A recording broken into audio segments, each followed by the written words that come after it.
What's up, everybody? Let's get to roll on.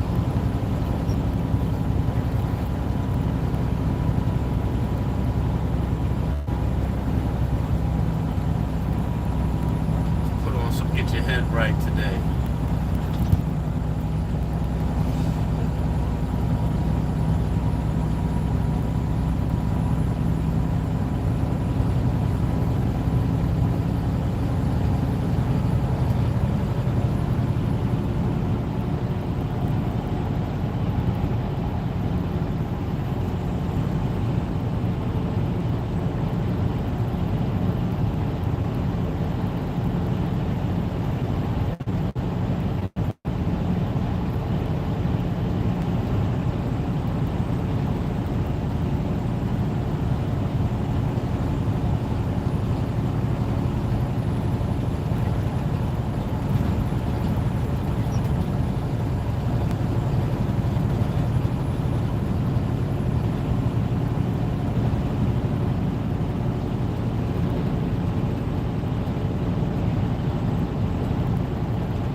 From books that would take hours to read.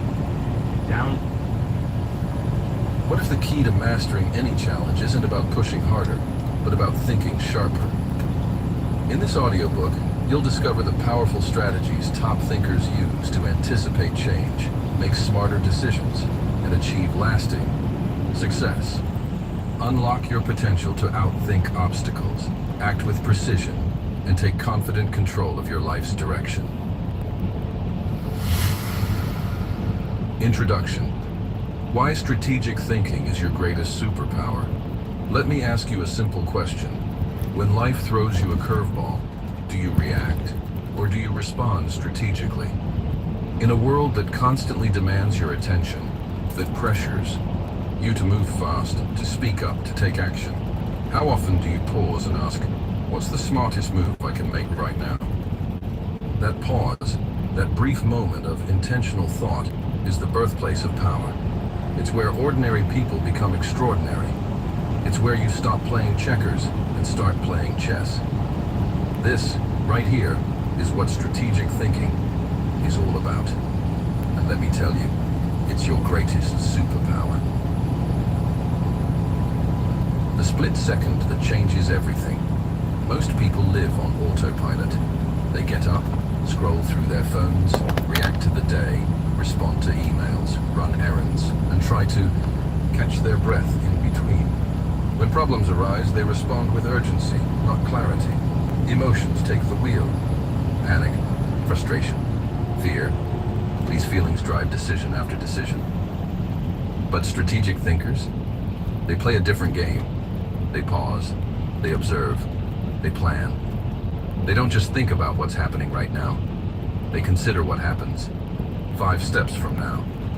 They ask questions like, what's the long game here? How does this fit into the bigger picture? What's the ripple effect of this choice?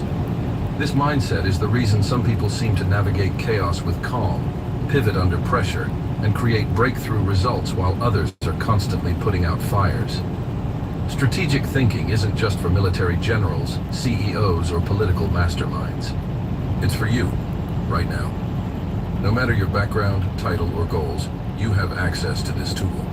The only thing you need to do is learn how to use it, and that's exactly what this audiobook will teach you. What is strategic thinking? Really? Let's clear something up. Strategic thinking is not about being manipulative, rigid, or cold. It's not about plotting endlessly or outwitting everyone in your life. It's not some elite skill reserved for boardrooms and war rooms. Strategic thinking is a way of approaching problems and opportunities with clarity, foresight, and intelligence. It means being intentional instead of reactive. It means thinking. Before you act, choosing your battles and anticipating consequences. It's about seeing patterns, understanding systems, and knowing which levers to pull to make the biggest impact. It's also deeply personal. Strategic thinking can help you decide how to respond when your partner is upset with you. It can guide you through career changes, difficult conversations, parenting dilemmas, business challenges, and financial uncertainty. It gives you control where others feel chaos. It gives you choice where others feel cornered. Think of it as your internal GPS. You input your destination, assess your starting point, scan the possible routes, avoid the roadblocks, and then move forward, calmly and confidently. Why strategic thinking matters more than ever. We live in the age of information overload and constant distraction. The speed of the world is increasing, but strategic thinking teaches you to slow down your mind, even when everything around you is speeding up. It's the difference between being swept away by a storm and learning to navigate it like a skilled sailor. Strategic thinking helps you make better decisions faster, reduces stress and emotional reactivity, clarifies your goals and priorities, gives you an edge in work, relationships, and daily life. Builds confidence through clarity. Let me give you an example. Imagine two people lose their job unexpectedly. Person A panics. They send out hundreds of resumes, take the first job that responds, and spend the next year feeling stuck, underpaid, and burned out. Why? Because they reacted. Person B, on the other hand, takes a day to process the shock, then steps back and thinks. They assess their finances, consider their long-term goals, reach out to mentors, and only apply to positions that align with their values and skills. Within months, they land a role that not only pays better, but also fuels their passion. Same event, two wildly different outcomes. The difference, one person reacted, the other one strategized. Strategic thinking and success, two sides of the same coin. Look at the most successful people in any field, entrepreneurs, athletes, artists, or leaders. What do they all have in common? Yes, they work hard. Yes, they're disciplined. But above all else, they are strategic. They don't just show up and hope for the best. They plan, they pivot, they calculate risk. They know when to say yes, and more importantly, they know when to say no. They know how to think several moves ahead, anticipate obstacles, and stay focused on the goal, even when things get messy. Strategic thinking allows you to control the controllables, manage uncertainty, and maximize opportunity. And here's the secret. It's not about having perfect plans. It's about developing the skill to adjust intelligently as things change. The best strategists aren't rigid. They're adaptable, resilient, and clear on what matters most. That's what this audiobook is going to teach you. Not just how to plan better, but how to think better, to lead yourself wisely, to outsmart any challenge life throws at you.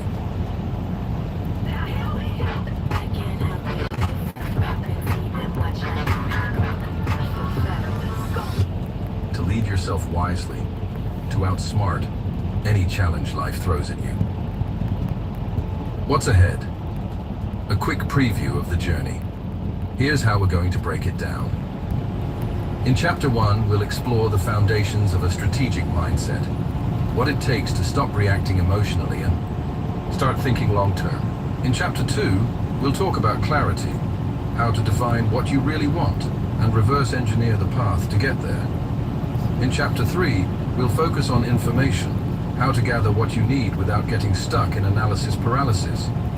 Chapter 4 will teach you how to see the big picture, spot hidden connections, and understand complex situations more deeply. In Chapter 5, we'll unlock the power of anticipation, learning how to plan for the future while navigating the present. Chapter 6 is all about timing, when to act, when to wait, and how to move with precision. Chapter 7 dives into the concept of leverage, how to get bigger results with less effort by using your resources wisely. Chapter 8 will help you stay agile, adapting to change without losing your vision. Chapter 9 explores the psychological side of strategy, how to understand people, build influence, and communicate with impact. And finally, in Chapter 10, we'll bring it all together with execution, how to turn strategy into real-world action and success. Each chapter will include examples, practical tools, and mindset shifts to help you think more clearly, lead more effectively, and solve problems like a strategist. By the time we're done, you won't just understand strategic thinking, you'll live it. You'll move with purpose, power, and poise. You'll stop getting stuck in the noise and start creating outcomes that matter to you. Final thought, you already have what it takes. You don't need to be a genius to think strategically. You don't need a fancy degree or high IQ. All you need is the willingness to slow down, think clearly, and act with purpose. That's it. You already have the raw material. This book is just the blueprint, and I'll be right here with you every step of the way. So take a deep breath. Get ready to shift gears, because you're about to learn how to outsmart any challenge, not by chance, but by choice. Let's begin. Chapter 1, The Strategic Mindset, How to Think Before You React. Let's begin with a truth most people overlook. Your greatest power isn't your knowledge, your talent, or even your experience. Your greatest power is the ability to choose how you think. Because in the end, it's not the smartest, fastest, or strongest people who win. It's the ones who can pause, evaluate, and think clearly under pressure. That's the essence of a strategic mindset. What strategic thinking really means. When people hear the word strategy, they often imagine military generals huddled over maps, business tycoons calculating profits, or chess masters plotting their next moves. And yes, those are examples. But strategic thinking is not limited to high-stakes war rooms or executive board meetings. Strategic thinking is a mindset, a way of approaching decisions, challenges, and opportunities with purpose and perspective. It means asking yourself, what outcome do I want? What's the smartest path to get there? What are the potential obstacles, and how can I prepare for them? What are my resources, and how can I use them wisely? Strategic thinkers don't act just because something feels urgent. They act when it makes sense. They weigh possibilities, think in terms of consequences, and focus on positioning themselves for success, not just for now, but for the long haul. Here's the difference in action. A reactive mind says, I'm mad, so I'll say something right now. A strategic mind says, I'm mad, so I'll cool off and figure out how to address this in a way that actually solves the problem. A reactive mind panics when things go wrong. A strategic mind steps back, reassesses, and looks for options. Reactive mind wants quick fixes. A strategic mind wants long-term results. This isn't about being slow or indecisive. It's about being deliberate. It's about owning your response instead of being controlled by emotions, pressure, or fear. Why most people react? Instead of think, let's be honest. Reacting is easy. It feels natural. You get triggered, and you respond. Something surprises you, and you immediately do or say something. That's how we're wired. Fight or flight, survival instincts, instant reactions. But we're not living in the wilderness anymore. You want results. You gotta have a coach. Why coach? You have the edge over anybody else in business or relationship or life at levels most people would never dream of. We live in a world where most challenges require thinking, not instinct. And that's where many people fall behind. They send angry emails, make impulsive purchases, lash out in relationships, quit things too soon, or hold on too long because they're stuck in reaction mode. It's not their fault entirely. Society celebrates speed. Move fast, act now, don't think, just do. But think about this. You don't need more speed, you need more direction. That's what strategic thinking gives you, direction. Strategic thinkers pause. They reflect. They train themselves to think before they act, to plan before they speak, to see consequences before they unfold. And that pause, that simple pause, is where your power lives. replacing emotional reactions with calm analysis. Let's talk about emotions, because we all have them. And let's be clear, emotions are not the enemy. They're signals. They give you valuable information about how you feel, but they're not always the best decision makers. Imagine this. You're driving, and someone cuts you off. Your heart races. You want to honk, shout, or speed up. But if you pause, even for a second, and think strategically, you realize this moment doesn't deserve your energy. Now apply that to bigger moments. An argument with a loved one, a setback at work, a financial crisis, a health scare.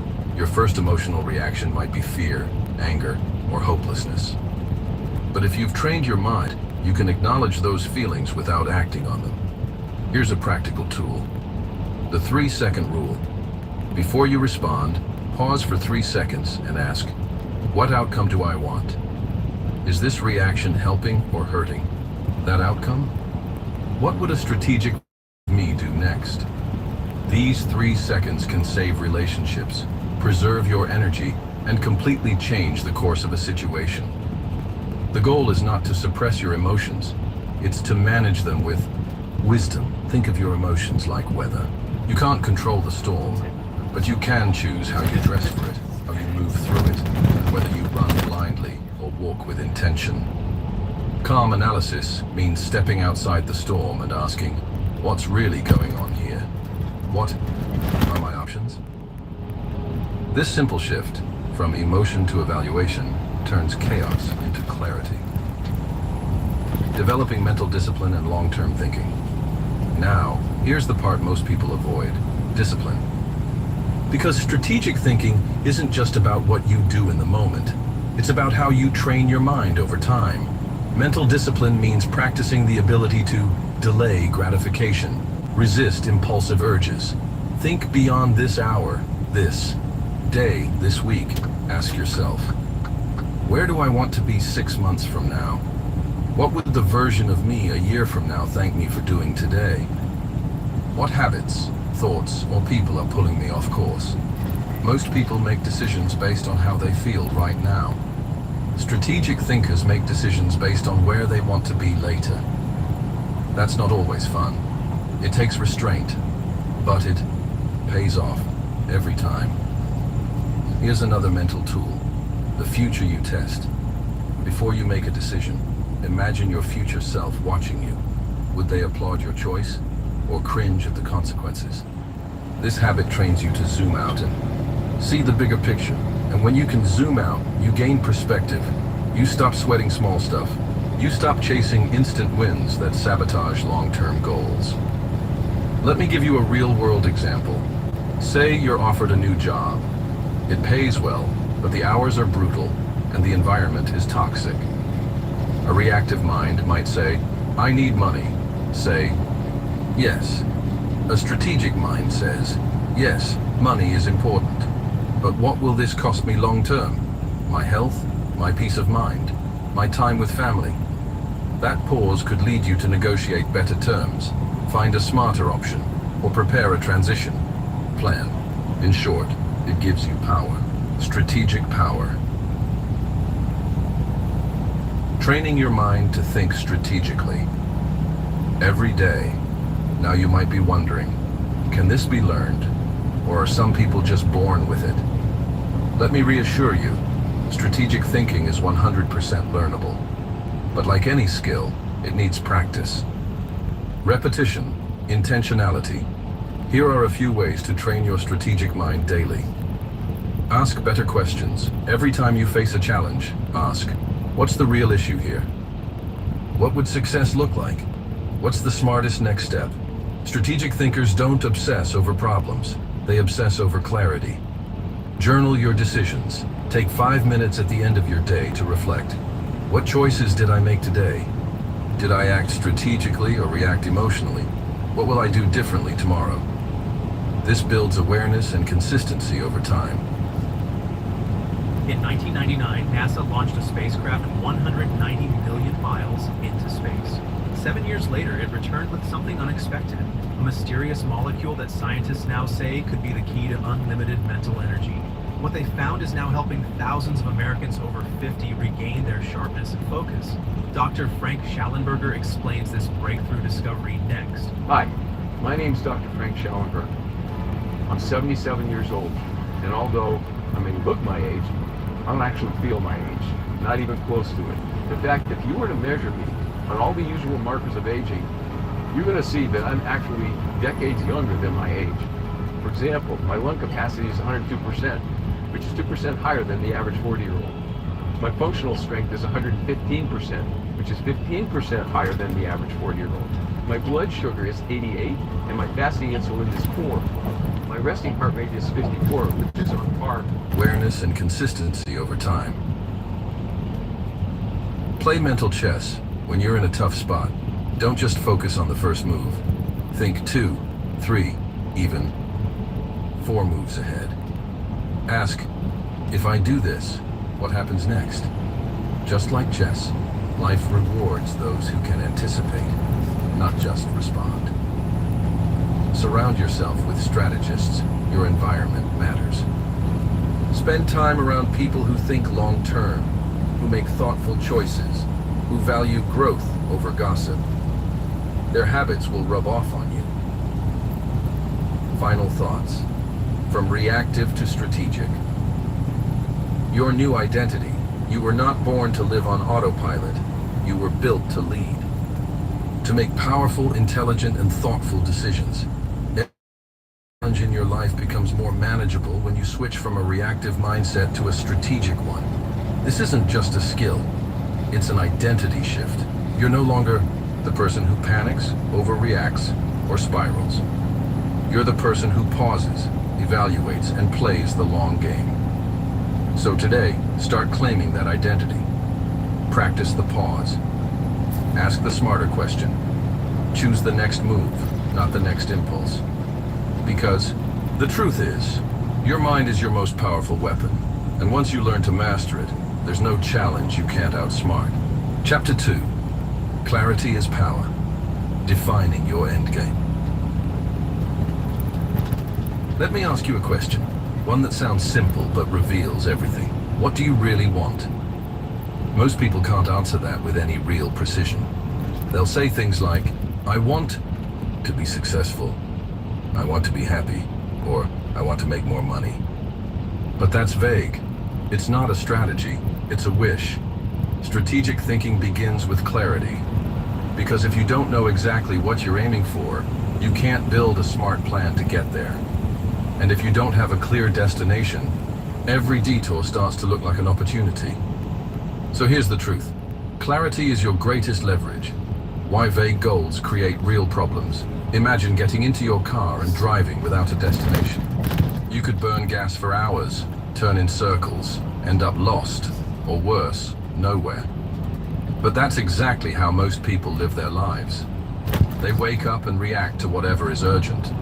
They chase random opportunities. They copy what others are doing. But they never stop to ask, is this actually moving me closer to what I truly want? You see, without clarity, you say yes to distractions. You waste time on goals that aren't yours. You confuse activity with progress. That's the hidden danger of being busy. You can stay in motion without moving forward. But clarity fixes that. When you know your end game, every decision becomes easier. You stop reacting. You start aligning. You stop second-guessing. You start moving with purpose. Step 1. Understanding your true goals. So let's start here. What is your true goal? Not what your parents wanted. Not what society told you. Not what sounds cool or trendy. What do you want? To answer this, go deeper than surface-level answers. Here are some questions to guide you. What does success look like in my eyes? Not anyone else's.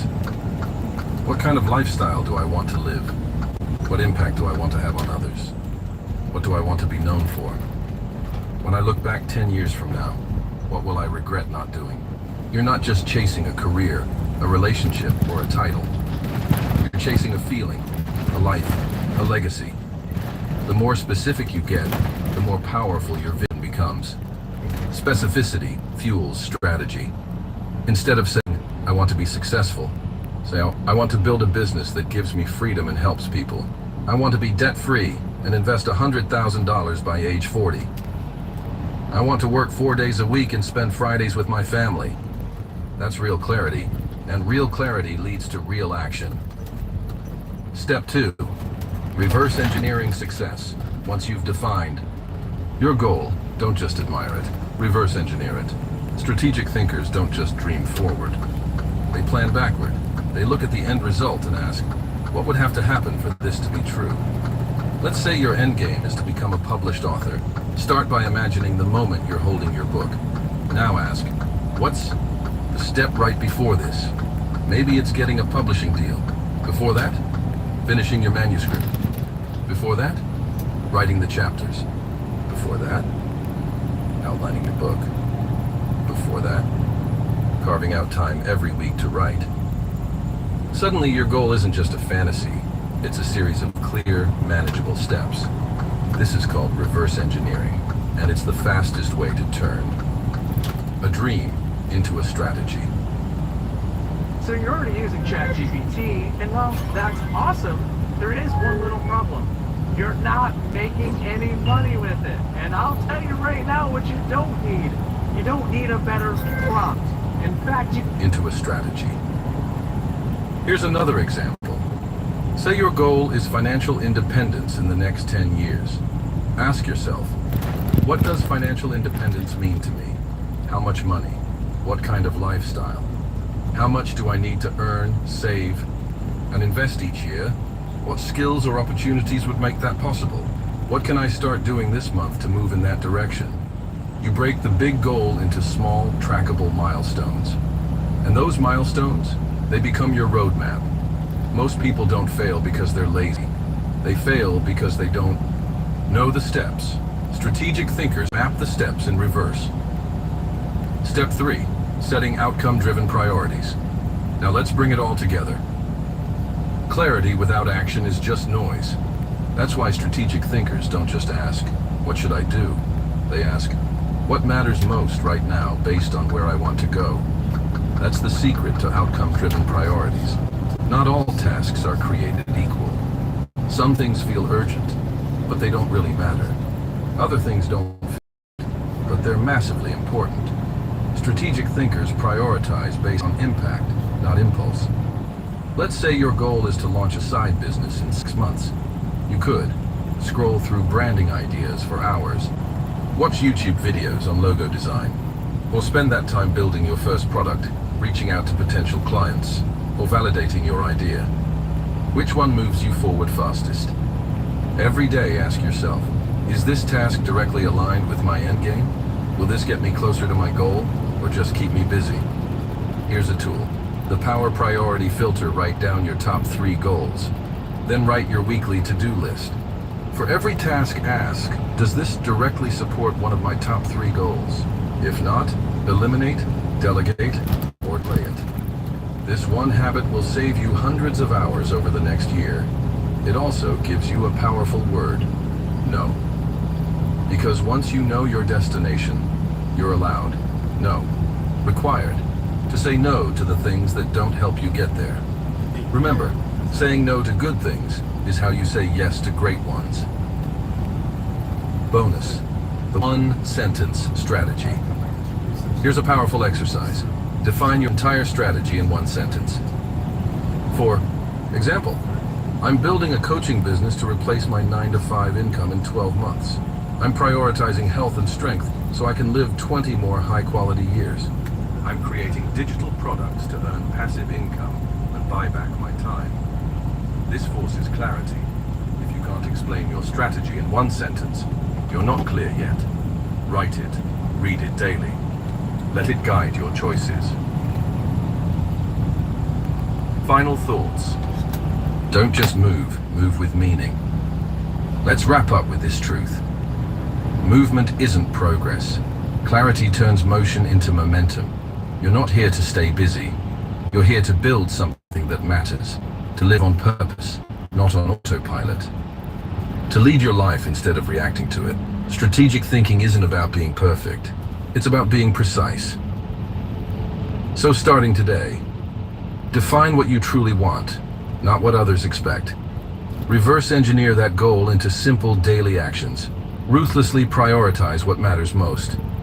Because once you're clear on the what, and the why, the how becomes a lot less mysterious. You're not just dreaming anymore, you're designing. Chapter 3. Information is ammunition. Learn before you move. Imagine you're walking onto a battlefield. You can't see the terrain. You don't know where the enemy is hiding. You have no idea what weapons are available. Now tell me, would you charge forward? Of course not. Yet that's how most people approach life. Business, relationships, even their health. They act without insight. They move before learning. They confuse movement with mastery. But you're learning to think strategically. And one of the golden rules of strategic thinking is this: information is ammunition. Learn before you move. If clarity is power, then information is precision. It allows you to see clearly, aim accurately, and execute with confidence. It gives you an edge most people will never have, because most people don't take the time to learn before they act. Let's unpack this essential habit and show you how to turn knowledge into action without falling into the trap of overthinking. The VID smart strategist gathers before they go. Every master of strategy, from Sun Tzu to modern-day CEOs, shares a common belief. Knowledge is power, but only if it's the right knowledge. The goal isn't to know everything. It's to know enough of the right things to make a smart move. Let's say you're launching a business. What information do you actually need? Who are your customers? What do they already buy? What do they complain about? What's missing in the market? What are your competitors doing? And more importantly, not doing. You don't need an MBA to gather this. You just need curiosity and discipline. Here's the shift. Stop guessing, start discovering. Make research part of your strategy, not as a stall tactic, but as your launch pad. The best strategic moves are almost invisible. They look effortless, but behind them is always one thing: insight. How to gather relevant, timely information. This could be one of the greatest opportunities you're ever going to see. But for those who ignore this warning, they will see their portfolios plunge in value by 50% or more in the weeks ahead. How do I know? Because the last time I stepped forward with expose like this was 20. Let's make this practical. There are 3 filters you want to apply to your research: relevance, timeliness, and credibility. Relevance. Does this information actually help me make a decision or solve a problem I have right now? Avoid going down rabbit holes just to feel smart. Timeliness. Is this recent? The world changes fast. Don't base your strategy on 5-year-old advice. Credibility. Who is giving this information? Are they proven, experienced, or just loud? Remember, the internet is full of noise. Your job is to find the signal. Once you have a few trustworthy sources, go wide first, then go deep. Let's say you want to improve your personal finances. Don't just buy the first course or follow a random influencer. Read foundational books. Compare perspectives. Look at data. Talk to people who've done what you want to do. And here's the key. Don't stop with surface-level facts. Ask yourself, what's the implication of this? What's the context? How does this apply to my specific situation? Strategic thinkers never stop at what happened. They ask, why did it happen? And what can I learn from it? Avoiding the trap of overthinking or underpreparing. Now let's talk about the danger zones. Paralysis by analysis and reckless execution. Strategic thinking is about balance. Some people research endlessly. They gather more and more information, hoping for the perfect answer. But perfection is a myth. Other people act impulsively. They don't plan, they don't check. They just move and crash. Both extremes are dangerous. Here's a better approach. Learn just enough to understand the landscape. Identify your knowledge gaps. Fill the most important ones. Move forward with a strong but flexible plan. Think of it like this. Don't build a house without a blueprint. But also, don't keep redrawing the blueprint forever. Your goal is not perfect information. Your goal is sufficient strategic intelligence. Ask yourself, what do I need to know to make a confident decision? What's the minimum viable knowledge to act wisely? If you hit that point, go. Refine as you move. Turning research into actionable insight. Here's where strategy separates itself from trivia. Collecting facts is not enough. You need to turn information into insight. That means asking, what patterns do I see here? What's working and why? Where are the gaps? What are others missing that I can use to my advantage? Let's say you're preparing for a career change. You research the job market, identify in-demand skills, and notice that your ideal role values storytelling and data analysis. That's an insight. Now you can act. Learn those two skills. Build a project around them. Position yourself accordingly. That's research turned into strategy. Here's a simple 3-step method to turn any research into insights. Collect smart. Use the relevance, timeliness, credibility filter. Synthesize fast. Don't just copy, combine. Look for overlaps, contradictions, and hidden opportunities. Act immediately. Apply your insights in a small, low-risk experiment. Test fast. Learn faster. Remember, data means nothing without direction.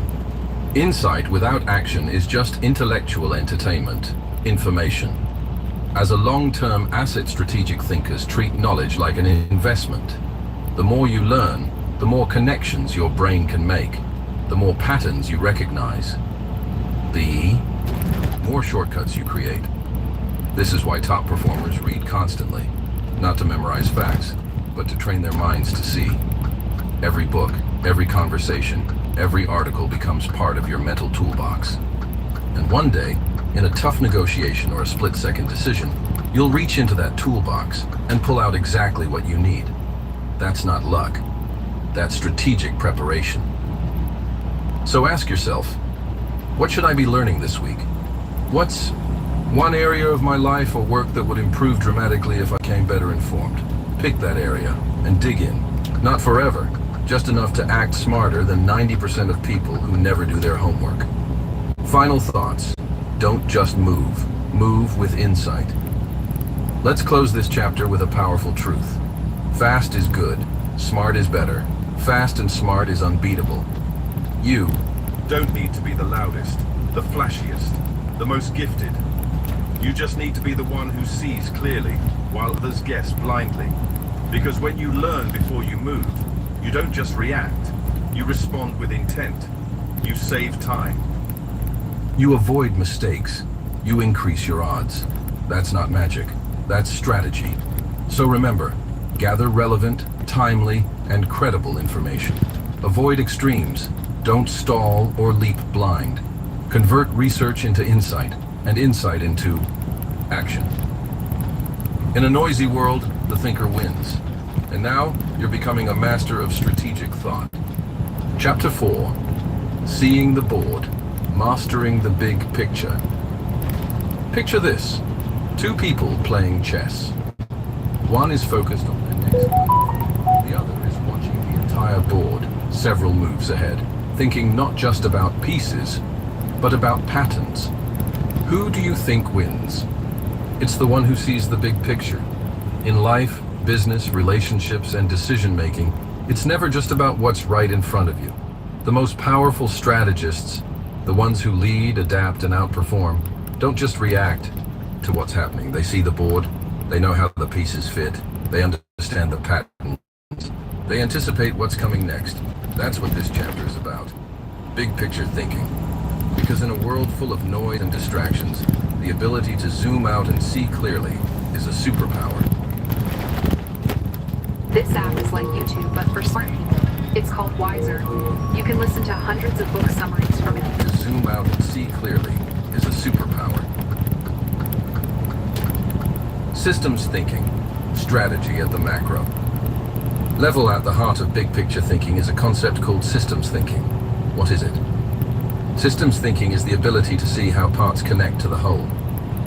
Instead of viewing problems in isolation, you recognize patterns, interdependencies, and hidden causes. Let's make it real.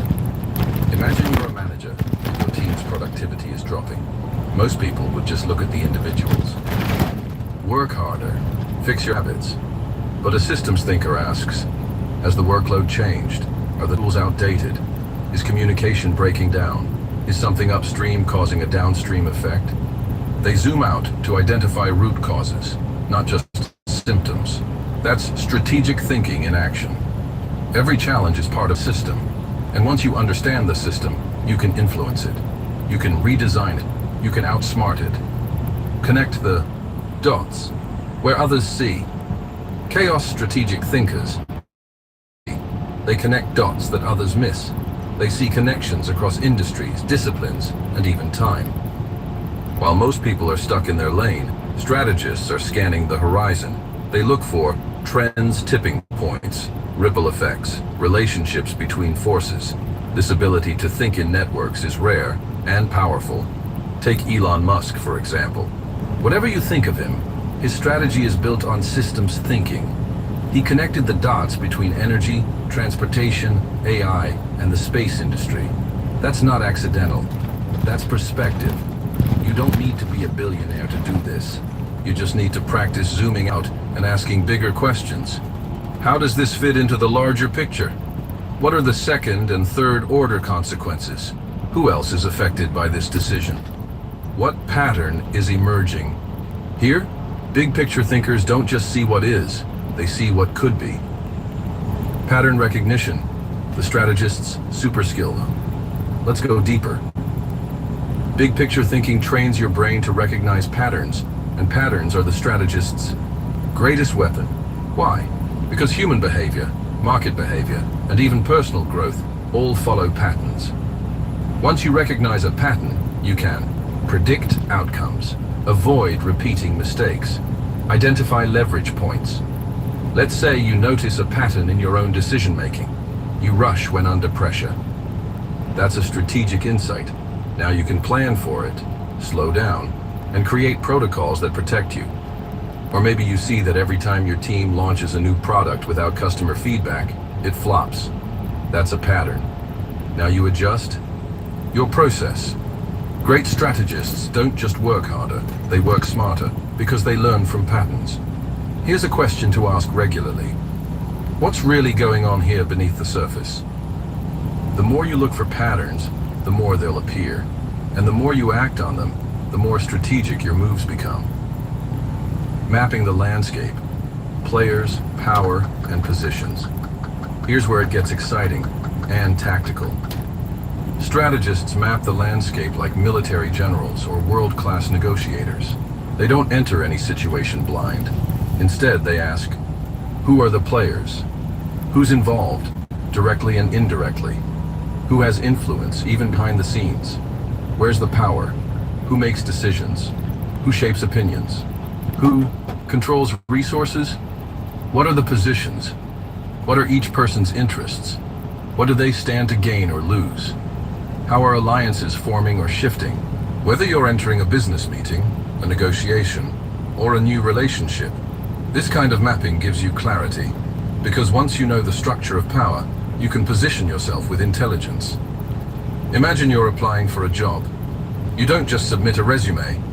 You research who's on the hiring team, what their backgrounds are, what values the company prioritizes, who might advocate for you internally. That's how you play the board, not just the game.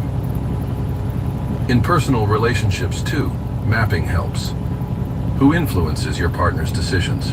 What are the emotional dynamics at play? Where are the unspoken expectations? Seeing the board helps you avoid walking into traps and spot opportunities nobody else sees. Thinking in layers and timelines, big picture. Thinkers don't just think wide, they also think long. They consider timelines. What happens if I do this today, next week, next year? They think in layers. What's the surface issue? What's the deeper emotional or systemic cause? What will this affect 3 steps later? Let's say you're thinking about switching careers. Instead of just asking, will this pay more? You also ask, how will this affect my lifestyle? What new skills will I gain? Where does this path lead 5 years from now? What doors will this open or close? That's layered thinking. And it turns decisions into strategic investments. Here's a daily exercise. Before you act, zoom out. Ask yourself, what's the ripple effect of this move? Over time, you'll start thinking on multiple levels, like a grandmaster in chess, planning not just your next move, but your next 5. Don't get a friend as your coach. Most people talk a good game. They tell everybody what they want to achieve. They tell them the huge... Grandmaster in chess, planning not just your next move, but your next 5. Avoiding tunnel vision and short-term traps. One of the biggest dangers in life is tunnel vision, getting so focused on one problem or goal that you ignore the bigger picture. Tunnel vision leads to poor decisions, choosing speed over sustainability, winning today but losing tomorrow. Solving one problem while creating 3 more strategic thinkers zoom out before they zoom in. They ask, is this part of the long game? What trade-offs am I making? Am I solving the right problem? It's not about being cautious. It's about being composed and calculated. When you see the board, you become the rare person who doesn't panic in chaos because you've already mapped the terrain. Final thoughts. See further. Play smarter. Let's bring it all together.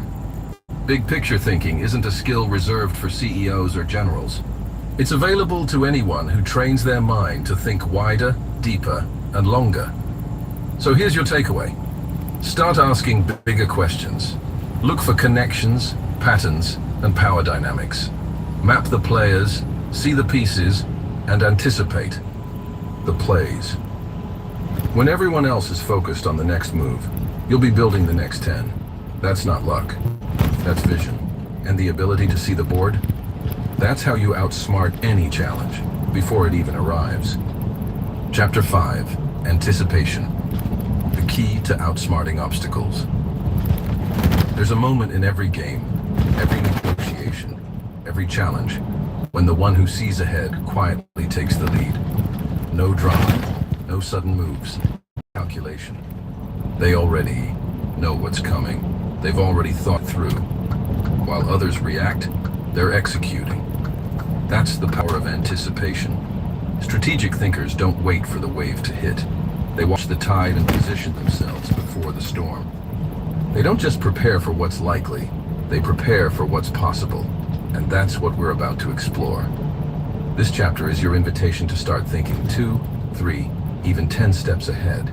Not with fear or anxiety, but with clarity and confidence. Let's break it down. The art of thinking several moves ahead. Let's return to our chessboard. What separates the amateur from the master? It's not memorization. It's anticipation. The master knows that every move changes the shape of the future. So they don't just ask, what do I want to do next? They ask, what will this trigger? How will the other side respond? Where will this lead 5 moves from now? In life, this might look like starting a side hustle, knowing it'll open future freedom, saying no to an opportunity because it leads to the wrong kind of yes, investing in a relationship, knowing the trust built now pays off later. It's not magic, it's foresight, and foresight is a skill.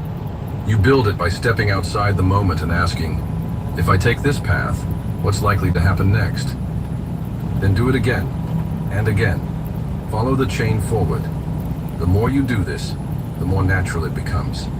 You'll begin to see future outcomes forming like shadows before they arrive.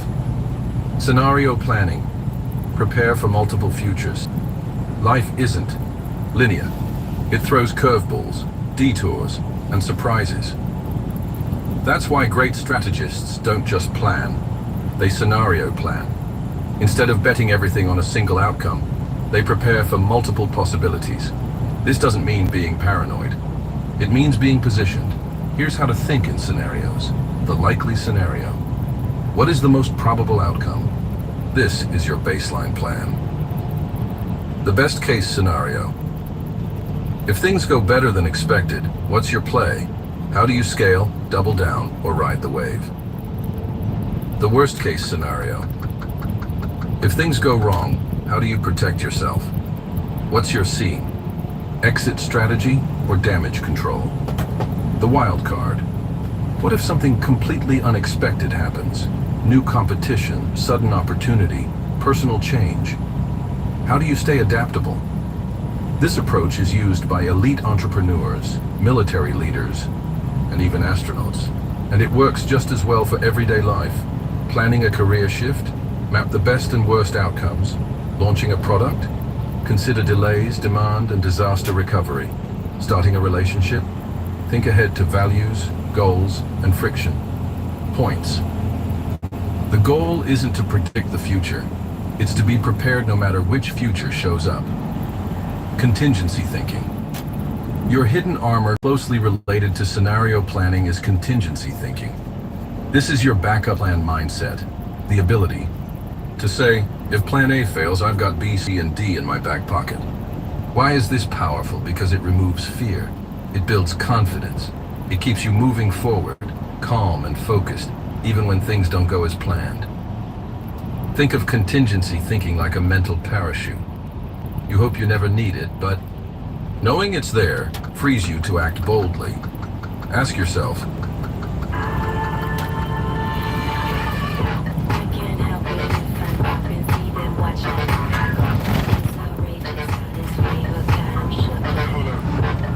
knowing it's there frees you to act boldly. Ask yourself, what's my next move if this doesn't work? How can I pivot without losing momentum? What small adjustments can turn setbacks into stepping stones? Contingency thinking also makes you resilient, because now obstacles aren't failures, they're alternate routes. You stop fearing uncertainty and start embracing it. You're not caught off guard, you're covered. Reading people, anticipating behavior. Before it happens, let's shift from systems and scenarios to people. Because when you can anticipate human behavior, you become an unstoppable strategist. Every decision, every negotiation, every collaboration involves people. And people, despite their uniqueness, follow predictable patterns if you know what to look for. Here's how to read people like a strategist. Study motivations. Ask, what does this person really want? Is it respect, security, power, freedom, recognition? Watch patterns. How do they behave under pressure? How do they handle conflict? What have they done in similar situations before? Listen between the lines. What's not being said? What emotions or fears are driving their tone, silence, or enthusiasm? Anticipate reactions. If you challenge them, will they get defensive? If you praise them, will they open up? If you propose change, will they resist or adapt? When you learn to read people like this, your strategic options multiply. You can lead more effectively. You can negotiate with precision. You can diffuse conflict before it ignites. And perhaps most importantly, you can build trust by showing others you understand them. Because in the end, people don't want to be controlled. They want to be seen, and the better you see them, the better you can predict their moves and work with them, not against them. Training your mind to anticipate. Now let's talk habits. How do you make anticipation second nature? Here are 5 powerful practices. Pause before you decide. Before any big decision, ask, what are the next 3 likely consequences of this move? Create space between impulse and action. Play mental simulations. Visualize possible scenarios, good, bad, and strange. Ask, how would I respond? This builds mental agility. Use the 10-10-10 rule. How will this decision affect me in 10 minutes, 10 months, 10 years? It expands your time horizon. Keep a what-if journal regularly. Jot down. What if X happens? How would I respond? Think of it as contingency training. Debrief decisions. After key moments, reflect, what did I expect? What actually happened? What did I miss? This turns experience into wisdom. Every time you anticipate, effectively, even in small things, you sharpen your edge. You build mental reflexes that will serve you when the stakes are high. Final thoughts. from reaction to prediction. Anticipation isn't about living in fear of the unknown. It's about becoming a master of it. It's the shift from reacting to predicting, from surviving to strategizing, from uncertainty to clarity. And here's the best part. You don't have to see the entire future. You just need to see further than the average person. Because when you think several moves ahead, when you plan for multiple outcomes, when you read people with clarity, you stop being a pawn in the game, and you become the one moving the pieces. That's the power of anticipation, and it's yours now. Chapter 6. Timing is strategy. When to move and when to wait. There's a saying among seasoned strategists. The right move at the wrong time is still the wrong move. Power, insight, even bold vision. None of it matters if your timing is off. If you move too soon, you waste energy. If you wait too long, you miss opportunity.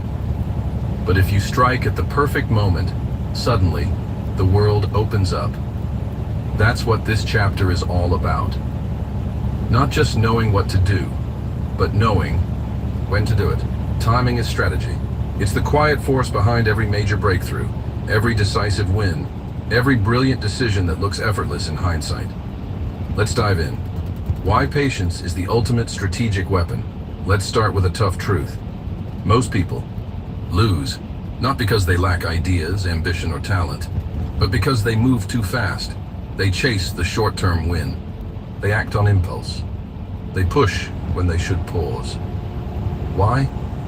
Because patience feels like weakness. It feels like doing nothing. But in reality, patience is power in disguise. True strategic patience is active. It means waiting with awareness, preparing while others panic, observing when others rush. Think about nature. The eagle doesn't flap around. It soars, waits, watches, and then dives. The archer doesn't shoot immediately. They draw, aim, breathe, then release. A seasoned negotiator doesn't speak first. They listen, analyze, and respond with precision. Hey everyone, big heads up, Paleo Valley's running a sale on all their meat sticks right now. You can get 30 sticks for $36. Analyze and respond with precision. This kind of waiting isn't passive. Identifying high leverage moments. So how do you know when it's the right time to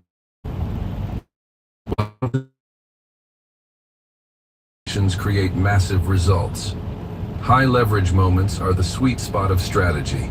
The one conversation that shifts an entire deal. The one tweak that transforms a failing project. The one message sent at just the right hour. But these moments are easy to miss, unless you're looking for them. Here's how to identify them. Watch for tension peaks. Often, the best time to act is when tension is highest. When your action can bring clarity, resolution, release. In negotiation, this is when silence has stretched and the other side is leaning in. Time the market, not the mood. Whether it's business, relationships, or career decisions, align your moves with external readiness, not internal impatience. Feelings lie, patterns don't. Monitor signals, not just noise. Look for signs beneath the surface. Shifts in behavior, timing, readiness, or power. Often, opportunity whispers before it knocks. Leverage the readiness window. Timing isn't just about your readiness. It's about the world's readiness. Don't launch too early. Build anticipation. Don't wait too long. Ride the momentum. Think of it like surfing. You don't control the waves, but if you learn to read them, you know exactly when to paddle, when to rise, and when to ride, avoiding impulse decisions. Let's talk about the enemy of great timing, impulsiveness. We've all been there.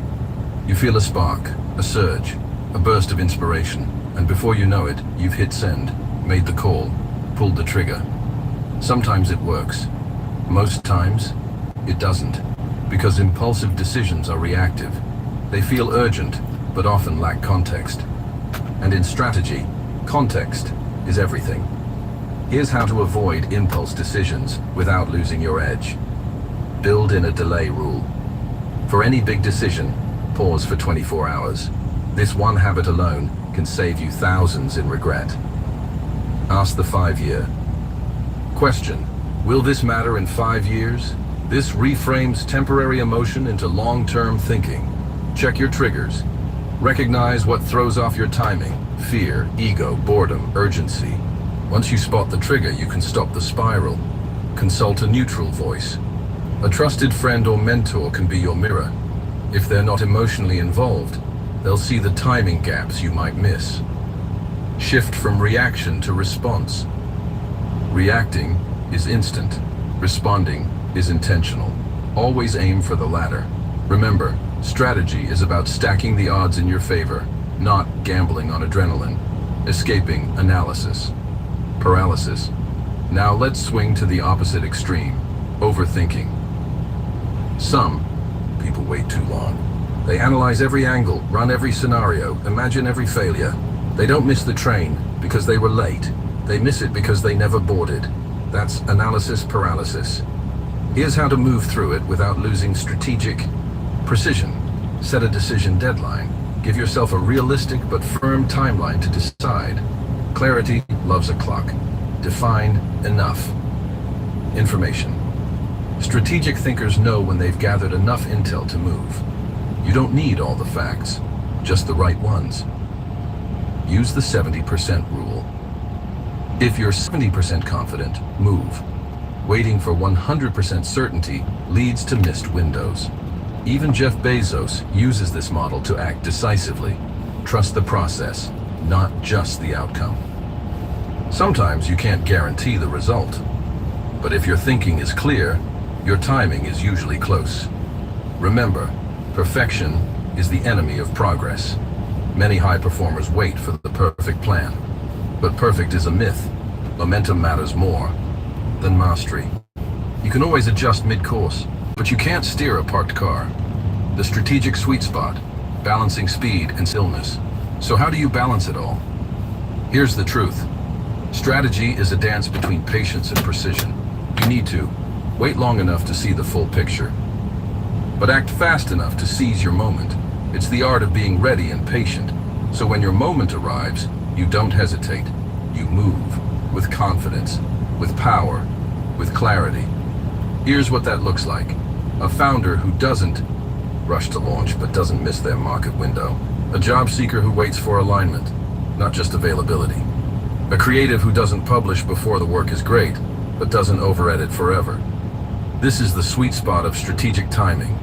And when you master it, you stop chasing life and start meeting it exactly where it's most powerful. Final thoughts. Time is not your enemy. It's your weapon. Timing isn't just a detail of strategy. It's the heartbeat of it. Move too soon, and you fail. Move too late, and you miss. But move just right, and the world bends in your favor. So here's your new mindset. I don't need to rush. I don't need to wait. I need to read the moment and then move with precision. Whether it's a business deal, a big life change, or a simple daily decision, the more you trust in timing, the more powerful your presence becomes.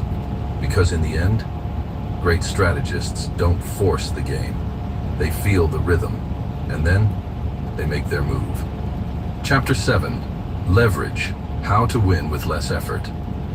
There's a secret behind every outsized success story. It's not always about hustle. It's not about working 18-hour days, grinding through burnout, or carrying the whole weight on your shoulders. It's about leverage. Leverage means using a small input to create a massive output. Think of it like this. A single person can't lift a car, but give them a hydraulic jack, a tool that multiplies their strength, and suddenly, what was impossible becomes effortless. That's leverage, and it's available to you right now. You don't need superpowers. You just need to think like a strategist. Coming at you fast. Frontier Fiber 7 gig on Wi-Fi 7, plus Wi-Fi security. Whole home Wi-Fi. Superpowers. You just need to think like a strategist. In this chapter, we'll explore how to spot your hidden leverage points. Work smarter, not just harder. Use people, tools, and systems to multiply your power. Ready to stop pushing harder and start pulling smarter? Let's begin. What leverage really means. Leverage is one of those words people toss around without really defining.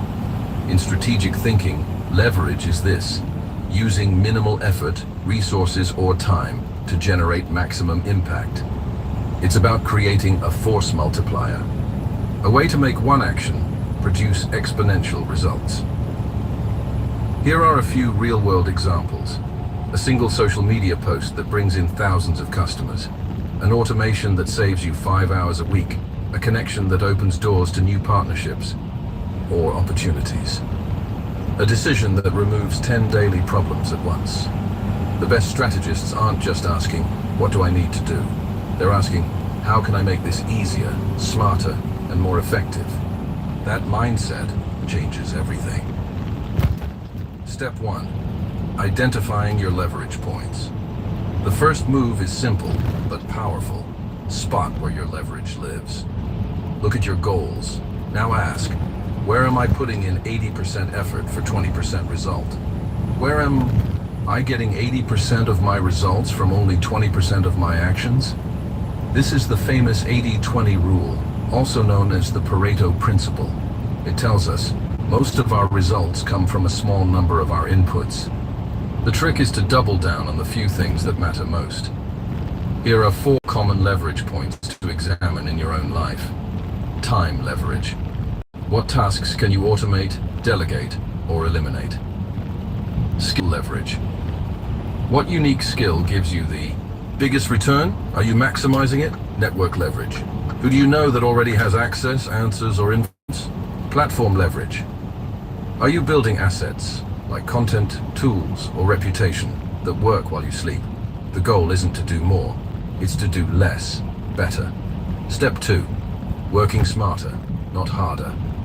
There's a myth that success only comes from hard work, and while effort matters, it's smart effort that truly separates winners from the worn out. Here's how to shift into working smarter.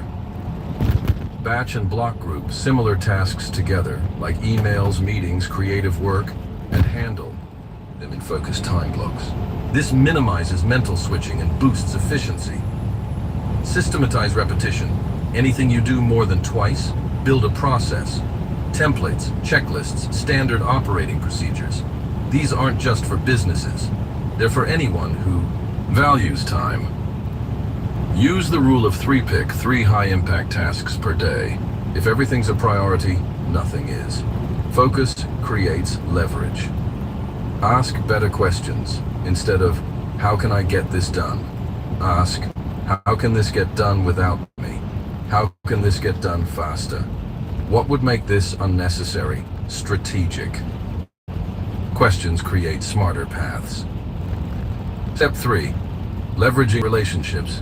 One of the most powerful but underused forms of leverage. Other people. If I have seen further, it is by standing on the shoulders of giants. Isaac Newton. You don't have to know everything. You just have to know someone who does.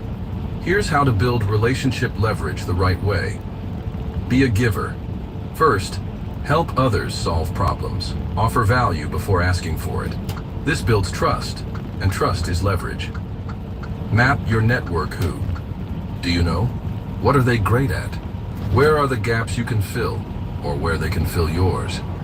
Make a personal, strategic relationship map. You'll be surprised how connected you already are. Collaborate, don't compete. Find people with complementary strengths. Partner on projects. Co-create.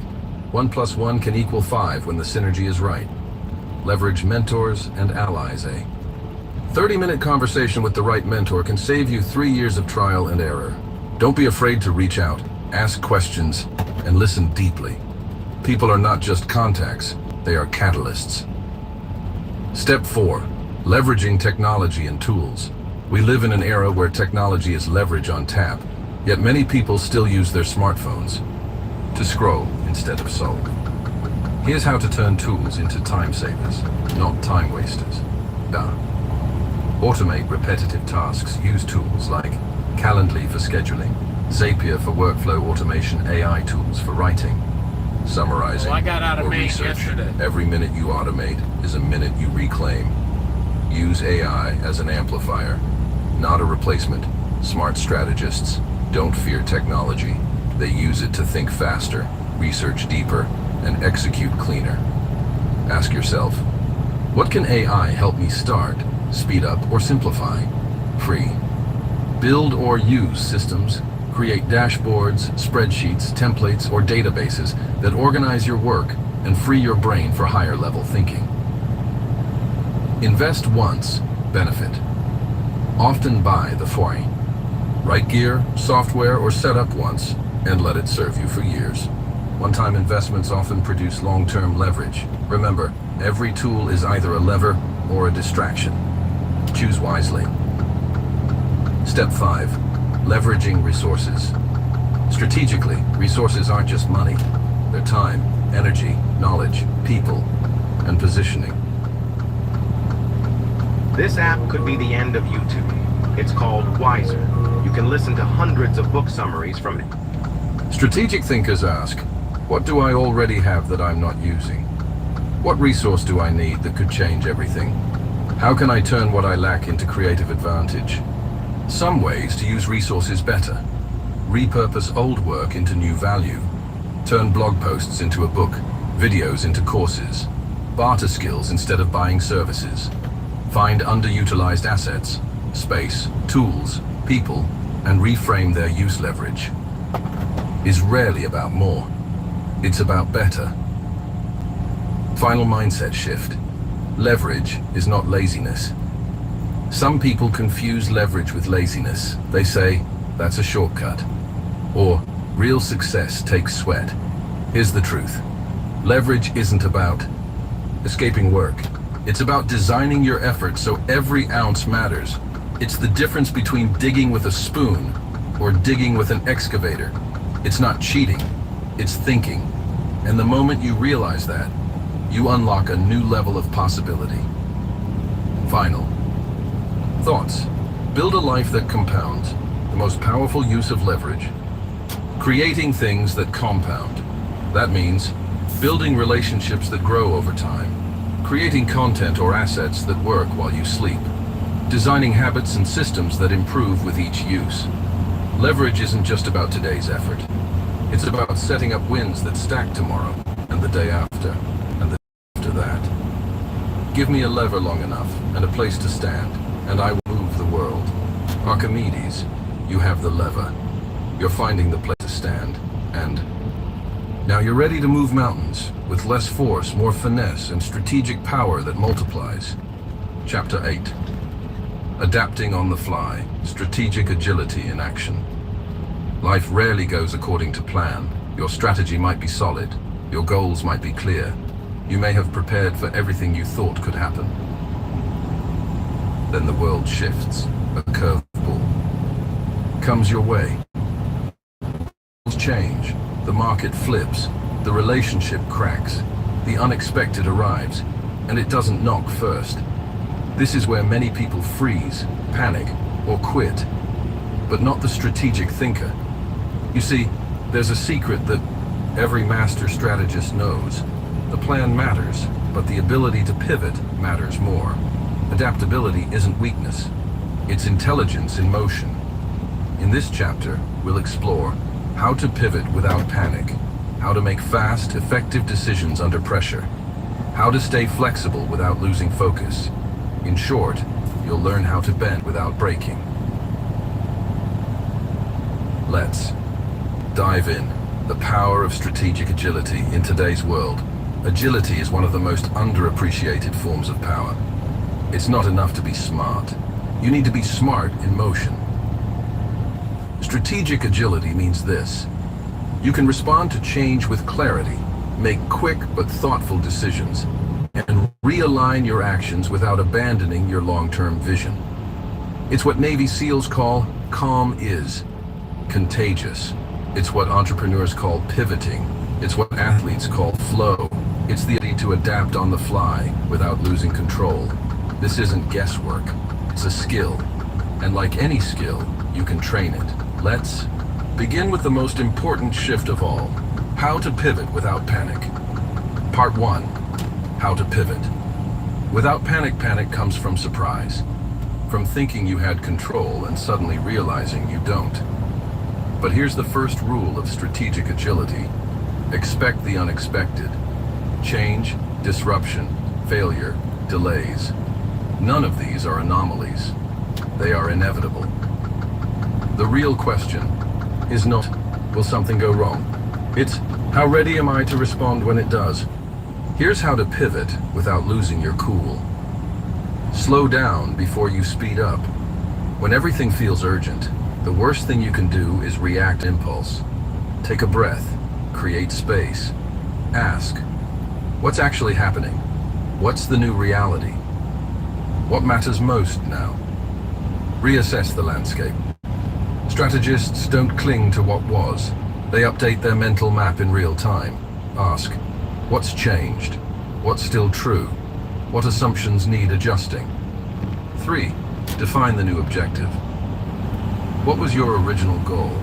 Now ask, is that still possible? Is there a better outcome available now? What's the next best move? Pivoting isn't about giving up.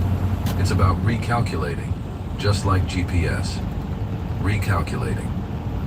Route doesn't mean you failed, it means you're still going, but with better data. Part 2.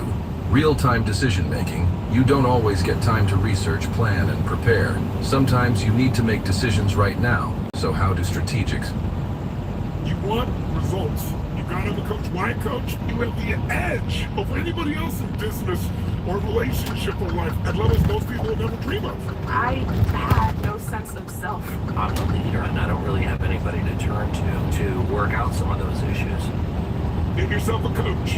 You're gonna have a system that will keep you growing, sustaining. Success is all the little things. Working out, training your brain, training your emotions, following through, keeping your word. You're gonna have a million things pulling on you.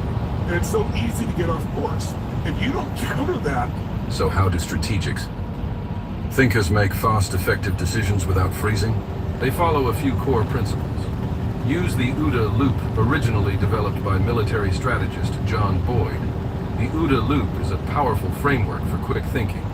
Observe. What are the facts right now? Orient. What do they mean in your context? Decide. What's the best option available? Act. Move swiftly and prepare to repeat the cycle.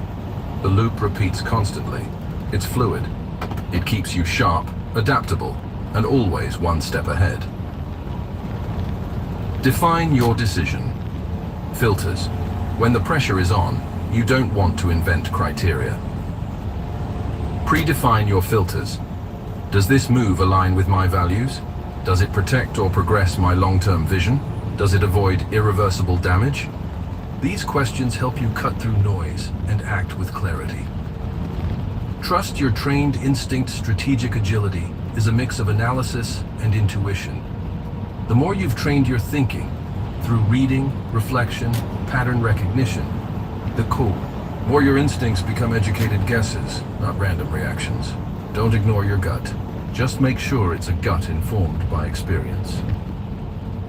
Part 3. Staying flexible. While staying focused, this is where most people struggle. They either stay too rigid, refusing to change course, or become too scattered, constantly shifting focus. Art is to be fluid in approach, but fixed in purpose. Here's how to strike that balance. Hold your vision, loosen the plan. Your why shouldn't change every week, but your how should. Say your goal is to grow your business, launch a book, or transform your health. That vision stays, but the route may need constant tweaks. Ask, what hill am I climbing? What path gets me there now that the terrain has changed? Flexibility isn't about losing sight of the goal. It's about finding a better road when the old one crumbles. Use feedback. Not fear. Fear makes you retreat. Feedback makes you refine. Everything is feedback. A failed launch, a missed opportunity, a surprise twist. Ask, what is this teaching me? What can I improve? What did I learn about myself? The strategic mind doesn't fear feedback. It feeds on it. Maintain rituals in chaos. When things feel uncertain, routines become anchors. Whether it's your morning habit, journaling practice, weekly review, or mindset reset, keep your rituals steady. They're your compass in the storm. Consistency in your behavior creates clarity in your thinking. Real-world strategic agility in action. Let's look at a few examples of strategic agility in the real world. Case 1. Netflix started by mailing DVDs. Then the internet got faster, and they pivoted to streaming. They didn't cling to the old model. They adapted ahead of the curve. Later, they started producing original content. That move put them in direct competition with Hollywood and positioned them as a leader. They evolved again and again, and their strategic agility built an empire. Case 2. A freelancer in a crisis. When the pandemic hit, a freelance event photographer lost all bookings. Instead of panicking, she asked, "Where is demand growing?" She pivoted to product photography for e-commerce brands, then built a remote setup. Within 6 months, she was earning more than before. She didn't wait for conditions to improve. She adapted with speed and clarity. That's strategic agility in action. Final thoughts. The future belongs to the flexible. The world is changing faster than ever. Industries, tools, opportunities, everything is moving. Rigid minds break. Reactive minds panic. But strategic minds, they pivot, adjust, evolve. The bamboo bends in the storm, but doesn't break. If you want to outsmart challenges in the real world, you don't need perfect plans. You need a flexible strategy rooted in a clear vision, grounded values, and a calm, thinking mind. Adaptation is not a backup plan, it's your greatest edge. Chapter 9. Psychological Warfare. Outsmarting through influence. In the chess game of life and leadership, brute force is rarely the winning move. True power lies in influence, the subtle art of guiding others' thoughts, feelings, and actions, without them realizing it. This is psychological warfare, not the war of violence, but the battle of minds. It's about understanding what drives people, how they decide, and how you can ethically shape those decisions. So you're already using ChatGPT, and while that's awesome, there is one little problem. You're not making any money with it. Today we'll explore the fundamentals of human behavior and motivation, how to communicate strategically and persuade effectively, why ethics matter when wielding influence. Let's unlock the invisible forces that make strategic thinkers unbeatable. Part 1. Understanding human behavior and motivation. Before you can influence others, you must understand what moves them. At the heart of every decision is a web of emotions, needs, and beliefs. Here's what every strategic thinker needs to know about human motivation. People are predictably irrational wild. Humans like to think of themselves as logical. Most decisions are influenced by emotion, habit, and bias.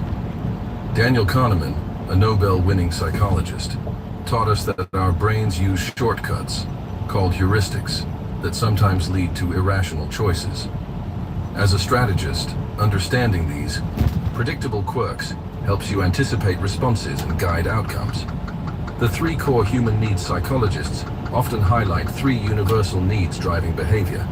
Autonomy, the desire to feel in control of one's actions. Belonging, the need to connect and feel accepted. Competence, the urge to feel capable and effective. When your strategy taps into these needs, whether in negotiation, leadership, or persuasion, you activate powerful motivators. The power of storytelling. Humans are wired for stories. Facts and figures persuade the mind, but stories move the heart. Stories create empathy, simplify complexity, and anchor ideas in memory. Great strategists use storytelling as a bridge, turning dry logic into compelling influence. Part 2. Strategic. Communication and persuasion. Knowing what moves people is just the start. Next, You must master how to communicate your ideas so they resonate and inspire action. Here's how to do it strategically. The art of listening persuasion starts with listening. Before you influence, you must understand. What are their fears? What do they value? What objections do they hold? Active listening shows respect and reveals the keys to unlock resistance. Speak their language. Effective communicators adapt their message to the audience's worldview. Use words and frames that connect with their values and priorities. For example, a logical thinker responds to data and analysis. An emotional thinker responds to feelings and vision. Adjust your language to meet them where they are. The principle of reciprocity. People feel compelled to return favors and kindness. This ancient social rule can be a powerful lever in influence. Give first. A compliment, helpful information, or a small gift. It creates goodwill and a subtle obligation. But remember, authenticity is key. Manipulation backfires. Framing and anchoring how you present information shapes decisions. Framing, emphasizing certain aspects of a choice. Anchoring, using a reference point to influence perception. Example, presenting a price as only $10 a day feels more affordable than $300 per month. Great strategists carefully frame offers and arguments for maximum impact. Part 3. The ethical side of influence. With great power comes great responsibility. Influence is a tool. Like any tool, it can build or destroy. Ethical influence means respecting autonomy and freedom of choice, avoiding manipulation, coercion, or deception. Seeking win-win outcomes rather than exploitation. When you lead with integrity, your influence builds trust, the foundation of lasting power. Practical tips for ethical influence. Be transparent. Share your intentions honestly. Listen more than you speak. Truly understand needs and concerns. Aim for mutual benefit. Influence that harms others backfires in the long run. Respect boundaries. Know when to push and when to pull back. Ethical influence is not weakness, it's strategic strength. Real-world examples of psychological strategy. Nelson. Mandela's influence, Mandela's power wasn't in force, it was in his ability to inspire reconciliation. He understood the fears and hopes of both sides in apartheid South Africa. By listening, communicating vision, and fostering empathy, he shifted a nation's mindset. Steve Jobs and storytelling jobs didn't just sell products. He sold dreams. His presentations told stories that connected with customers' identities and aspirations, making Apple an icon. Final thoughts. The invisible edge. The most powerful battles aren't fought with weapons. They're fought in the mind. When you master psychological warfare through influence, you unlock an invisible edge over challenges and competitors. Remember, understand what drives people. Communicate with clarity and empathy. Influence ethically and with respect. This is the art of strategic thinking at its finest. Chapter 10. Execution. Turning strategy into real-world results. You have a vision. You've thought strategically. You've adapted with agility. You know how to influence and lead.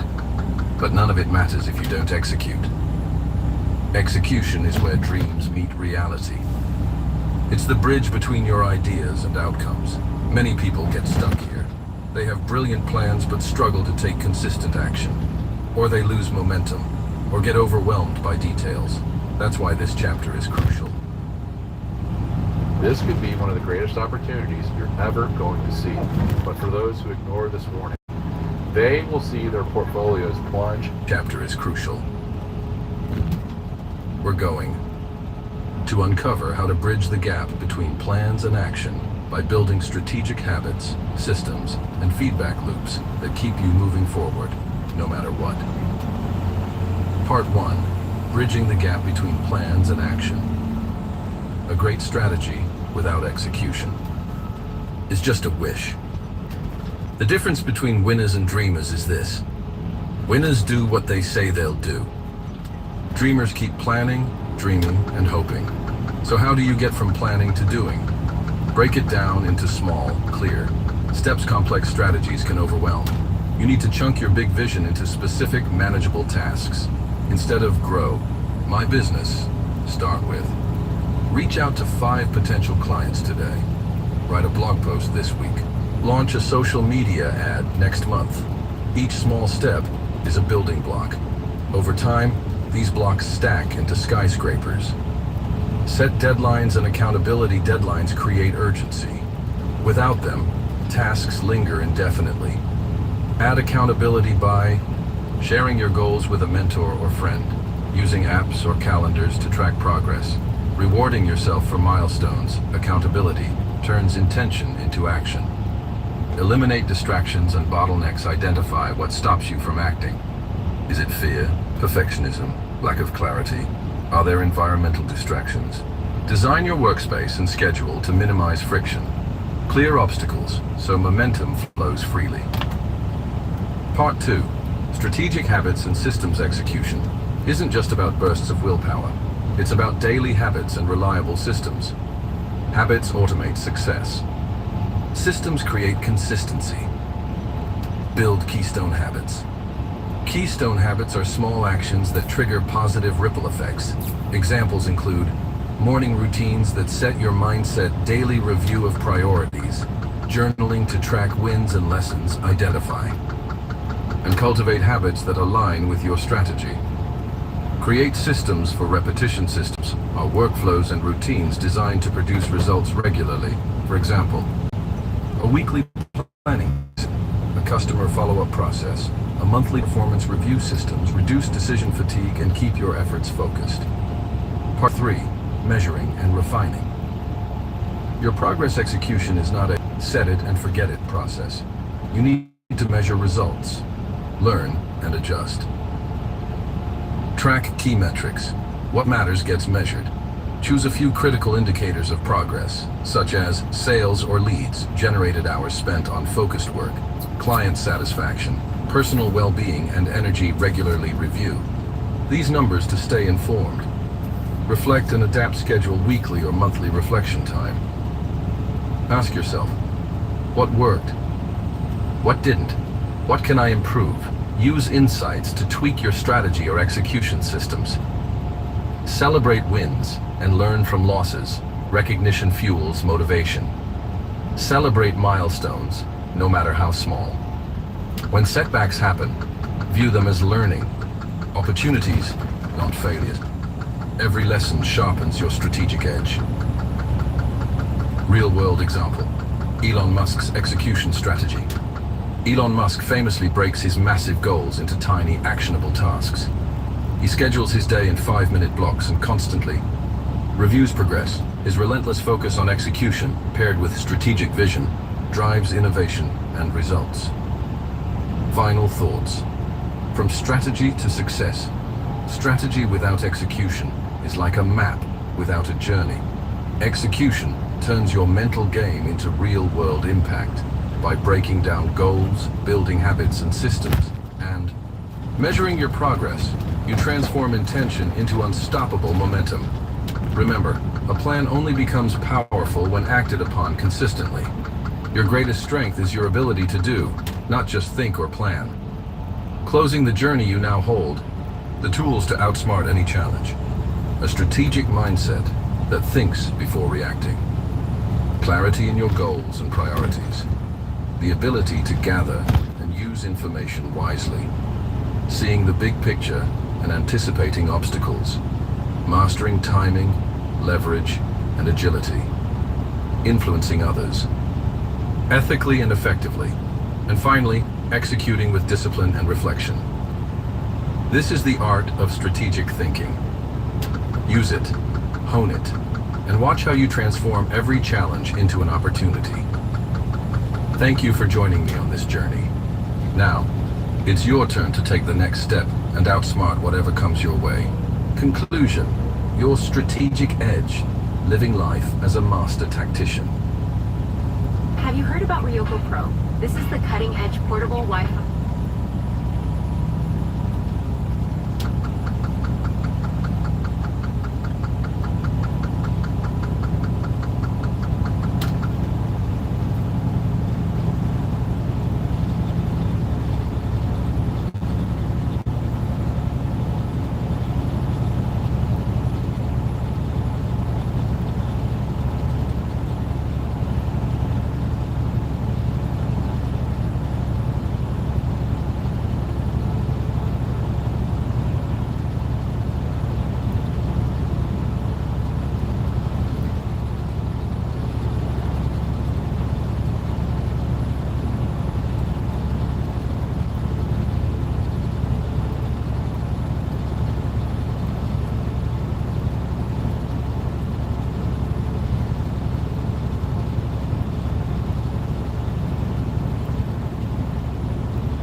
few days now, there's been a simmering tension between Donald Trump and Elon Musk, the leader of the free world and the breeder of the free world. But today, the conflict has escalated into a full-blown World War douche. Breaking news, a very public breakup between the richest man in the world, Elon Musk, and arguably the most powerful man, President Donald Trump. A fascinating and blistering war of words. It is getting messier, literally by the minute. Well, it's crashing and burning right now. The romance is over. Oh my God, I can't believe it. The thing that was always going to happen is now happening.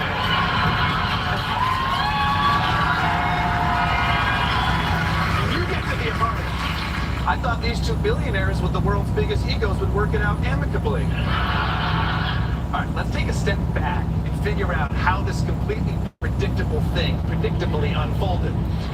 After Elon stepped away from the White House a few days ago, he started to express some constructive criticism about Trump's so-called big, beautiful bill, that it drastically increases the deficit, which clearly undercuts all the hard, patriotic work Elon has done gutting funding for cancer research and starving children. And at first, it was just quiet complaining.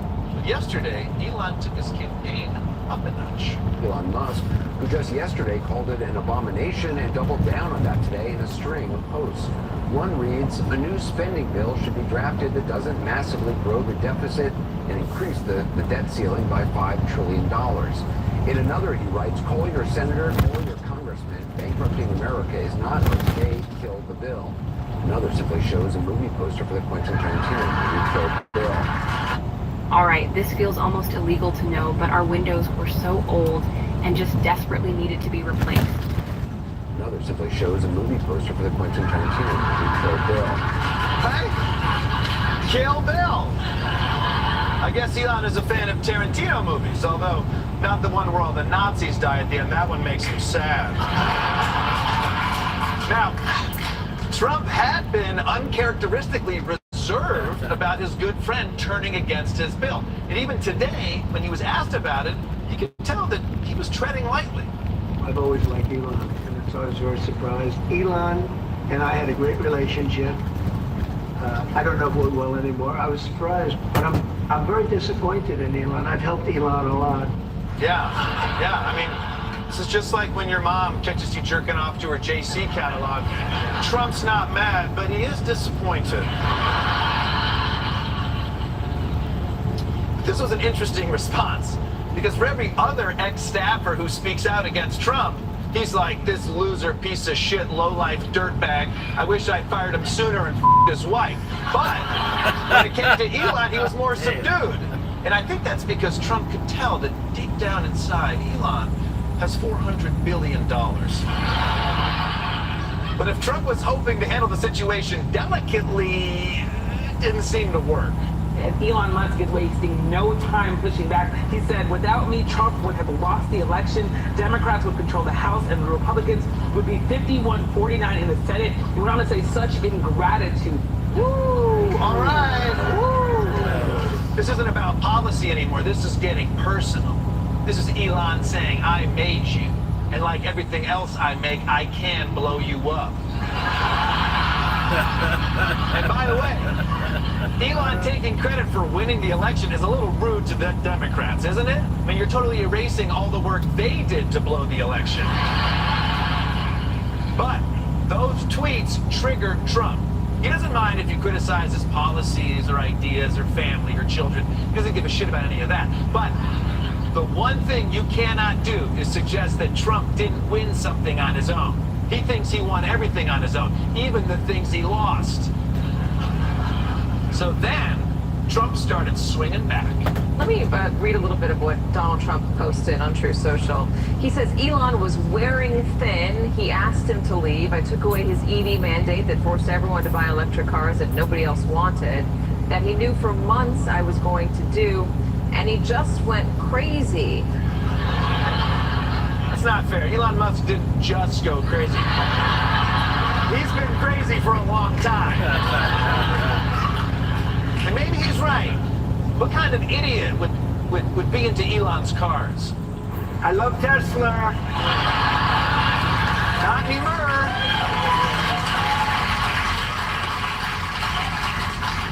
didn't just leave it there. He also threw in a threat saying, if this African junkie wants to cut the deficit, I know where to start. And he says the easiest way to save money in our budget, billions and billions of dollars, is to terminate Elon's governmental subsidies and contracts.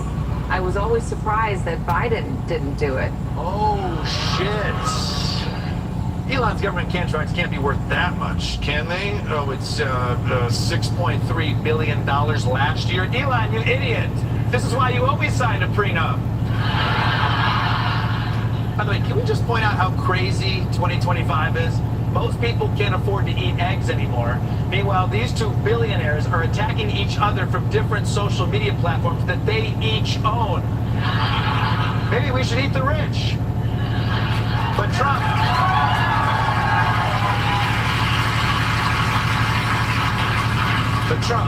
Elon, let's calm down. All right, things are getting a little too heated. At this point, we can still walk away from this. All right, let's not say something we can never take back, right? Right? Elon Musk tweeting within the past 1 minute. Time to drop the really big bomb. At Real Donald Trump is in the Epstein files. That's the real reason they have not been made public. Have a nice day, BJT! Exclamation point.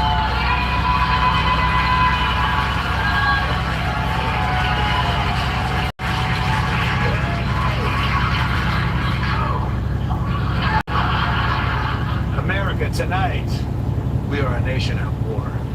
And look, it's not a big surprise that Trump might be in the Epstein. We've seen them party together. Of course Trump is in the Epstein files. This is like saying, guys, there are aliens in the X-Files. Yeah, obviously. But for his own best friend / sugar daddy to say this, that is huge. Although, I like that he ends it with, have a nice day. I don't know if Trump is, but I sure am. But as you can imagine, this whole feud is tearing MAGA world apart. Steve Bannon called for Musk to be deported. Some Musk fans called for Trump to be impeached, to which Musk replied, yes. But some more sober minds are calling for a ceasefire. Kanye West reacting to the feud today, posting, bros, please, no. We love you both so much.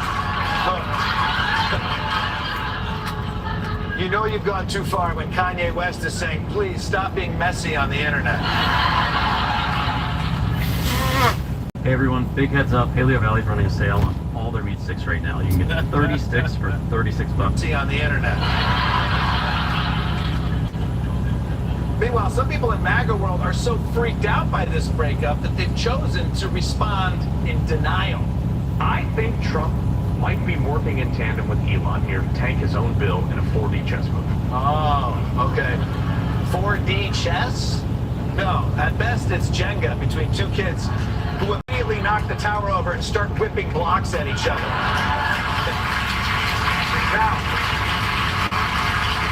for more on the fallout between Trump and Elon, we go live to Washington with Grace Kohlenschmidt.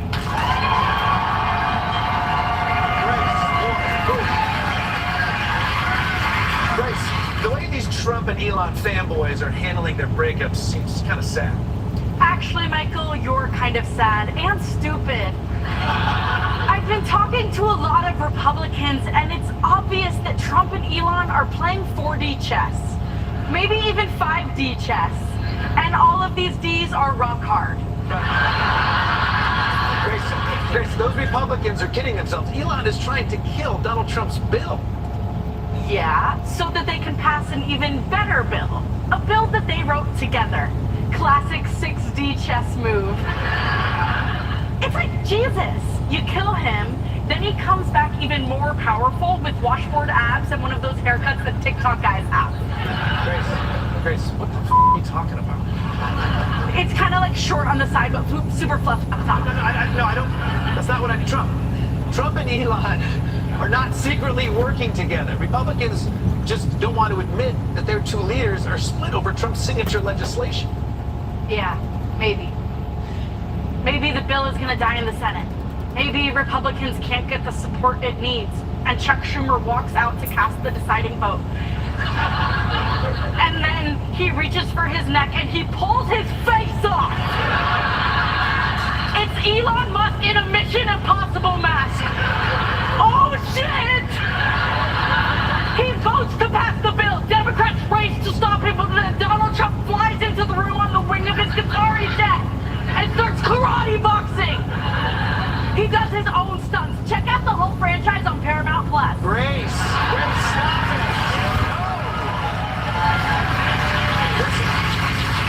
is not an action thriller. Musk called Trump a pedophile. Republicans have to accept that this alliance has collapsed. No, but your parents are getting divorced. What? Michael, imagine a chessboard in 7 dimensions. What are the 7 dimensions? Time, space, decayed gravity, Starlink, thumb. Grace. It just seems like they're both trying to get each other into checkmate. What is checkmate? Checkmate, like chess. I'm unfamiliar. Grace, we've been talking about this the whole time. I'm more of a twister girl. Oh, Grace Schmidt, everybody.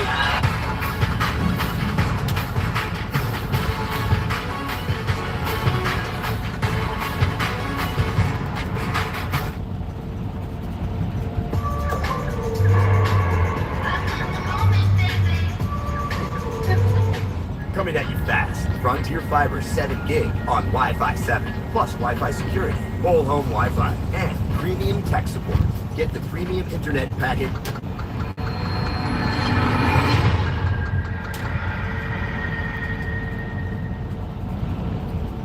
Alright, what's going on, you guys? Nick here with Nick Strength and Power. I've got a couple of interesting stories for you guys today. The first story that I've got for you guys today, some brand new physique updates of Rubiel Mascara, posted by his sponsor today, Yava Labs. So there's 2 shots here. In both the pictures, he's hitting the same pose. He's hitting the side tricep.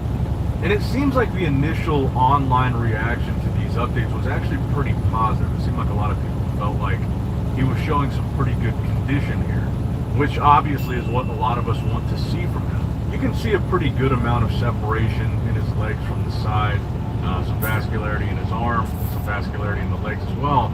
But if you put it side by side with a stage shot from last year's Dubai Pro, and there wasn't a shot of him hitting the side tricep in the same way from last year, so it's a little bit of a not perfect comparison. But if you take into consideration the fact that in Rubiel's update on Instagram, he's under ideal lighting, took the picture himself, probably got the perfect angle for this. And when you really put them side by side, I really don't see that much more detail on his physique than what we saw from him on stage. To me, maybe there's more vascularity in the arms, maybe he's a little bit drier through the upper body, maybe you can see a little bit more area of his abs. But to me, when I look at this, I'm still not really quite seeing a massive level up in terms of conditioning. Yeah, it's probably a good sign that his conditioning at 2.5 weeks out, which is where we're at now, his conditioning 2.5 weeks out from the show looks pretty comparable to, if not maybe a little bit better than how he actually looked on stage last year. But I'm still not seeing next level detail from Rubiel. And I would actually say, like, the side shots, like this shot here, I would say these are his strongest poses. He's very strong from the side, because in those side shots, that's where you can really see his thickness and his size. And in those side shots, his structure, which is kind of poor, like the way that his taper is weird, his legs are a little bit disproportionately large, and that comes across more from the front and the back than it does in the sides. You can't really see those structural flaws and the lack of flow. So I would say the side shots are his best shots. And if you go back and watch that video that we got, I guess it was last week already, the full posing video for Rubiel, I think he's very, very weak from the back. And that's something that, based on the posing video, didn't look considerably improved to me. Like I said, I think very strong from the sides. If he comes in better condition than last year, I think he will be dangerous in the side shots in particular. But when it comes to the back shots, I think he's going to lose those almost every time. He might be able to close the distance a little bit, like even if he were able to beat, let's say, between him and Beirut. I think Beirut is the favorite to win this show. But between him and Beirut, let's just be generous and give Rubiel both side shots right off the bat. I think that Beirut has a really impressive post muscular that's going to be very hard to beat. The size that Nexzilla carries, I think that Beirut has one. The detail, the striations in his chest, it's very difficult to beat in that pose. I don't think he's going to be able to beat Beirut in the back pose. else give Beirut the 2 back poses and the most muscular. That would put it 3-2. Now, I talked about his structure earlier. I don't think he has the prettiest structure. I would give Beirut the front double bicep because that's something that really shows off that flow, that shape. And I think that Beirut beats him there. And I think he also beats him in the front lat spread. So now it's 5-2. Now, if he's in good shape and he has really good detail in his quads, I could see them giving him the abs and thighs. So then it would be 3-5. And I think that would be a very generous analysis towards Nexzilla for the Dubai show. 3-5 against Beirut. I'm very reluctant to give into the Nexzilla hype this time around. I feel like he really has to deliver a next level condition, a much better version of his physique for us to start, getting back in that Nexzilla hype conversation. I think he needs to start proving it now. And right now, I'm still not convinced. I mean, the updates today, they do look more impressive than the posing video. But again, I think part of that is the lighting, the angle. And it's probably one of, if not maybe, his strongest pose. So I think naturally it's going to look more impressive. But let me know what you guys think in the comments down below about the latest updates from Nexzilla today. I still don't think he will win this Dubai show. Maybe he'll improve his placing from last year. That's a different conversation. He was 4th. I could see him moving up, but I don't see him beating Beirut. Now, speaking of Beirut, this has been a really hot button topic. I'm sure most of you have heard by now about the travel ban that Donald Trump implemented yesterday, which included 12 countries. The big one that applies to bodybuilding is Iran, which specifically applies to this Dubai pro, because Beirut Tabani is from Iran. It also specifically applies to the Olympia, and this is really the big one. Hadi Chupin is also from Iran, and you know that Hadi has struggled with his visa in the past, but not nearly as much as Beirut has. Whereas with Hadi, it was more of an issue of the time. Using the right weight matters. The body pod lets you easily understand what is the fastest way to reach your health and fitness goals at an accuracy of 98%. Whereas with Hadi, it was more of an issue of the time frame. It was like a tedious thing for him to get, but he always ended up getting it. Beirut has thus far been unsuccessful in even getting one. And I think it was an intentionally tedious and slow and difficult process, as it is, before this travel ban. And I think that people saw this, there was an exceptions tab on this announcement, and that exception had athletes as one of the exceptions participating in a large, world-class sporting event. But I wouldn't be holding on to too much hope with that exception. As much as I've been saying for years now, and I think Beirut belongs on that stage and deserves to be there, and of course Hadi Chupin as well. I want them there. But the bottom line is, this will 100% make it more difficult for someone from Iran to come over here and compete in a bodybuilding competition. And as you can see, it's already been difficult enough for Beirut. And this is adding a further layer to that. And I've heard, I don't know if this is 100% true, but what I've heard is the difference between Hadi Chupin and Beirut was Beirut's military service in Iran puts him in a different category when it comes to traveling as an Iranian national to the U.S. than would be Hadi Chupin. And it wasn't just the fact that he served in the military. I believe it was some specific thing that he did while in the military. And again, I don't know the specifics of that. I don't know that to be 100% true. That's what I've heard is the difference between Hadi and Beirut. But I think the bigger question, I think probably it is going to get harder for Beirut to get here, and obviously Beirut has not been able to get to the Olympia thus far. So I think this further diminishes the chances that we're going to see him on the Olympia stage this year, whether he qualifies or not. But I guess the other question would be, is there a chance that this takes away Hadi's ability to compete at the Olympia? Because he's been able to before, but now this is going to make it more difficult, which was also very difficult for Hadi. I remember when he came to do the Arnold, Ohio, that was supposedly a very difficult process getting him here again for that show. And that was while Biden was still in office, which had a much more lax, I want to say lax, but more lenient immigration policy than what we're seeing here. So is there a chance that this could exclude both Hadi Chupin and Beirut from competing in the Olympia?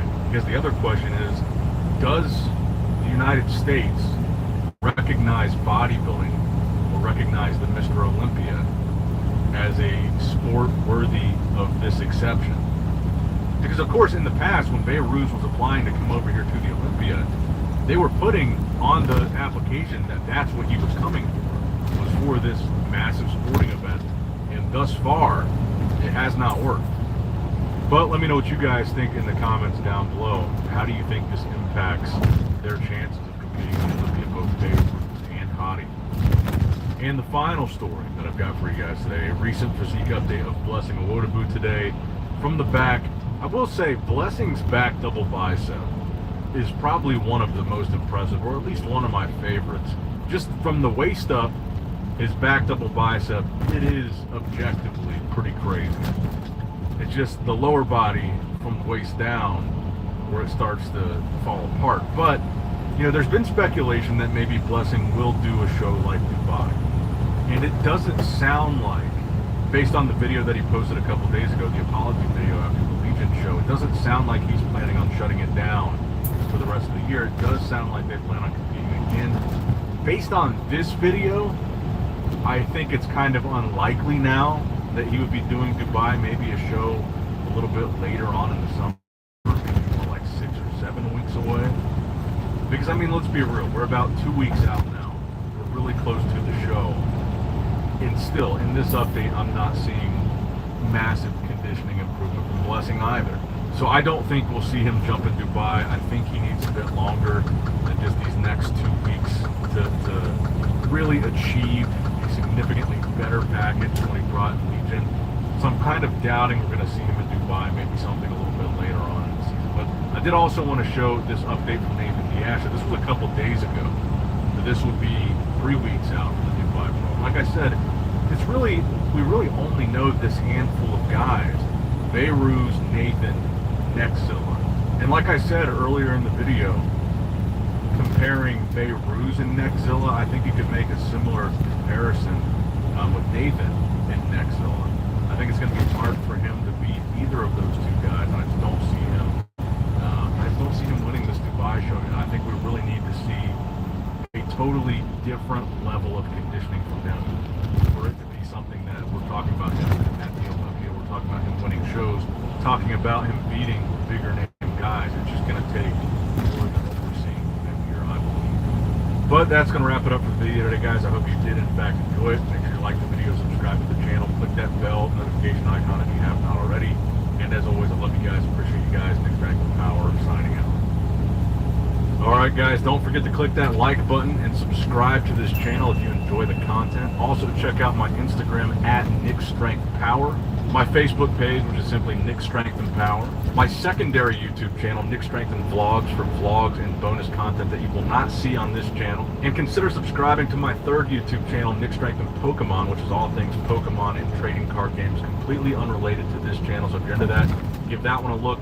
And all links to merchandise and social media will be in the description box below. If you guys want a Nick Strength and Power t-shirt, that will be in the Shopify link below. Have a great day.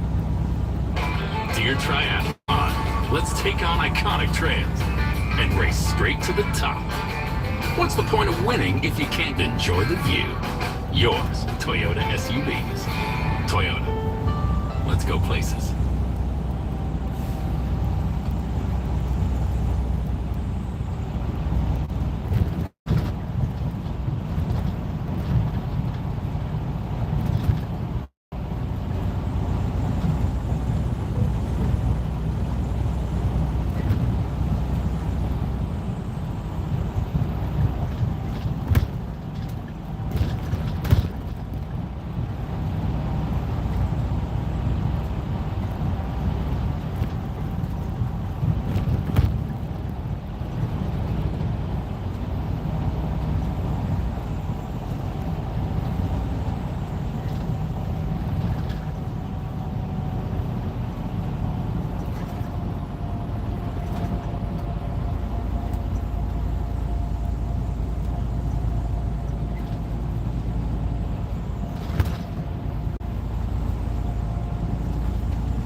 We're having literally the best sale we've ever had on our award-winning very grass-fed beef sticks and passion pork and poultry sticks.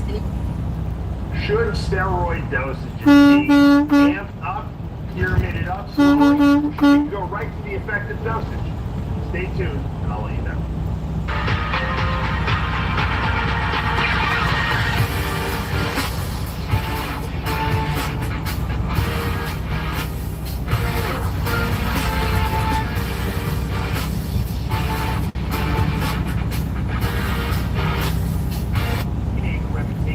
Every bottle of Scenic nutrition products.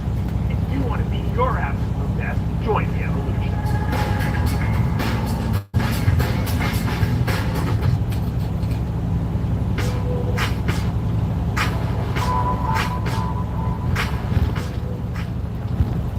Television, rsmuscle.com. This is Ask Dave, your 30-minute weekly question and answer show with Dave Colombo.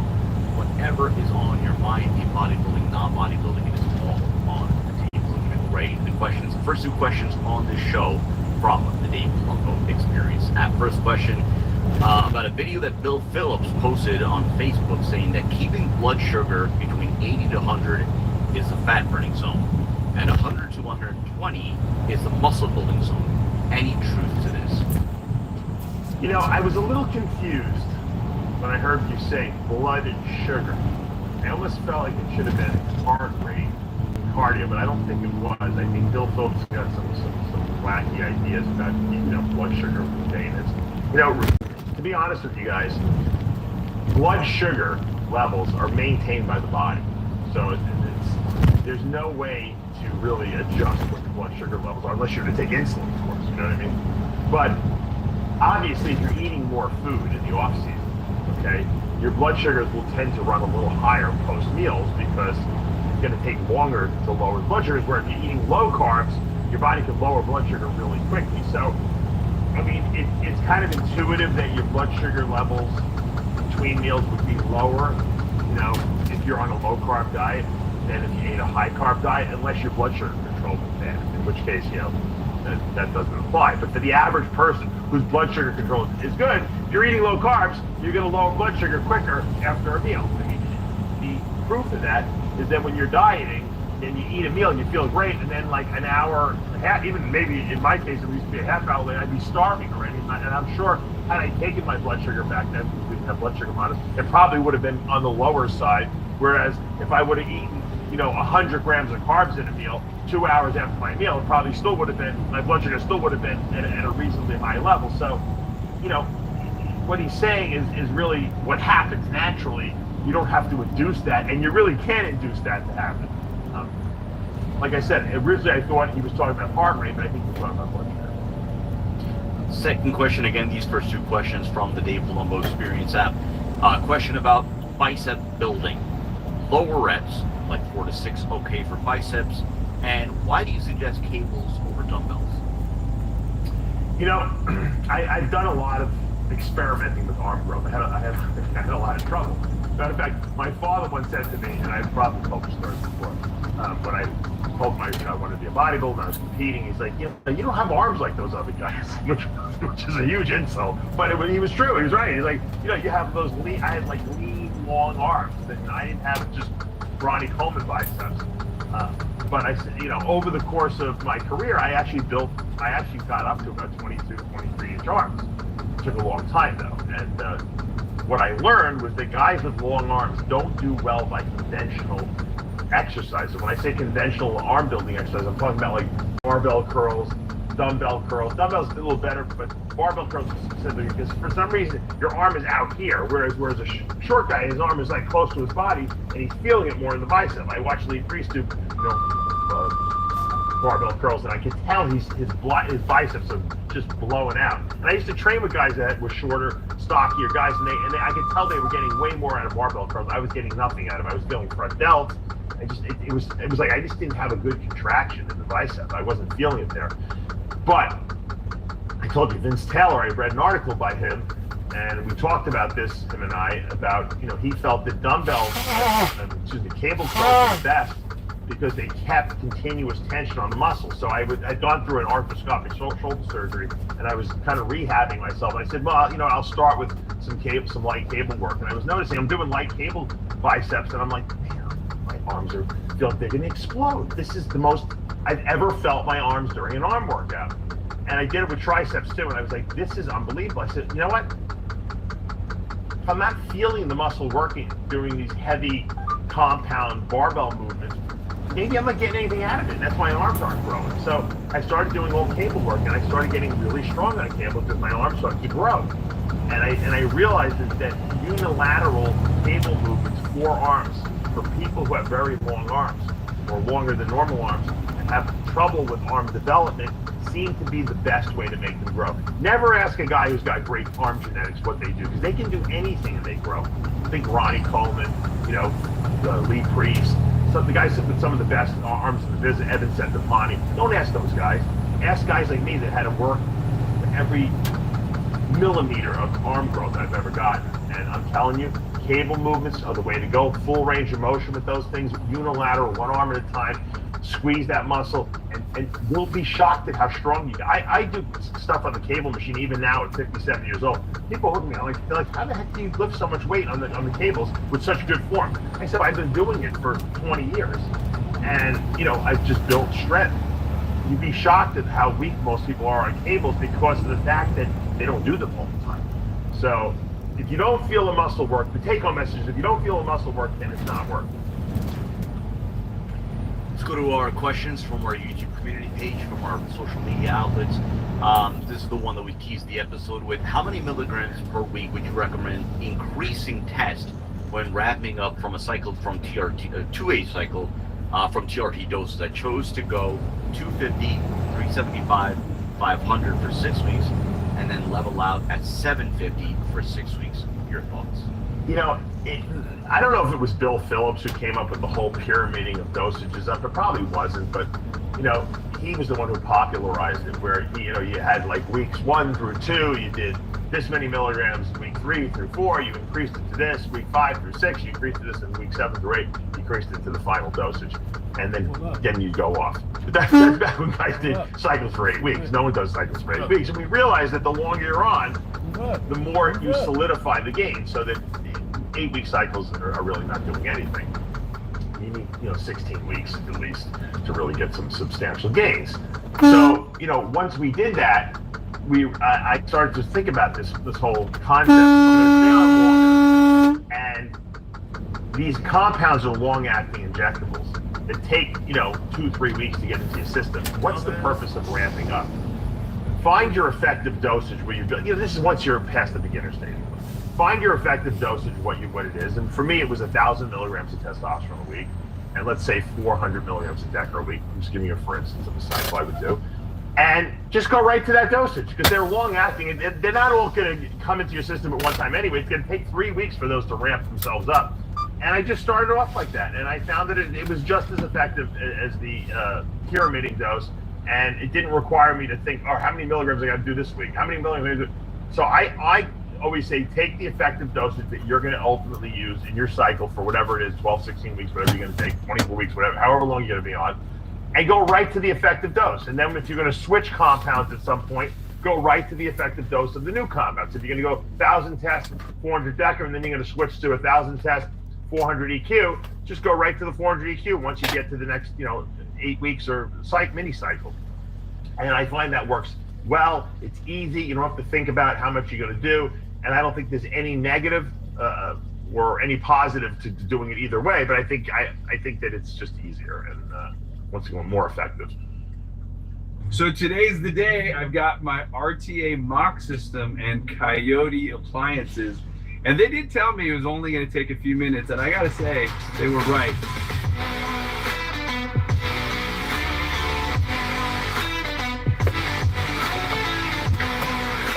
The big old box came from the shipping company.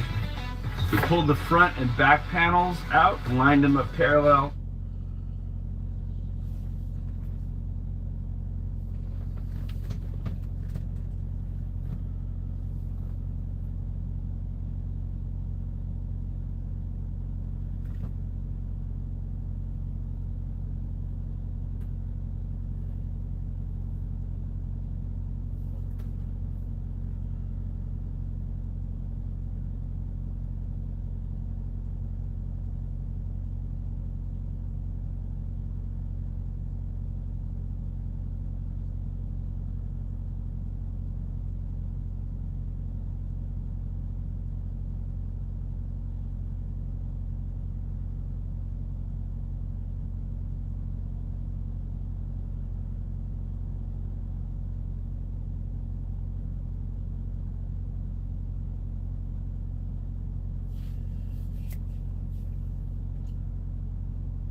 Tomorrow comes, when the next day comes where he said we're going to talk about it, he comes there with movers to move all his stuff back. He was only there for one day. He only slept there one day. He had movers move his stuff out.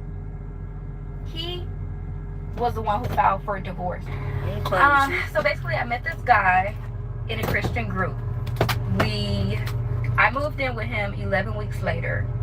He was ready for marriage. I was ready for marriage. We was like, let's do it, right? So the first red flag that people are saying that he did was rewind. When he first met up with me, he was trying to see what I was doing when I was hanging out with my gay homeboy. He didn't really trust me. The second one, I actually think that that's a very reasonable response. Hey, ain't nobody trust your ass. I don't think that's a red flag at all. I think that any man that's serious about taking a relationship serious, especially if they're trying to take it to the next level, will want to know if you're ready to be committed. Because if you're not ready to be committed, y'all both are wasting y'all time, and he's going to waste more than his time. He's also going to waste his money too. So I think that's a very reasonable response to any man that's actually serious about a relationship. was basically when we got engaged. I had to go to my graduation in Texas. He went with me. It was just me and him. And we went to my graduation, and when we went, he left me at David Buster's because we got into literally a small argument. But he was notorious to leave me at places. Yeah, I wonder what that small argument was, though. Because to you, it might have been small. Sometimes women do things that's disrespectful, and they think that it's small, but for guys, it's not. Now, again, I don't think that you should leave your woman at David Buster's. But I'm saying, I wonder what that small discussion was, or that small argument was. Even after we got married, even when it wasn't my fault, like, you get me? Like, he just, I don't know what the hell. Like, he got mad one time because it was bacon on his burger when he ordered his burger. He was like, and got so mad. I was like, babe, like, I even offered to buy him another burger, and he still was like pissed the hell off. He was like, it's on me, and just like stormed off and was like super upset. So he was notorious to like leave me in restaurants and stuff like that. Okay. I think that might be the first red flag. I think that's a red flag because when you're dating people, when they're angry, that's when you kind of see truly who they are. Because y'all can make it through the good times, obviously. But if you can't deal with the person, or a person gets heavily disrespectful when they're angry, you got to be really careful of those types of people, because you see where they go when they're at their lowest. I'm a firm believer that if you genuinely love somebody, there are certain things that you don't say or do even when you're angry with them. And I understand that it's at the beginning of the relationship, but I think that's even more of a red flag because y'all still in the honeymoon phase. What are y'all even arguing this much for? So he left me in this restaurant literally like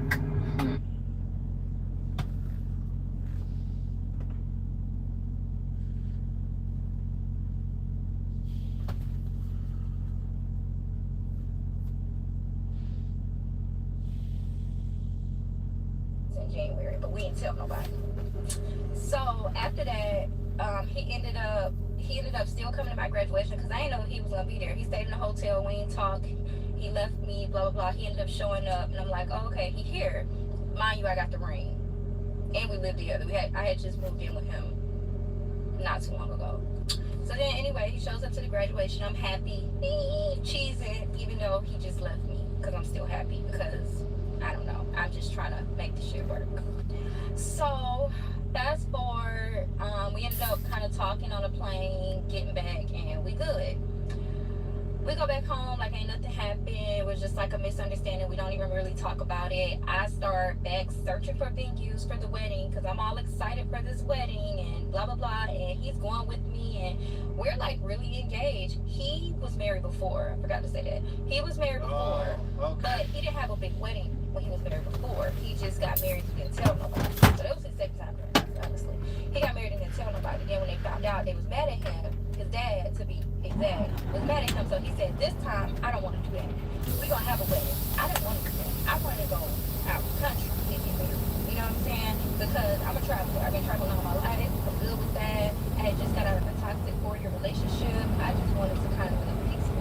But he was like, hell no. Like, I did this last time and didn't tell nobody. This time we had a big wedding. And blah, blah, blah. My dad killed me and all that. So I'm like, okay. Then we found a venue $20,000, a dress, blah, blah, blah, violinist, DJ. Everything just started adding up and it equaled up to $50,000. Oh my goodness, there's no reason for that. All right, this feels almost illegal to me.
Also available. Visit the Nicolot Design Studio. 800.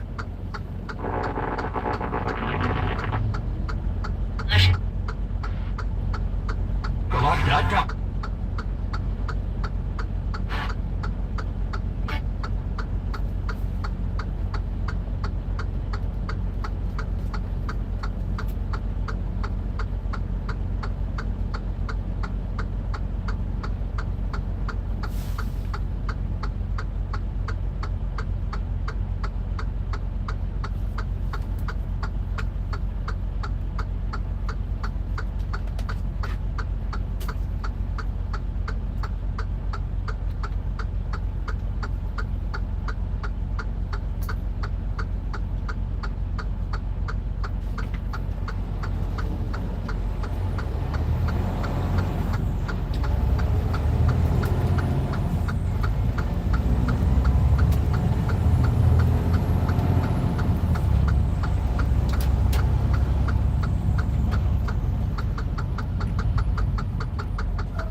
All right, this feels almost illegal to know, but our windows were so old and just desperately needed to be If you love somebody, you ain't got to pronounce your love by spending $50,000 on a wedding, especially when you know the one of the top causes for divorce is financial concern. So why would you start your marriage off with a bunch of financial strain? It just wouldn't even make sense. Also, I've seen studies that say the more you spend on a ring and the more you spend on your wedding, the shorter the marriage is on average. And it was like, oh my gosh. So, mind you, he was in the Navy, so we was getting Navy check on top of work as well. So we was just throwing all snowballing money at this wedding in 5 months. We didn't know each other. We met at the end of July, and our wedding was in January of this year. So, mind you, he said he wanted to have a big wedding because he didn't want his dad to be his dad to be mad at him about not having a big wedding because he did it the first time. His dad didn't even come to the wedding. Oh, man.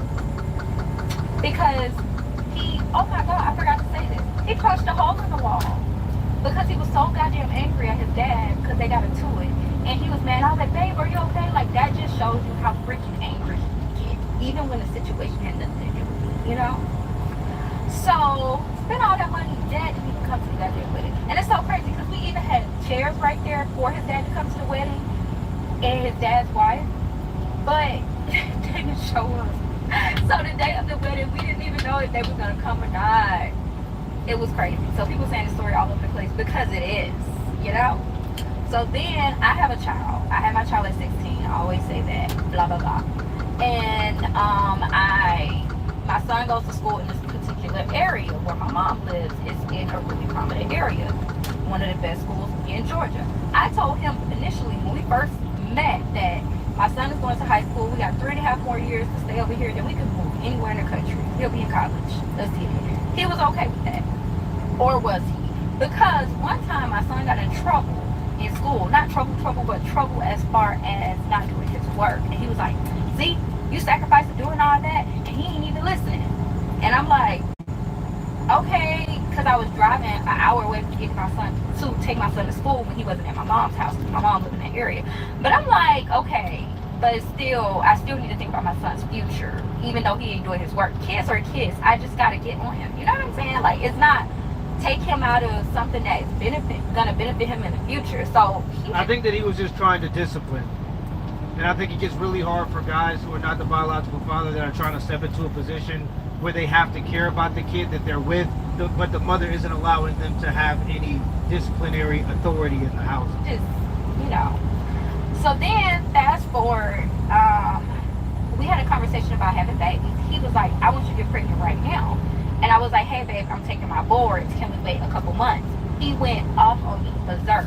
The Bible says, I make the big decisions. You make the little decisions. You ain't making no little big ass decisions like that. When we gonna have? So you calling the timeline? When we gonna have kids?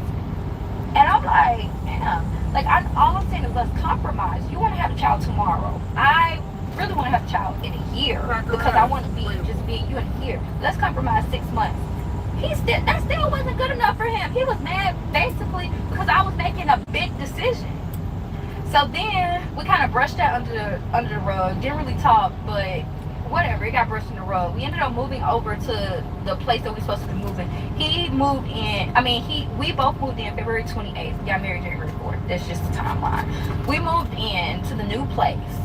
I found tenants at his place that was moving in his place. I already had tenants at my house. I owned the house. He owned the house. He had tenants. I found him his tenants. I already had tenants there. Tenants supposed to move in his house in 2 weeks. We moved in the house February 28th. And when we moved in a new house in February 28th, we doing good. We started talking about, oh, when we gonna have kids, blah, blah, blah. We was only in there for 1 day. 1 freaking day. And he moved out. Damn. And here's why. He moved out because the next day after that, it was Saturday. I forgot to say that in my other videos. I said it. I told you I'm gonna be missing parts in this. But he was still like under the belief of he wants to do everything on Saturday as far as like read the Bible and stuff like that, like the Sabbath. I always grew up on Sunday. He even had a problem with Christ. He was more so honestly like Hebrew, if you want to look at it like that. But I met him in a Christian group, so it's like, why would you even there? Even though we read the same Bible, your beliefs are different. So we were there February 28th. March 1st was Saturday, and Sounds Seventh-day Adventist. Mind you, that night before, on February 28th, I fell asleep on the couch because I was so tired. And he rolled his eyes at me. He was so mad because I fell asleep talking about, oh, life just revolves around me like this. I'm like, yeah, nigga, I'm sleepy. Okay. So I woke up that morning. He in the bed. I'm still on the couch. He in the bed asleep. So I'm like, hey, good morning, babe. Blah, blah. Still trying to be feminine. And he was like mad at me and stuff. So then I was like, okay, I'm gonna go. I gotta go work. I've been having a lot of stuff going on. We just moved. I gotta work. So I leave for like 3 hours to go to the coffee shop, do some work. Come back. I forgot I had one more session. Get back on Zoom in the living room. He in the room. And when I come back, I'm on Zoom. He starts stuffing out the room, putting on his pants, and he leave out the door. I thought he was outside getting some fresh air. I got done with my Zoom call, and this nigga's gone. He's gone. Like, his car is gone. Don't tell me where he's going or nothing. Completely left. So I'm like, oh my God, like, what's going on? Hours went past. He left at 6, it's 7, 8, 9, 10, 1, 10, 11, 12, 1. He ain't there. I wake up at like 2 in the morning. I get a text from him, and he says, FYI, I'm at my house studying because he was in school. I'm like, what? So then he left, and I was like, if I would have did that to you, mind you, I didn't even know. I ain't have his location or nothing. He had cut it off, and we had a conversation about the child because he just be that petty when he's mad. He want me to say something. I'm the type that I'm so G. I'm not going to say anything. You don't want me to see your location? Okay. I don't know what you got going on. It's not that serious. He never comes back. And I go to church. I tell him I'm at church. I said, let's talk about it. He don't want to talk about it. He tell me he'll talk about it tomorrow. Tomorrow comes. When the next day comes, where he said we're going to talk about it, he comes there with movers to move all his stuff. Was the one who filed for a divorce. I didn't even file the goddamn papers. I didn't even sign the papers, let alone file it. Oh, and I forgot to say, he begged me back, but I left him on red every single time. So you met a guy that you were going to marry on short notice, and he had a habit of leaving you at restaurants, and then y'all got married, and then 3 days later he left you at the house. How is that a shocker? Seems to be pretty consistent with his character, but a lot of times people will get into these marriages and think that they're going to change people. You have to see people as who they are. I'm very interested in hearing his side of the conversation because we only just hear her side.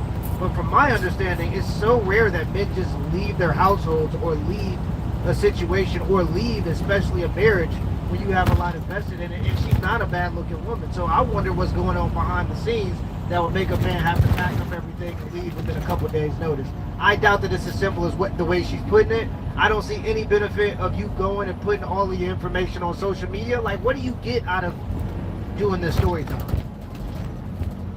I don't understand the net benefit. Do you not have intimate relationships with people in your life that you can have these conversations with? Why would you go to TikTok and tell this story? There's so many unanswered questions that happen when these ladies get on here and just yap about these stories for literally 10 minutes straight. I would love to hear the man's side of the story. Let me know in the comments below if this video was a W or a L. hold on, Dominique.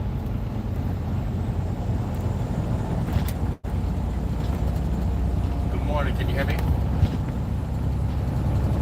morning. How you doing?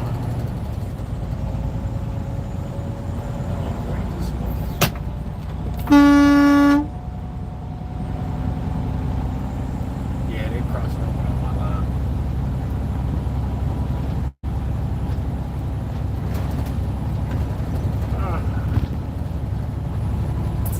Why they all up in my lane, but all up in my lane, they can stay in their lane. The lanes is full. Stay in them. How you doing?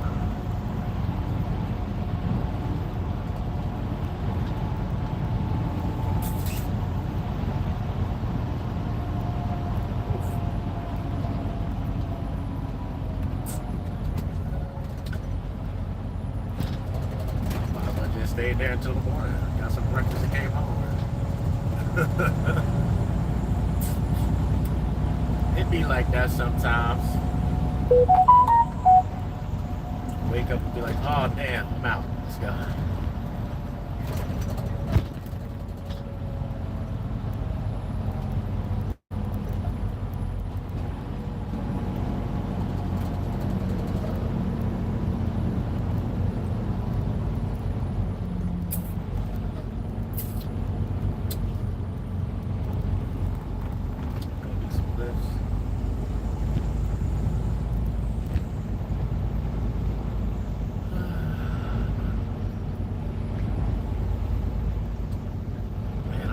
Slide through here this morning. Connecticut 195. I should have known better.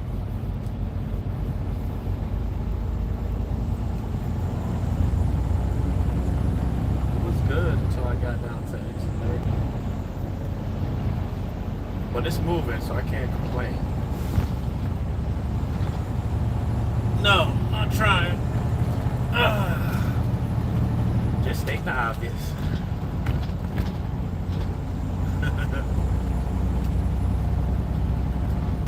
So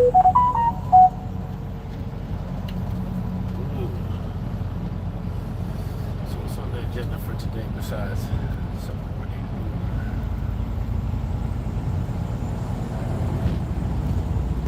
What'd you get?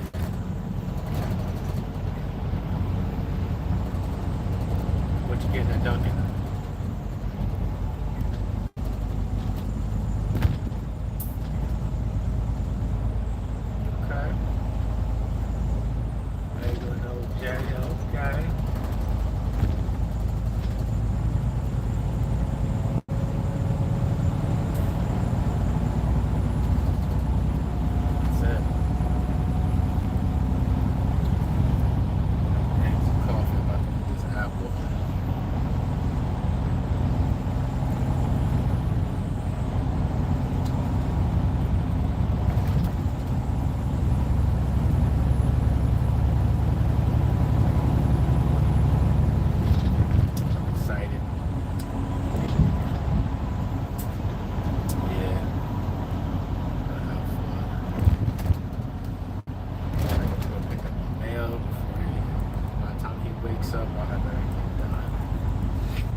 That's all I'm telling you not to charge you.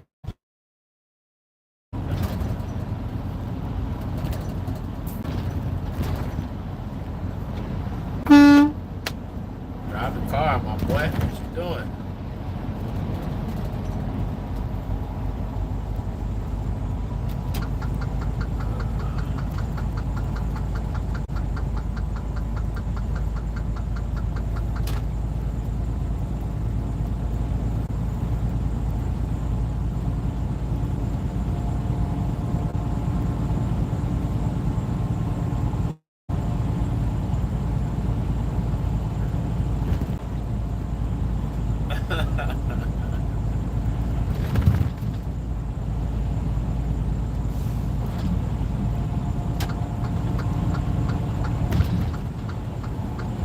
got babies in the trunk.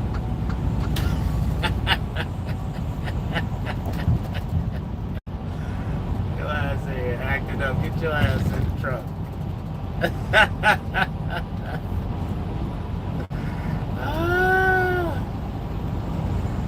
Yeah, I'd have questions too. I was like, why you put my baby in the trunk? What's wrong with you?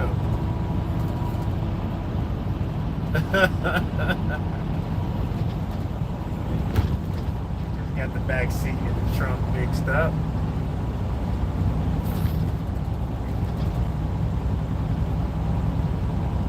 Oh, what you got? 3 rows?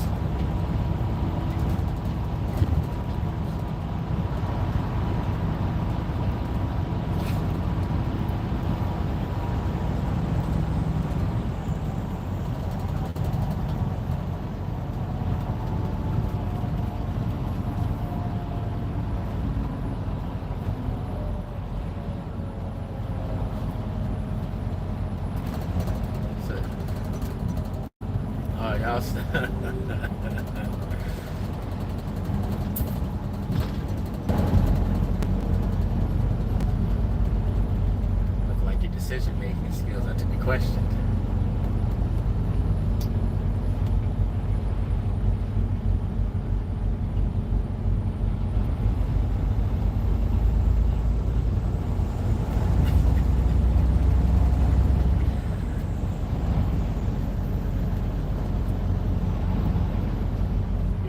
Kids in the hatch.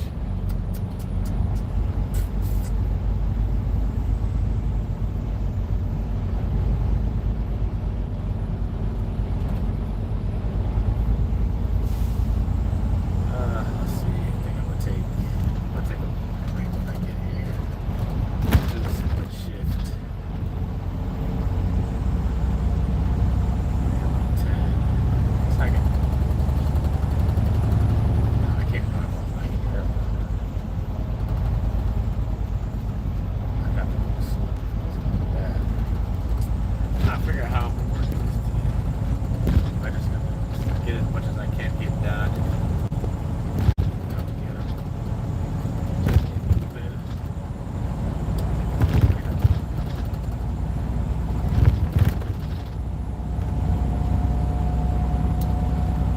How I'm gonna drive this today.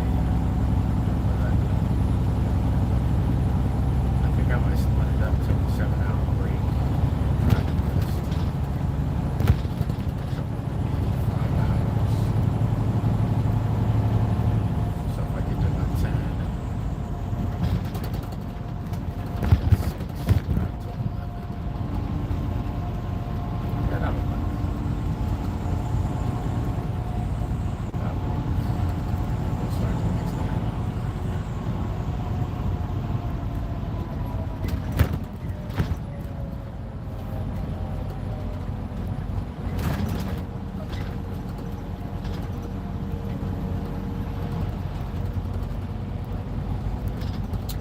Grain bagel with cream cheese. You toasted or not?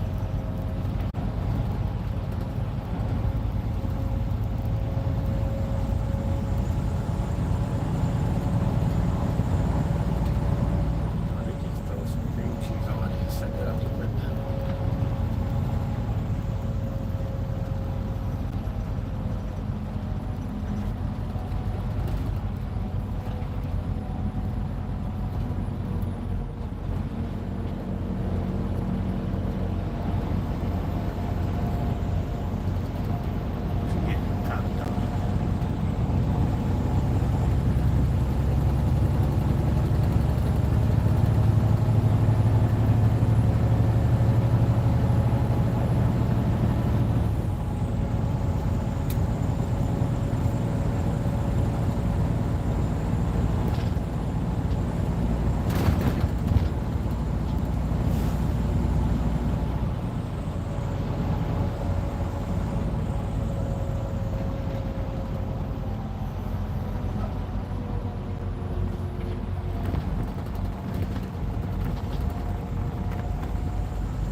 Where'd you go, back to the drive-thru or you somewhere else?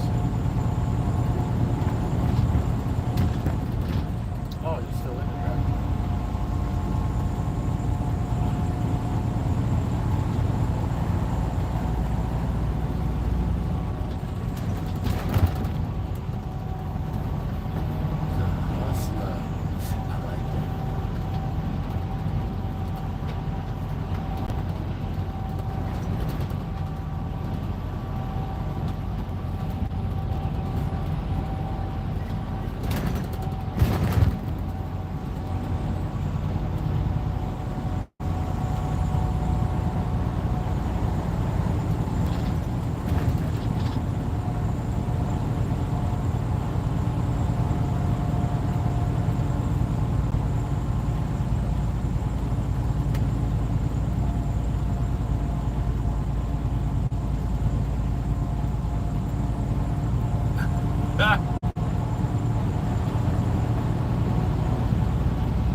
Baby name wrong. I get the baby's name wrong.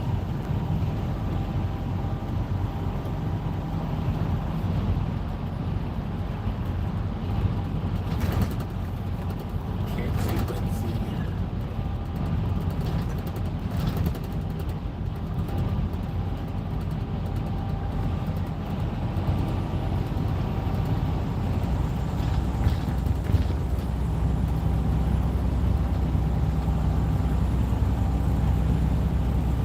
With chairs.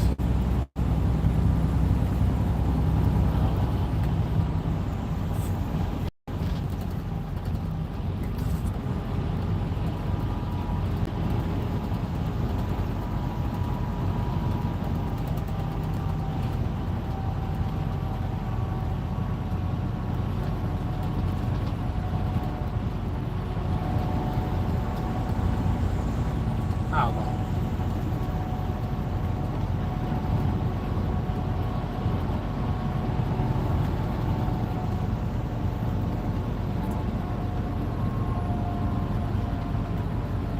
Better off buying one of those tanks that are full of helium than getting each one blown up before you get there. It's cheaper.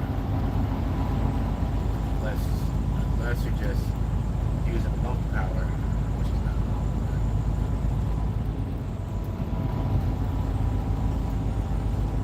that's what's up.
No, not that doctor. A real one. Damn, grandma. Uh-huh. No, like chop them up and put it back together type doctor.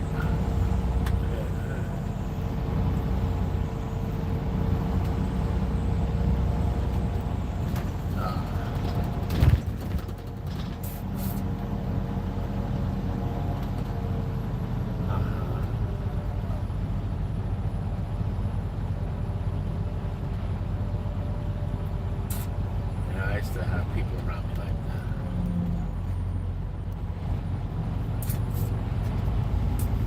Well, damn.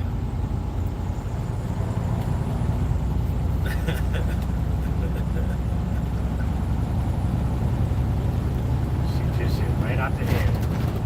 Oh, pow. Okay, not your accomplishments.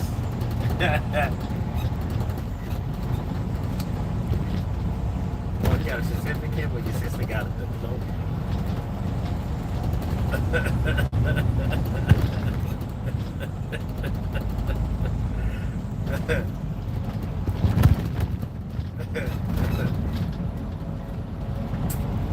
That's it. Yep. How all the black folks be. There's a level to this shit. You could be a whole surgeon, but if you ain't the right surgeon, you just a regular doctor. Like, oh, you just fix hands. Oh yeah, you don't need heart transplants.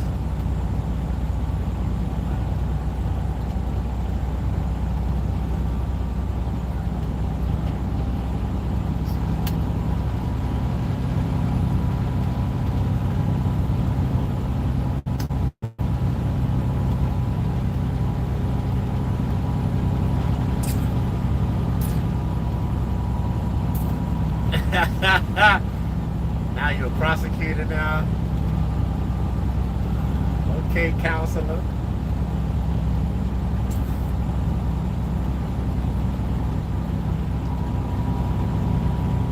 Yeah, if you don't got a TV job, it ain't clicking for the old folks.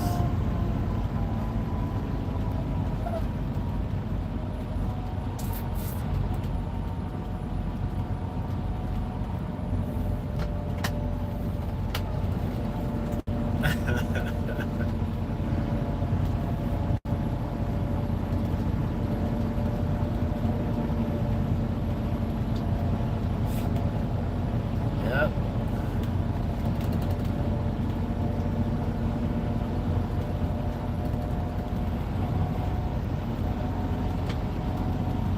Yeah, family can be rough.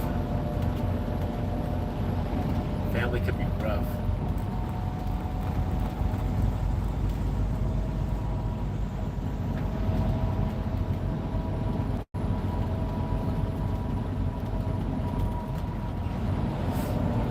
That's right. This ain't about me, it's about you.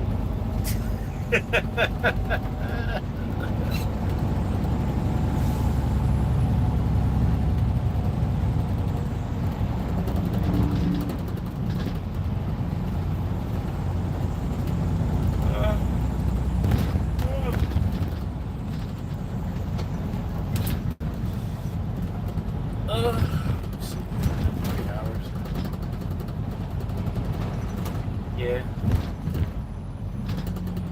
It's just it's stop and go traffic at the moment. So yeah, rhythm is all off.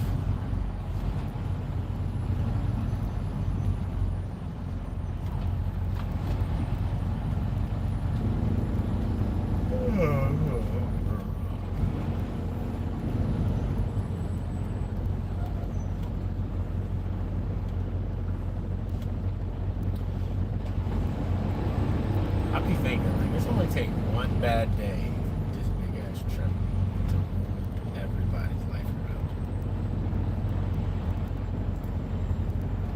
Well, not even a bad day. It takes like one bad moment with this big ass truck to ruin yours and everybody's life around.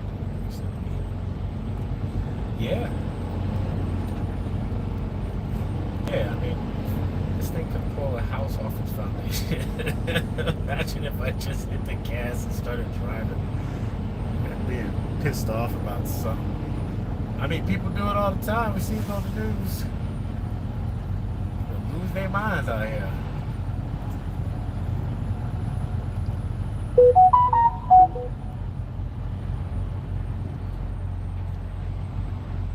What are you doing? Get it together.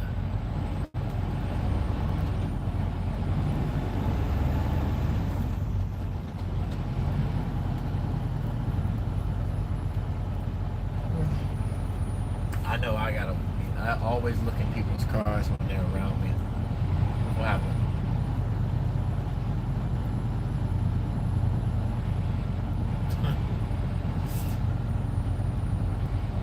I gotta look at folks. Yeah, we'll solve that in a good 20 minutes, depending on how far we gotta walk between clues. I think because if two smart people get together, it shouldn't be that hard.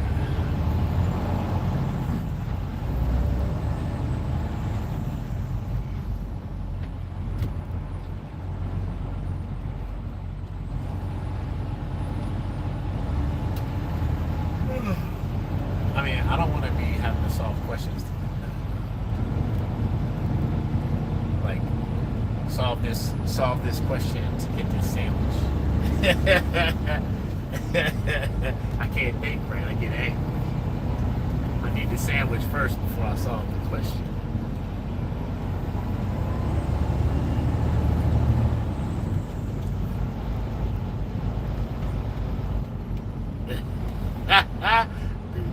Yeah, we go to breakfast before this.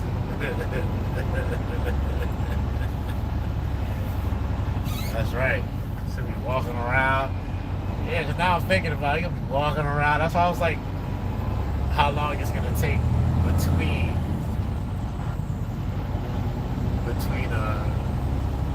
puzzles. Is it going to be in different places? We got to go to a different part of the city, like blocks away. How's it going to be? No, I didn't go through the whole site. I just read the first page.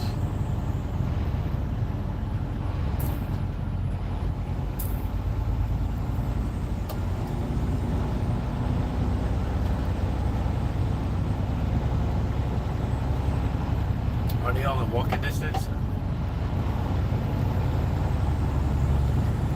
Yeah, because if we got to go to different places, I'm thinking they're all in walking distance, or we got to drive around the city and find parking.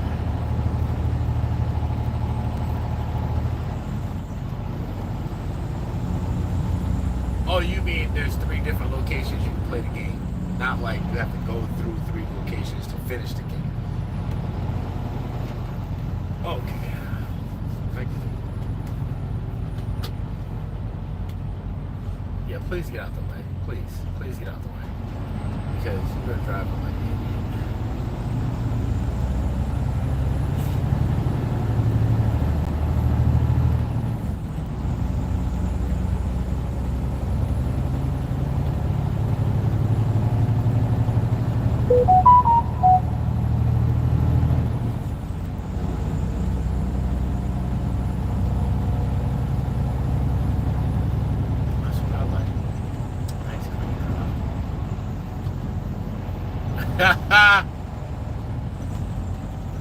That's your crowd looking. Lucy.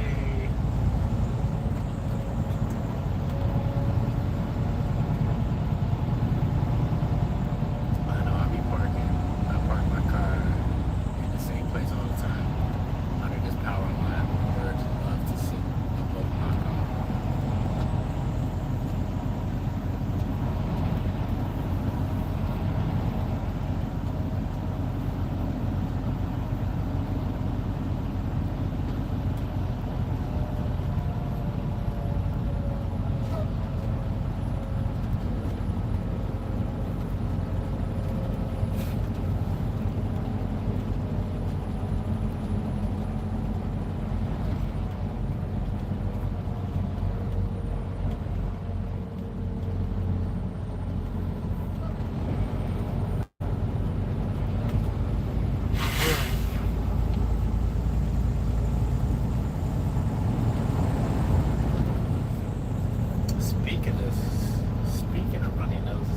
try to get this allergy medicine. We about to be in all kind of different pollinated areas.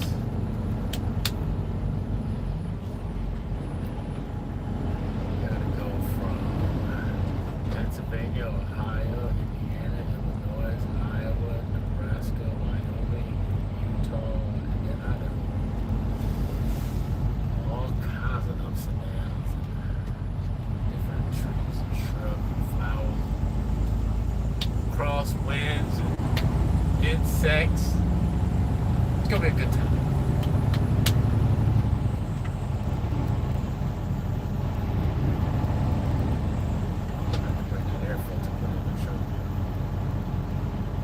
What you mean? Like 99 bottles?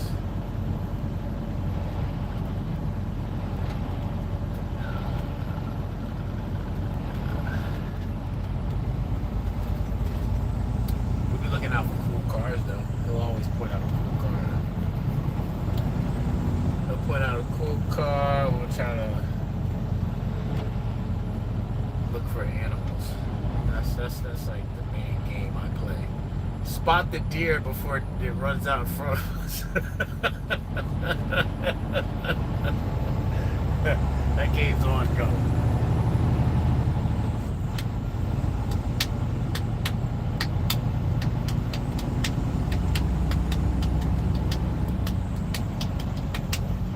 Well, he'll usually be on his Nintendo or watching some kind of movie on the tablet.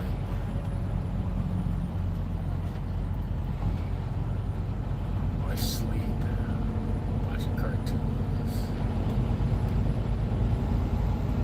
And then I'll sit and do some reading or some kind of math drills or something with him. And then we'll work out when we stop. Some push-ups.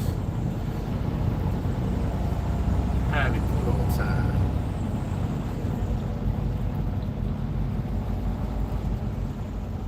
You know what I'm saying?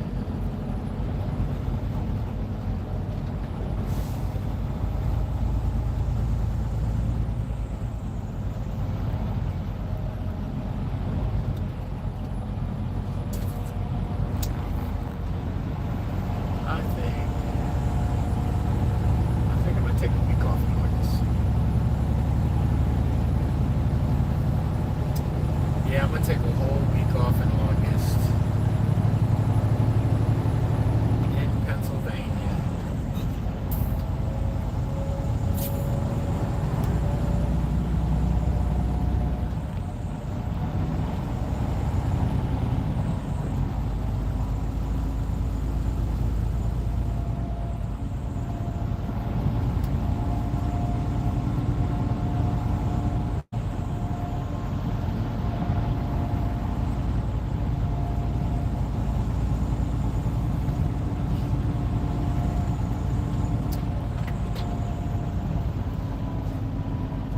Maybe I think I'm gonna do a week at Kalahari or something.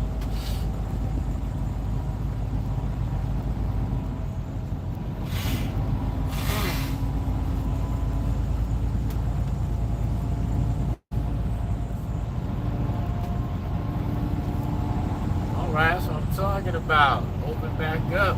Let's go.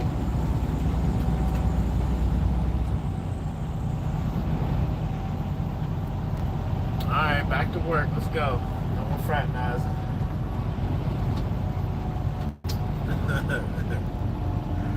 Alright, sweetie. Hit me later.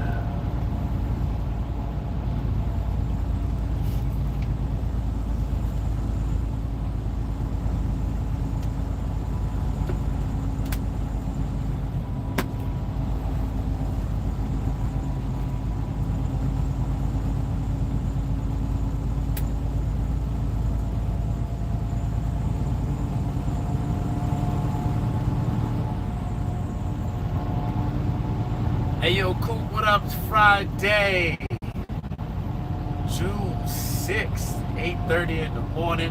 Hollering at your boy, driving through Connecticut, about to go pick Hilkiah up at the E. And then we're gonna head to Idaho. What's up with you, man? How you doing? How's the kids? What you got going on this weekend? You got a lot of stop and go traffic right now. I don't know what's going on. All I do know is I don't like it. I don't like it one bit. Too much hitting my brakes. I'm trying to smooth through this. I was all excited because traffic just picked up and now it's slowed back up. And every time we get up here, there's nothing happening. There's no accident. There's no construction. Just motherfuckers can't don't know where they're going. Everybody in the left lane is supposed to be in the right lane. Everybody in the right lane is supposed to be in the left lane.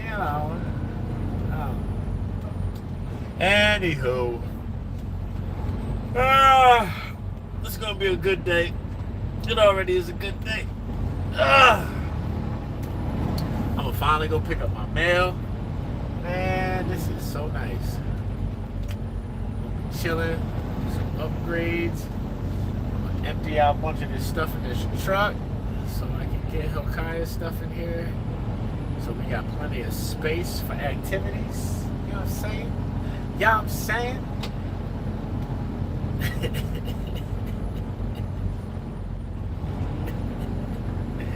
Yo. Holla at your boy, man. Let me know what's going on.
I was selling crack on a private jet up in the hell of back. But no confusion, it's a reunion. Hello y'all, welcome back. In murder here, he counting money, he said, "Cam man, the hell with that." I'm only here to shit on niggas and piss on bitches. Welcome man, I bought jewelry and bikes, nigga. Black Benzes and white figures. Now I'm out here and I'm looking for more chandeliers and light fixtures. Nah. I don't like niggas, what's wrong with me? I'm a hype nigga, but this 44 turn to Michael Jordan. Now I'm looking say take flight. Welcome back to It Is What It Is. This episode is sponsored by Underdog. The app is the easiest way to make some cash just by making picks on your favorite players. Underdog is available in over 30 states, including Georgia, Missouri, and Texas, just to name a few. Make sure to support the show by hitting the link in the bio and downloading the Underdog app.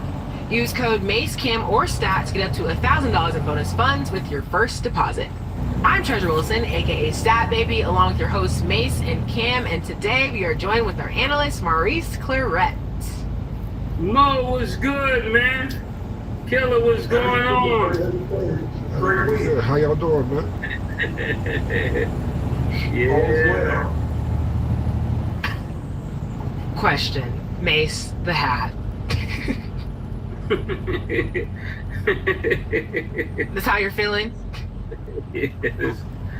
I'm feeling the best team in basketball, man. I'm just happy to be here. That's it. Happy to make my contributions, you know. Taliban, you know. Okay, contributions, Taliban. Where we see it. I don't know how long it's gonna last, but we see. Okay, so let's start with this game. So the Pacers win game 111 to 110. Of course, the result a lot of people didn't expect, but in basketball we know anything can happen. So Mace, how did you feel about how this game 1 went? They didn't finish my hat stat. They didn't finish my Indiana hat. But, you know, I'm happy to be here. I'm happy that Indiana could prove me right. You know, when you come from Titletown, it's just things you know. And I'm happy Cam is here today. I'm happy. Could you put the camera on Cam for a second, you know? Cam, I'm happy. I'm happy he doesn't have the Yankee hat on. So, you know what's crazy, Murder? Is that I'd rather wear a Yankee hat than have random cowboy hats available. What are you doing aside that you got colorful cowboy hats available all the time?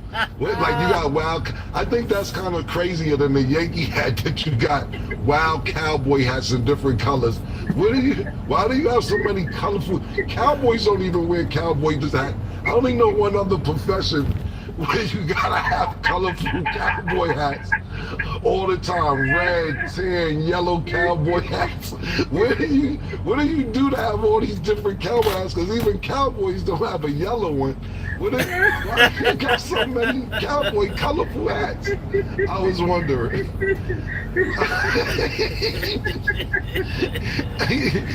And then you got you got them available. You got mad colorful cowboy hats available. I was just wondering why you got so many. You don't live in Texas or nothing. I'm just trying to figure out.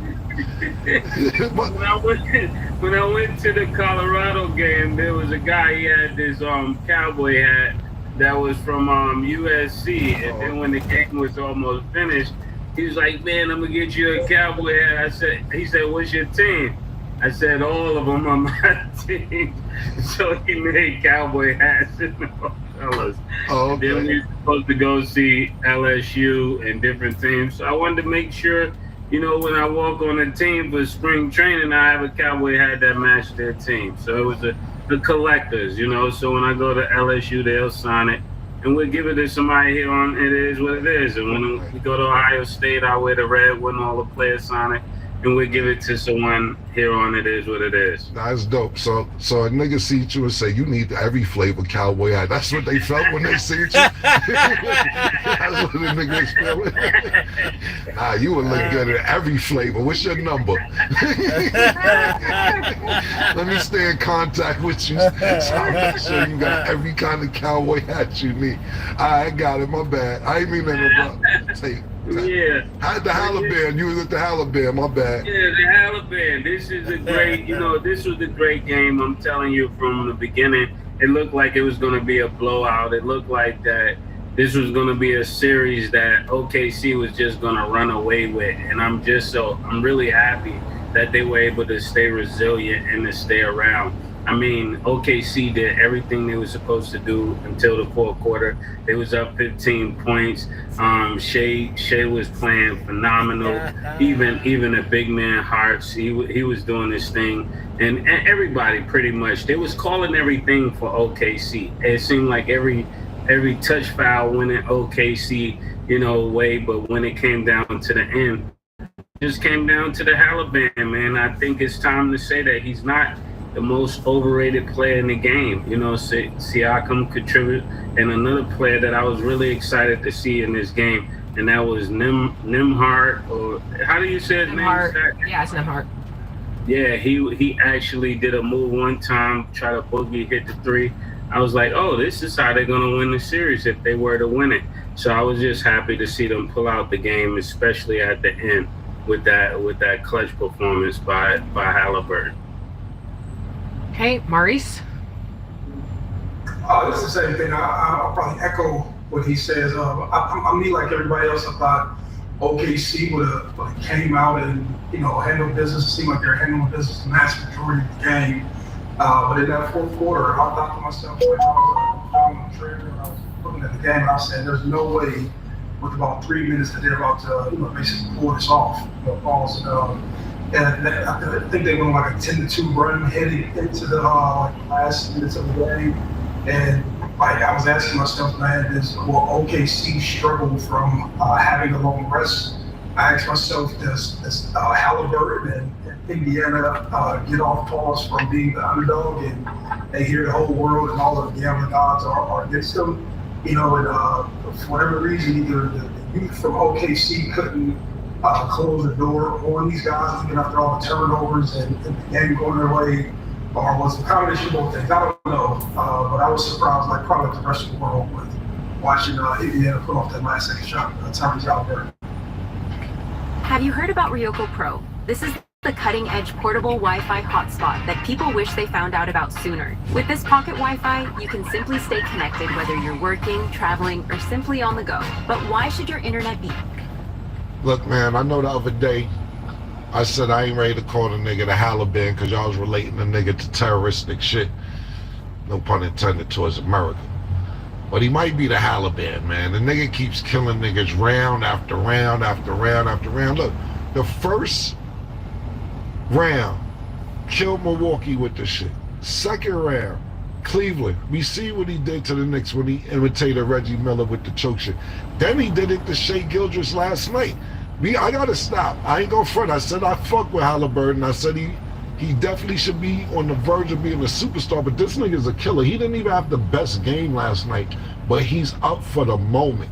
A lot of people, you can have somebody, I remember years ago when they used to say LeBron don't want the ball in the end. He don't want to shoot foul shots in the end. This is not early LeBron, 6th, 7th season, something like that, 8th season, saying he's running from the moment. And I'm not saying that was true, I'm just saying what people used to say about LeBron. This kid is ready for the moment. It isn't like he had 40, it ain't like he had 20. The kid is ready for the moment. You got 35, let's put this into perspective, right? Shea Gilgeous had 36, 38 points, something like that.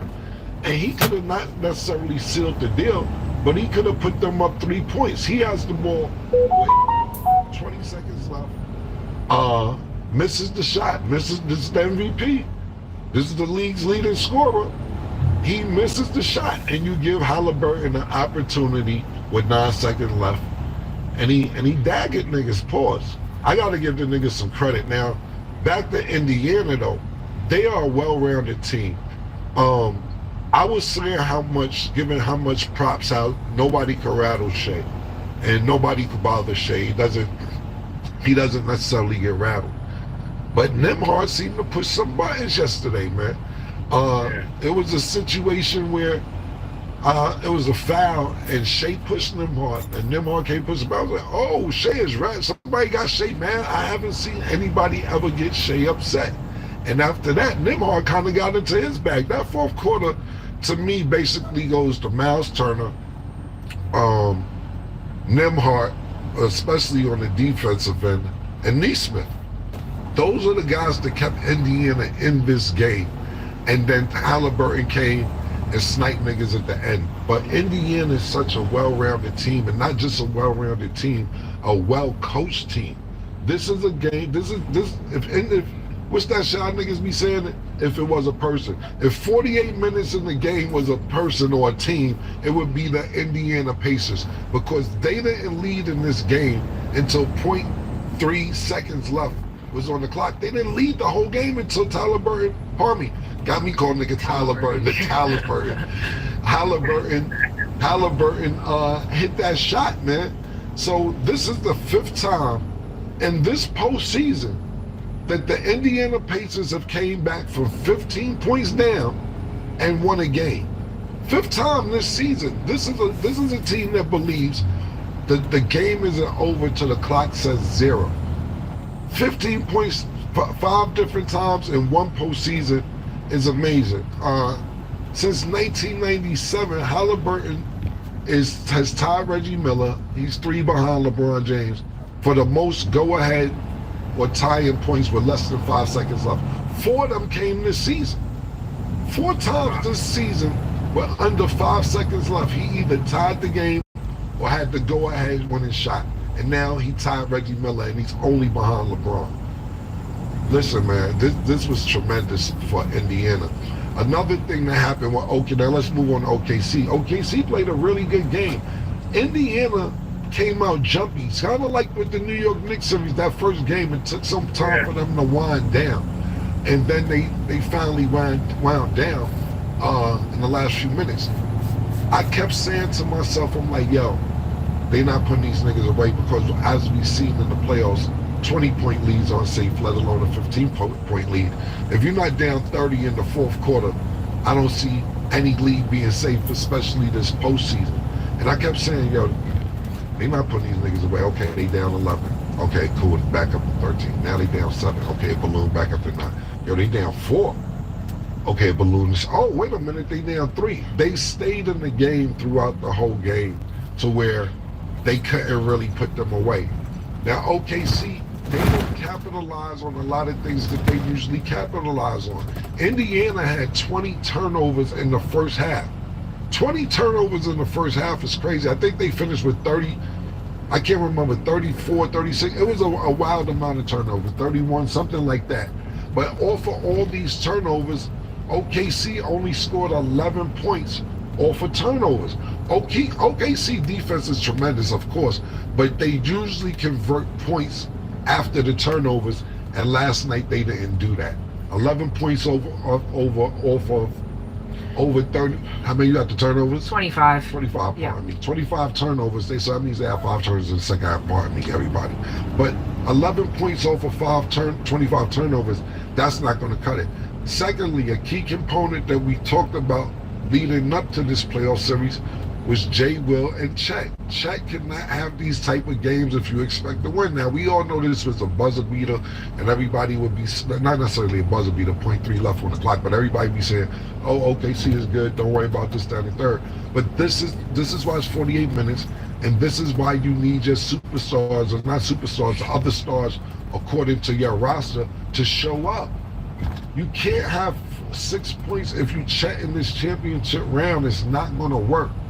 Jay Will played decent. I'm not mad at his play, but everybody has to step up to the occasion. Yeah. Everybody needs to realize you are 4 wins from losing a championship, and you're 4 wins from winning one. Now Indiana's 3 wins. They took home court advantage from you, where OKC been great throughout the playoffs, not just the playoffs, the regular season at home. And now what this reminds me of moving forward with this series is, if y'all think this is going to be a run, it ain't. It's one of them situations where you're like, yeah, OKC going to sweep the niggas. OKC in 5. It won't go past 6. Indiana like, nah. This kind of reminds me leading into the next game when we see Roach fight Tank. And we like, yo, Tank ain't finishing this nigga. I mean, this nigga might be winning the fight now that I think about it, now that I'm looking at it. He might then run around now. You like, nah, this nigga, I think the nigga winning. This is what this seems like. This seems like round 7 or round 8 of that fight, because now when you come out, if you would have beat them by 10, 15 points of your OKC, you would have been like, yeah, we knew these niggas wasn't like that. Now niggas came out and shot you, and they don't fuck about you, and this is what Indiana's been doing throughout this playoff series. Not only that, the coaching experience from Rick Carlisle is tremendous. For him not to call a timeout with that 8-9 seconds left just goes to show that he trusts the team, and he definitely trusts the ball in Halliburton's hand. Another coach would have called a timeout and set up a play, which gives the defense time to set up as well. But for him not to call a timeout, he knows he trusts his player, he trusts Halliburton definitely with the ball at the end of the game. And I can't give enough props to the Indiana Pacers for how they finished that game strong and not giving up and waiting for the clock to hit 000.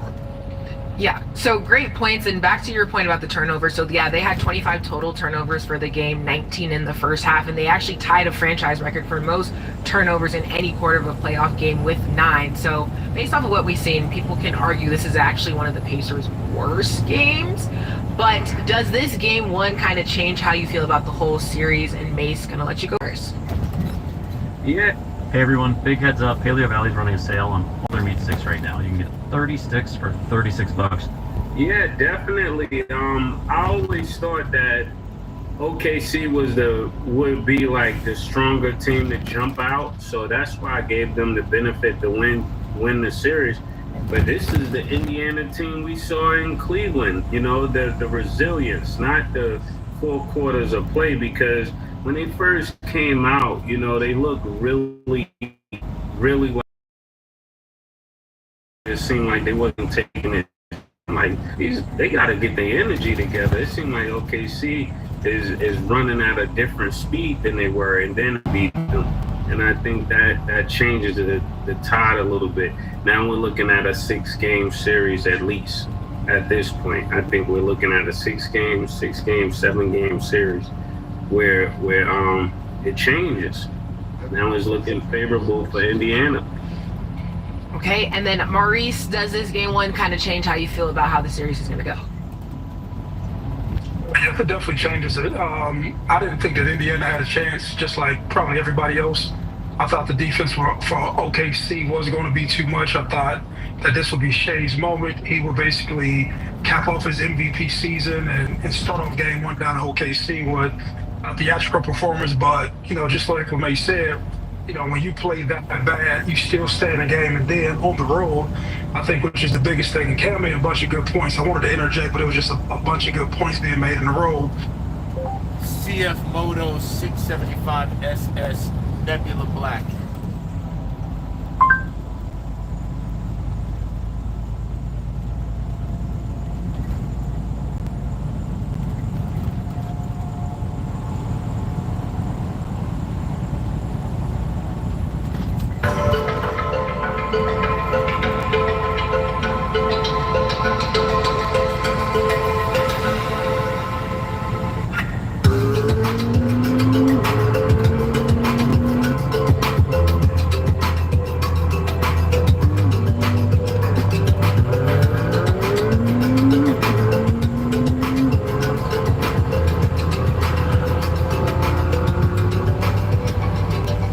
CF Moto is new to many, but they've been gaining a lot of popularity with their ATVs and side-by-sides in recent years. I see a similar trend with their motorcycles, especially in the current lineup. They always seem to offer top-tier quality and features at an amazing value. That theme carries through with the 675 SS. This bike features way more than it should at an MSRP of $79.99. First off, the bike looks great. I do wish there was a little bit more going on with graphics, but this bike in white and teal is beautiful in my opinion. It has all the scoops, slots, and aero any sport bike fanatic could want. One thing CF Moto always does well is lighting. This bike features full LED lighting and of course has the cool startup animation when turning the bike on. Now the display is what we've come to expect from CF Moto. Crisp, vibrant, colorful, and feature rich. The 5-inch TFT display looks great and features CF Moto Ride Sync, allowing over-the-air updates and Bluetooth connectivity. It is customizable and also features a USB-C port for charging your devices. For stopping power, you have a pair of 300mm radial mounted rotors in J-Juan calipers and a 240mm setup in the rear. Of course, you can also show your friends the cool brake cowls which help improve the brake cooling. The frame is lightweight and rigid, paired with a fully adjustable upside-down fork from KYB. In the back, you have a KYB preload and rebound adjustable monoshock setup. This gives it a sharp, applicable handling that you'd expect from a proper sport bike. It is powered by a 675cc inline 3-cylinder engine, producing around 95 horsepower. It's got responsive throttle and a linear power band that's still kind of similar to a 4-cylinder engine. It's great for both city rides and track fun. Now, I'm not normally into the sound of triples, but I think this one sounds great. The transmission is a 6-speed and shifts buttery smooth. The gearing fits the power band well and up. Can you tell which app is a trap? Google Play can. Download apps, not traps.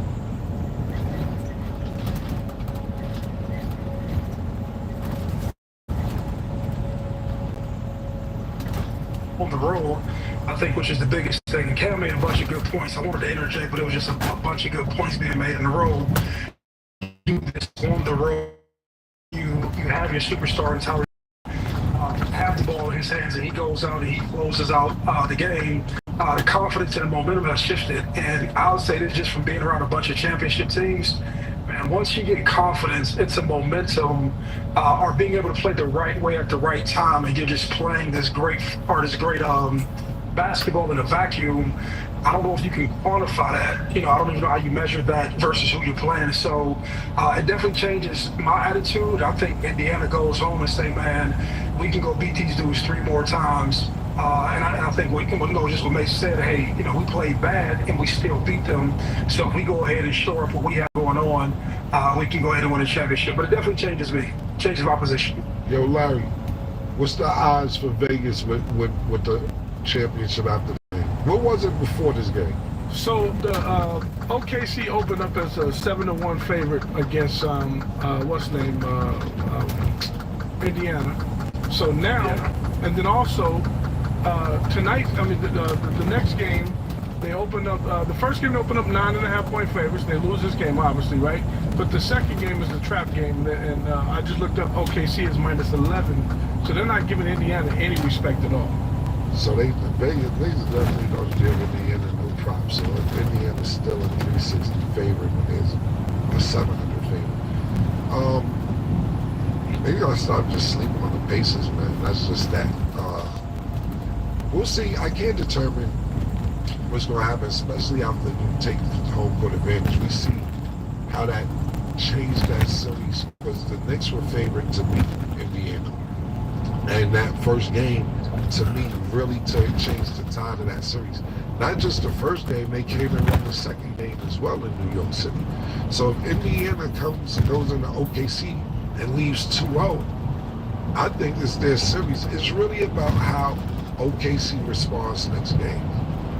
If they come out and bust Indiana ass, one up 20-point, 25-point victories, I think it's still in their favor. But even if OKC comes out and only wins by 1 and 2, 3 points, less than 5 points, I think it's Indiana's favor because Indiana be like, yeah, these niggas ain't like y'all niggas think they are. That's my opinion. I think everything is based upon next game before I can give a final decision. Depends on how OKC looks after next game, because some of these games, those one of them games where it changes the tide, especially how, like I talked about how we don't see Shea rattle. That nigga Shea walked off the court pissed last night. That nigga don't be mad. He don't be getting upset. This is the first time I seen this nigga upset. I ain't gonna use the word rattle, upset. He still got his numbers, but something's going on. Something's going on in Indiana, and we about to find out. I can't wait for the next game. Yeah, Nimhard knows them. They played together in Canada, so you know how you get against somebody you know this nigga. Like he can do that on other people. He won't do that on me. And pause. It looked like when he switched on to Shea, it changed the game because he was actually able to stay in front of him, even better than a much taller Neesmith. You know, Neesmith was having trouble with Halliburton, and then when he got, I mean, not Halliburton, with Shea, and then when they switched, it was just like he could guard him. So I think that was, you know, an old school rivalry that they got going on. And that's the Lamar Roach and Tank Davis. But I was about to ask both of y'all a question. Is this at the point of the season, or is this a time where their youth catches up with them? You know, we've always talked about how, you know, the youth plays a favor. We started this dynasty, and, you know, OKC is this young team who can be the next Golden State Warriors. But did that go through either of y'all mind about their age and their inexperience, like playing against them right now and not knowing how to close out games? The fitness industry doesn't want women over 40 to know this. Have you seen this guy? You know, the one that keeps telling us to stop running on their age and their inexperience, like playing against them right now and not knowing how to close out games. I think not really, because both of these teams are very young, you know. I think even when you look at Indiana, this is a young team. Both of them are young in that capacity. So this, to me, is a changing of the guards. Whoever wins this is now that new champion that we have not seen in the NBA. Whether it's OKC or whether it's the Indiana Pacers, it's been an extremely long time since we've seen that Seattle team win a championship, even though it's OKC. What I would say is, I don't think that it's youth, because it isn't like Indiana's old either. They got some experienced players. But it's dope because both of these teams and both of the stars on the team, when we're talking about Tyrese Halliburton, and we're talking about SGA. Both these players were in the, well, not SGA. Halliburton was in the Eastern Conference Finals last year. SGA been getting bumped second round, but he just made his mark in the Western Conference Final. So it isn't like they have a lack of playoff experience. They both have playoff experience. Neither one of them have championship experience. You know, we can say that with Siakam and Carlisle, but if we're talking about Halliburton and Shea, neither one of them have championship experience. So it's about who's about to step up to the plate and who wants it more. Now, the supporting cast means a lot. It means a lot. Like I said, Halliburton came and finished niggas off, pause. But he didn't drop the body. The team did. He came and hit him with a headshot. Boom. So it was over. Now nigga ain't dead. Nigga say, yo, finish that nigga, pause. He killed him. That's what he did. But it was by committee in the fourth quarter. You got Miles Turner, you got Nimhard, you got Neesmith. All these people contributed, not just throughout the game, especially in the fourth quarter. So I don't think it's about the lack of inexperience for OKC, because it isn't like Indiana has the experience either. Coach-wise and player-wise, yeah. But as a unit, no. Okay, so last question regarding the game, because we said the supporting cast does matter, in which it does. So looking at OKC side, who needs to step it up? And Cam, you did speak on Chet, but I kind of want you, one, to reiterate that, two, you guys give your answers on who you think needs to step it up. On OKC side, they want to kind of change the trajectory of the game. Maurice first. I don't say if it's anybody that in particular needs to step up, because they were doing the right things. It's just the conversions of the turnovers. When you have that many turnovers and you don't convert to widen the victory or widen the margin of what you winning by, that's a team thing. And I just remember, you know, they were scrambling everywhere and mass turnovers were happening, but just the conversions of the turnovers, right? If you go ahead, I don't know if you said it was 30-odd turnovers, but if you even if you make 70% of those buckets, the margin of your victory will be over. And so I would say it's everybody, and it's just converting on just the bad balls, pause, but it's just a team effort. But it's taking advantage of the team. It's taking advantage of them when you have the ability to take advantage of pause. Okay, Mason. Yeah, I would definitely say the entire team could play better when it comes to the tenacity, like he said, of getting rid of a team. Like when you have a team on the ropes, there's no way I'm up 15 and you're beating me. You never beat me. We are 15. We're trying to get it to 37. We're trying to get all the people that never play on the court so they can get their buckets. You know, we want to see people who never got a basket get a dunk. You know, you got to run teams out of the gym, especially because this is a game they should have won. So the whole team got to play with that killer instinct. They were doing all the right things, but in the fourth quarter, they kind of just went away. They kind of just got lost the whole fourth quarter because something was happening that they wasn't just taking it serious enough. And the exact question, Saddam? Yeah, who kind of needs to step it up? And they're kind of saying the team in particular, but on OKC side for them to kind of change the trajectory. The thing, like I said, Chet didn't have the best game, and he's the second or third option on the team. But, see, the thing about it is this. We're saying who needs to step it up. Yo, these niggas is literally 2 seconds from winning this game. So, therefore, we wouldn't even be having the conversation, even though woulda, coulda, shoulda, I get that. But just if Tyrese Halliburton missed this shot, we would have been asking, well, who needs to step it up on Indiana? Who needs to do this? If we gonna point somebody out, I'm gonna point Chet out for not stepping up in the moment. But we're not gonna sit and act like Indiana killed OKC. They won with less than a second left. But it's so all the zeros on the clock. But if I have to single one person out for OKC, I'm gonna go with Chet. But to me, it's not about one player. It's about them not capitalizing off the turnovers that they got. We all know that Oklahoma City Thunder defense is #1 throughout the regular season. They've been looking tenacious as well as the playoffs is concerned. But they usually convert that into points. So I'll blame Chet if we're going to single out one person. But I think it's more about the team collectively not making points not turning turnovers into points, and I think that was the real difference. Okay, great analysis, guys. And as we know, it's only game 1. Game 2 is on Sunday. So Underdog has Halliburton at 16.5 points. Do you have him higher or lower, Mace? These guys showed up on a crate, and it was installed within an hour. Pretty impressive. That was the biggest part. It was installed so quick. You know I got him high. It's Halliburton. 16? Yeah. He only had 14 last game, so I'm gonna definitely think he's one of them. That's why I say he's streaky. He's a player that have 12 to have 30. Being that he didn't even have 15 points, I think he'll have more than that next game. Okay, Siakam is at 29.5 points, rebounds, and assists. Do you have him higher or lower, Cam? I'm gonna go low. Mace? How many against that? 29.5 points, rebounds, and assists. Lower. Okay, and Chet is at 8.5 rebounds. Do you have him higher or lower, Mace? I'm gonna go higher. I think because of this performance of last night. When he gets another opportunity, he's gonna make sure he show up. Okay. Yeah, I agree with that take. I'm gonna go higher. Okay, make sure y'all download the Underdog app and you can make your picks too. So, moving along, Michael Beasley and Lance Stevenson are facing off in a one-on-one basketball game today for $100,000 as part of the Next Chapter YouTube series. They had a little interview, a lot of crazy sound bites. I'm not even going to read it all. I'm going to actually play it now. I'm going to go through real nice and slow. I'm going to go through sexy. And start making people love you tonight. You understand?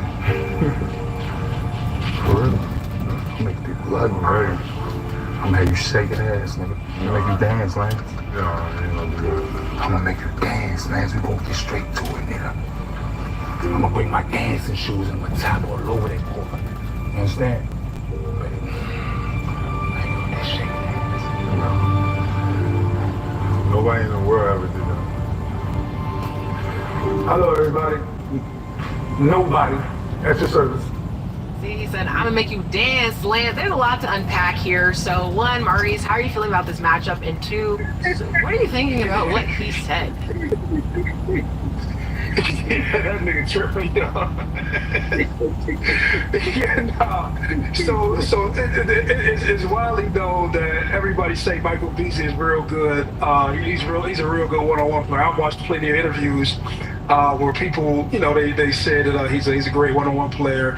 And I just like, they both coyotes. Everybody know Lance is a coyote, Michael Beasley a coyote. They said if he wasn't so wild, the nigga would still probably be, playing ball in the NBA. So I'm actually interested in this. So when I see him joking, I was like, this is gonna be like some yard ball shit, like DYS youth service, like straight prison shit. So I'm all for it. I'm all for the theatrics. I'm all for the crazy interviews, but just them two coyotes playing basketball together, like I think it's gonna make for an interesting game and good commentary and shit talking and all that stuff that niggas be want to see. Yeah, this is gonna be a wonderful game to see. I think when it comes to Lance Stevenson, it was just funny to watch somebody out-talk Lance. I didn't see Lance say anything. Normally Lance is blowing paws in niggas' ears and all that, really irritating somebody else. And this was the first time I seen somebody say something to Lance that was wild. He looked very uncomfortable when he told me to have him shaking. Yo, Liz, you gotta do something about that. You better not lose, Lance, with what he said. And I just want to see this game. I hope there's no free throws. I hope it's like real, fog basketball, like when you check the ball out, niggas be fouling each other for 2 hours and all of that. I wish they took the free throws out and made the best man win. This is gonna be a goodie. Yeah, listen, whoever put that video together killed it, because, they put the music in the background. The music made it more menacing. When you hear that music in the background, what Beasley is saying, it looks way more menacing. Secondly, I want to give Beasley a lot of credit because it's like a boxing fight. You got to sell the fight. You got to sell this game. I've been hearing about this game for a while. I didn't know it was actually going to be today. But if you want people to watch, that's the shit that you got to say. Not necessarily I'm going to have you shaking ass, But I'm saying you got to give people attention to want to watch the game. You know what I'm saying? I'm saying, yo, this nigga knows how to promote. You know what I'm saying? Because now you like, yo, I seen niggas like, yo, the game might be off after that shit he just said, my nigga, because it don't sound like he want to play basketball. It sound like he want to do something else. So, but I get the marketing from it. I get the, yo, we got to sell tickets, nigga.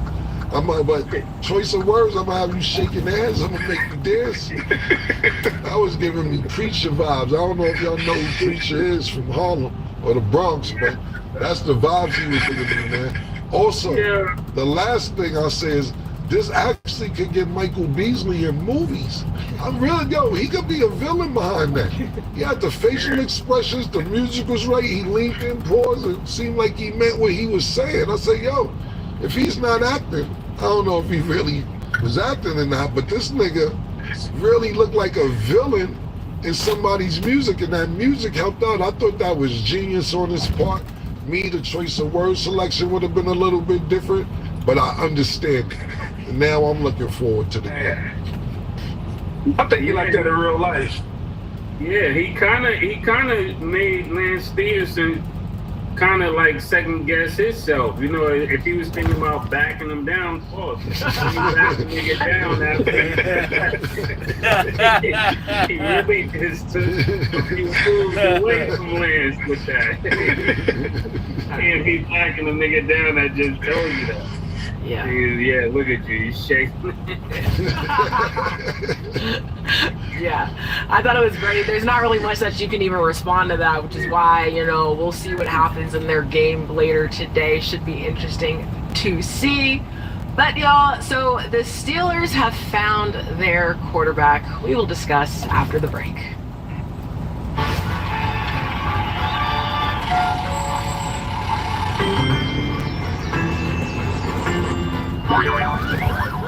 On their quarterback, we will discuss after the break. She called this thing about us toxic. 4 years and counting. Got you feeling like an option. Maybe I'm my own problem, baby. She tired of hearing I don't know.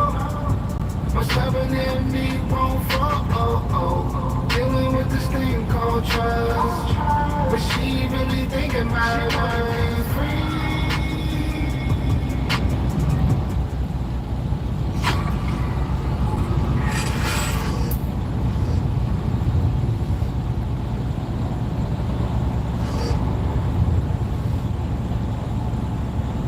Welcome back. So we're switching gears to football. So Aaron Rodgers is signing a 1-year deal with the Steelers ahead of minicamp and pending the completion of a physical. Maurice, do you think Aaron Rodgers is a good fit for the organization? No. I do not think Aaron Rodgers is a good fit for the Pittsburgh Steelers. I got my dude, Will Howard, over there, who was the quarterback from last year from Ohio State. And I was hoping Aaron Rodgers didn't land with the Steelers because I knew if he did land with the Steelers, that he would be their starter for the year and would basically delay my guy Will Howard's chance of getting on the field. So that's just a personal Ohio gripe. But I don't know. You know, I wish Aaron Rodgers the best of luck. You know, Mike Tomlin, I told everybody who doesn't know, I always got love for the Pittsburgh Steelers and Mike Tomlin for writing me when I was in prison. So I wish Mike Tomlin well, and I wish the Pittsburgh Steelers well, but I wish that Aaron Rodgers would have stayed where he stayed and allowed my man Will Howard to get some reps and become the starting quarterback for the Steelers. Well, Mo, I actually disagree. I like Aaron Rodgers with the Steelers. I want to hear what Stat got to say. This is her team, but Stat, I like Aaron Rodgers there. I think he won't be able to get over these shenanigans with Tomlin, so it'll actually be a good fit. He actually can throw the ball. He can get the ball down the field, probably better than Russell Wilson was. So what do you think about that, Stat? I mean, I feel like you like it considering you're not a Steelers fan. Like, you're not really rooted for the Steelers to begin with, so your perception is going to be different from the one that I have. But I'm going to let Cam go first, and then I'll give my final. Cool. Okay. I'm not happy with it at all. I have been thinking about it all day. Yes, Aaron Rodgers is a decorated quarterback. He is one of the best. Do I think he's the best for our team? No. I think trying a new system, we're seeing him getting older. We've already seen the attitude problems that he had with his prior team. He's technically injury prone. We don't know if he's going to be healthy per se most of the season. I'm hoping that he has a healthy season, because if he is healthy and playing great, then I'm happy. I don't know if that's what we can expect. We still don't even have a really good quarterback room. Like, yeah, shout out to Ohio and Maurice for wanting Will to do great, and obviously I wanted to do great as well, but it is first year in the league. We know how those difficulties can kind of look, and then we got back with Mason Rudolph. Don't understand why we did that. I just think it doesn't fully fix our quarterback situation. I feel like we kind of end up right back in the same boat. Of course, I want to be positive and think positively, and I hope he proves me wrong, because, you know, every time I tend to say something bad about somebody, they want to have a great game. So maybe it will be a Russell Wilson type of situation. I talk some shit and then he plays well. Who knows? But I don't like it. I don't think it's going to work. I'm still mad about us getting rid of George Pickens. Yes, we picked up DK Metcalf. I don't know how they're going to mesh well together, so I'm feeling some type of way. And that's that. Yeah. I'm just really, to be honest with you, I'm really just waiting for the first sideline argument for Mike Tomlin and Aaron Rodgers. Aaron Rodgers likes to bully the sideline, and I don't think you can bully Mike Tomlin. I think that's really what's been his hold up with signing with the Steelers. Saying, yo, where can I go? What team would take me that I can just say and do what the fuck I want to do? Come in a little late, get that. And I'm not gonna ever accuse Aaron Rodgers of that, because we never seen him out of shape. You never seen him short the game. He hasn't been looking his best last season, especially. He hurt the year before that. Decent season. We haven't seen the best from him probably 4 years. MVP about 4 or 5 years ago. Not even that long, but we still know he has some game left. But he likes to control the environment, and I think that was really the delay in him signing with the Pittsburgh Steelers. You know, if you go there, you cannot control that environment. So I'm looking forward to seeing him and Mike Tomlin bump heads. Now, if they win, I think everything will be hunky-dory. Let that shit start getting crazy. Let them start off with a 2-6 record. Them cameras gonna be on the sidelines every 5 minutes waiting for them two niggas to bump heads. So that's what I'm looking forward to. If they win, I don't think we'll see it, but we know what's going on. You know, and not only that, you gotta think about this. Another reason I think he delayed. I'm not saying he's running from anybody, because Aaron Rodgers is arguably, depending on what's your cup of tea, one of the greatest quarterbacks ever. But you know who in the division, nigga. You know you gotta deal with Joe Cool. You know you gotta deal with Lamar Jackson. You don't know what's gonna happen in with the Browns or whatever, but you're in a tough division. So now we're getting Aaron Rodgers against Joe Burrows twice a year. We're getting Aaron Rodgers against Lamar Jackson twice a year, and we'll see what happens with the Browns or whatever other AFC games that they have. But I'm looking forward to it. And then real quick before we move on, just to make matters even better, of course, week 1, the Steelers will be playing the Jets. You know, we got rid of Justin Fields, and he's now the Jets quarterback. So I love it. You know, we love it. It is a storyline. I do think that the Steelers, I'm hoping, would win that game, but at this point, if Justin Fields come back and bust the Steelers' ass, that's probably, he probably cannot wait for that game. I know if I was him, I couldn't wait. I would be super excited for that game. Yeah. And then Maurice first, and then Mace, what do y'all think about the Steelers playing the Jets week 1? I'm really excited about this whole situation, like Killer said. I want to see where the argument go. It will be really interesting to hear how he will respond, Aaron Rodgers, if Mike Tomlin was to call him boy. We are having literally the best sale we've ever had on our award-winning Perry Valley grass-fed beef sticks and passion pork. Mike Tomlin was to call him boy. I'm not looking forward to any of it. It's not fun when it's your team, but who knows? You know, football season stresses me out every year. Just another reason to be stressed when you're attached to a team. Crazy shit is that Steelers fans are like, I don't know, they might be, they up there though. I ain't gonna put on the Knicks and Cowboy fans, but they mad delusional, man. Like, they say something that they don't want and don't like and don't want to see happen, and then when the shit that doesn't happen, pardon me, the shit that happens that they don't want to happen, they be like, man, we gonna kill him, don't even worry about it. If you didn't want to happen, I'll get more to the point what I'm talking about. I remember Papa Stat saying he didn't want Aaron Rodgers, or he wasn't excited about it. He texted me today and said they win in the Super Bowl. And said that we gonna win with the old man, watch, we going to the Super Bowl. This is the 3rd year that I've been hearing him telling me the crazy shit. You know, I love you, my nigga, I love you. Tell me I call him Joe. I love you, Joe. But you wildin', bro. The delusion is crazy, man. It's crazy. You just said you didn't want him. 3 months later, now y'all gonna win the Super Bowl. Y'all are a tier under Nick. It's Cowboy fans, Nick fans, and now Steeler fans with delusion. No, it is. No, my dad, he's a loyal human. He texted me about time, so at this point, he's gonna stick beside him, and I'm gonna do the same. Yeah, I don't know about time. I guess about time for Aaron Rodgers. Finally, yeah. Yeah, well, see, that's the thing, and see, that's the problem with what Stat just said.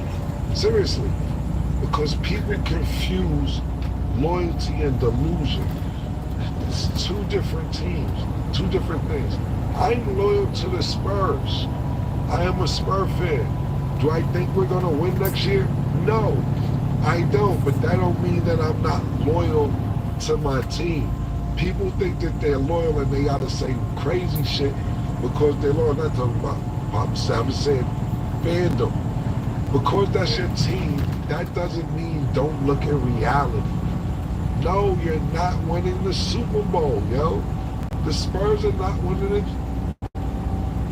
Fans, y'all did not go to the championship. They still think, what? The Knicks fans still think, hey, yo, you know if niggas would have hit this shot. Niggas tell me, do you know it's over this year, Knicks fans? Could you stop calling and telling me what coulda, shoulda been in order? It's over. NY next year, this is what we've been telling you for 50 years. It's over. Delusion and loyalty, 2 different things. Anyway, shout out my dad, but I get it because we think the same. So shoot, if it's delusion and loyalty, different things. Yes, I'm delusional. You don't like it. I don't like it, but I'm still loyal. You say he like it. That's where we disagree, but we gonna stick beside him. We gonna stick beside him. That's what we do. You do the same thing with Russell Wilson last year. You do the same thing, changing up teams every day. Every 5 minutes. Thank you. The nigga said the OKC Thunder was gonna win this series, and now you got a yellow cowboy. I think. Hellman. Yeah. See, that's what I told you, Scott, what he was gonna do. I said he gonna pick OKC, but he gonna say my heart's with Indiana. Hey, bro, okay. Say what you gonna say. My bad. Yeah, I'm the president of Titletown. Okay. I move, you know, I move around. Okay, moving along to Derek Carr. So he spoke on his decision to retire from the Saints and walk away from a paycheck. He said, that part was tough because I didn't want to have surgery and just sit there, and it sounds crazy, but just take the Saints' money. Maurice, what's your thoughts on that logic from Derek Carr? And if you were in his shoes, would you have taken up the roster spot and take the money, or did what he did and retire? Yeah, I said this nigga's crazy. I ain't lying. If I played football my whole life, and as much as these leagues abuse you, they take advantage of you and all this other shit, I would have had to sit on the bench for $30 million. And I would have been going to the training room, getting all my ice, my hamstring worked on, my shoulder, all of that. But I ain't walking away for $30 million. Because I always say this, man, guys think when they leave these leagues where they pay you all this money, that they can just come into the real world and just make the same amounts of money. Or they have this belief that, like, I got money, so I'm good. You can never have enough money. And so I would have just went on ahead and I would have been in the training room and collected my check, and then they would have had to push me out the league. And that's my take on that. That was a good point. I think the same way with rappers or entertainers as well. If he was going to get $30 million and just free massages for the rest of the year, that's a great job. You're getting paid to get massages. You're not actually getting out there on the field. They know you're hurt. They know you're going to be rehabbing. So that season will be over before you collect most of that money. So I think it was a good fit for him. If he had, what else he gonna do with his year? Sit at home for free. If you guys have caught one of our last episodes, you know that I started a 90-day fitness challenge. Now, this isn't something that I'm necessarily looking forward to, and I need all the motivation I can. Sit at home for free. Yeah, I agree with Mo. I would have got that 30 million. And you made that's a great point, Mo. The way the league abuses players, kick them out, not kick them in the ass out the door, but they don't give a fuck about you when your time is up. It is what it is. What this tells me, my personal opinion, is Derek Carr. There's two things. He got some guilty conscience shit that he won't feel good about taking the money and not doing the work, which I don't understand. I would never have a guilty conscience. Or he's financially secure to where he doesn't have to do this. What he will get is this, just for you guys' knowledge and everybody's listening. He gets a $10 million signing bonus, so he's going to get $10 million of that. And he's eligible for his pension. So he's not walking away completely with nothing. $10 million in your pension. Of course he get the pension even if he took the 30. But I don't know, maybe some guilty conscious shit. That white people have that black people don't have. So I want to the bread. What I really was thinking, I was like, this is white shit. Yeah. Niggas ain't doing that. I mean, he could have took the money and gave it to the St. Jude's Foundation or something, He could have given it to a lot of people. Yeah, definitely could have given away. And just for a little bit more context, so he retired with roughly $195.7 million in career earnings. So in addition to the $10 million roster bonus, he gave up a $30 million salary he was set to earn for this season. So I don't know. I don't have that guilty conscience in me either. I would have sat on the roster and took that bread in that situation. But again, shout out to Derek Carr. That's his morals. That's what he wants to do. If that makes him feel great, that's all that matters. That's how I'm gonna end that.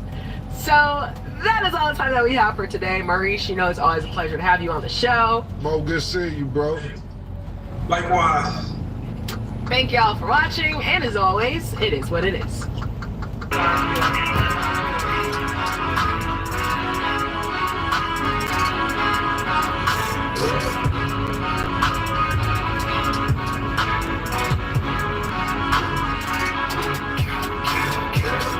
What you want, nigga? Everything, nigga, super size.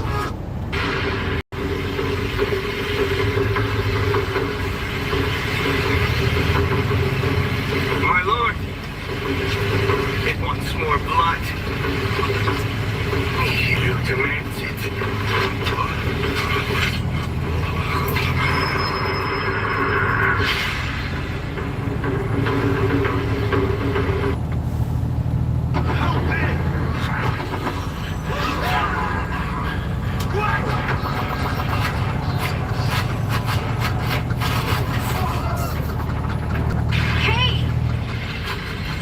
If it isn't you two boys again, what a coincidence. Quinn Talon was bleeding from his butt. His rear end scraped against the asphalt. Bullies tossed him around like a... Yakimaru, come on. Keep it together.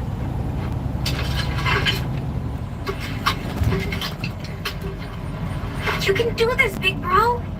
Snap out of it. Oh, this is, eh? Well, that's a good thing, I guess. Yeah, but it's not a good thing. He's gotten a lot weaker now that he can hear stuff. It's been too much for him. How so? I mean, the yokai wasn't very powerful. Even you were able to take it down. But he still got all beat up by it. Glad you hold me in such high regard. Yakimaru's gonna be okay, right? He's gotten past the worst of it. But it would be better if we had some medicine to give him. Okay, I'm sure I can go find some. I'm pretty sure there's a big town on the other side of the river. Better not. Apparently tensions have been brewing out there. Wars on the brink.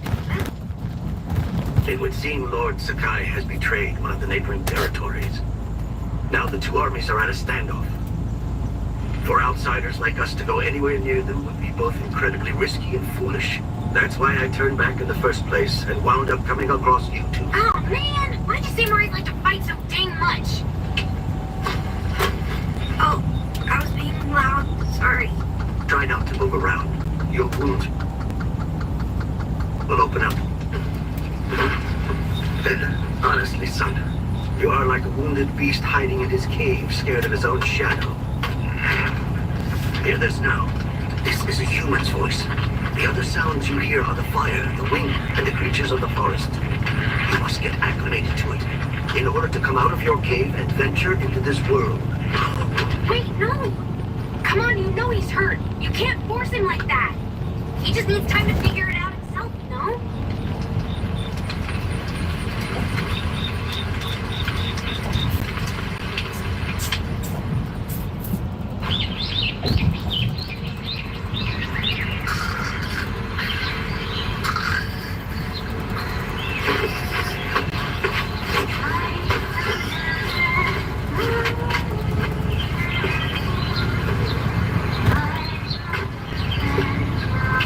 What a lovely and gentle singing voice that is.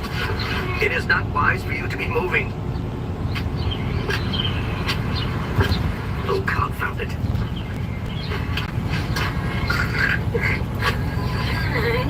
Okay, something that's hard.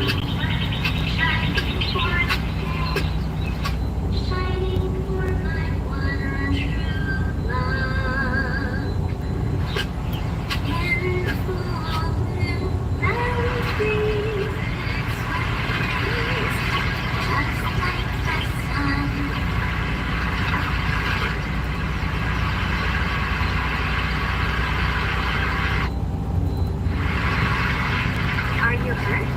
Is everything all right?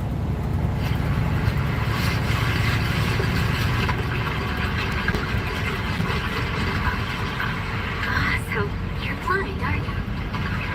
Yes, I'm here. What's the matter? I feel like you have a fever. You shouldn't be in the water like this. Let's get you out of here. Here, hang on to me. Yakimaro!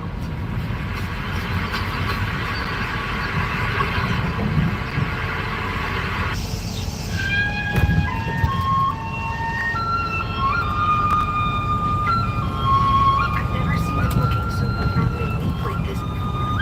Well, it's probably because of so many wounds, and he has also gained many new feelings from the demon gods.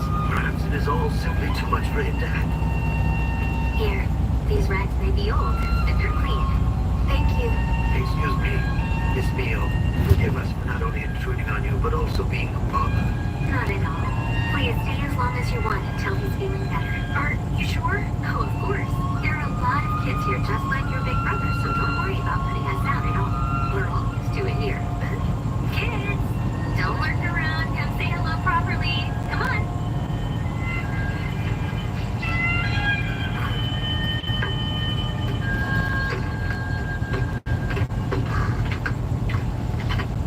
One of the worst battles was fought here. We lost our houses and, well, everything. So now we all live here, and we have each other. So, are you saying everyone's moms and dads are...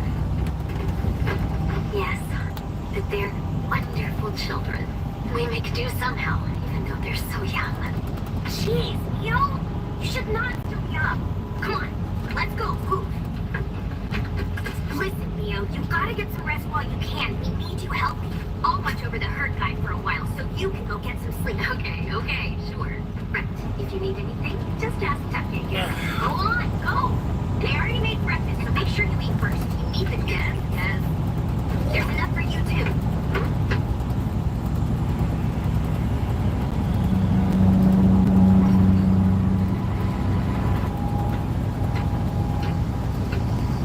Enjoy the gruel. Eat it. Thank you.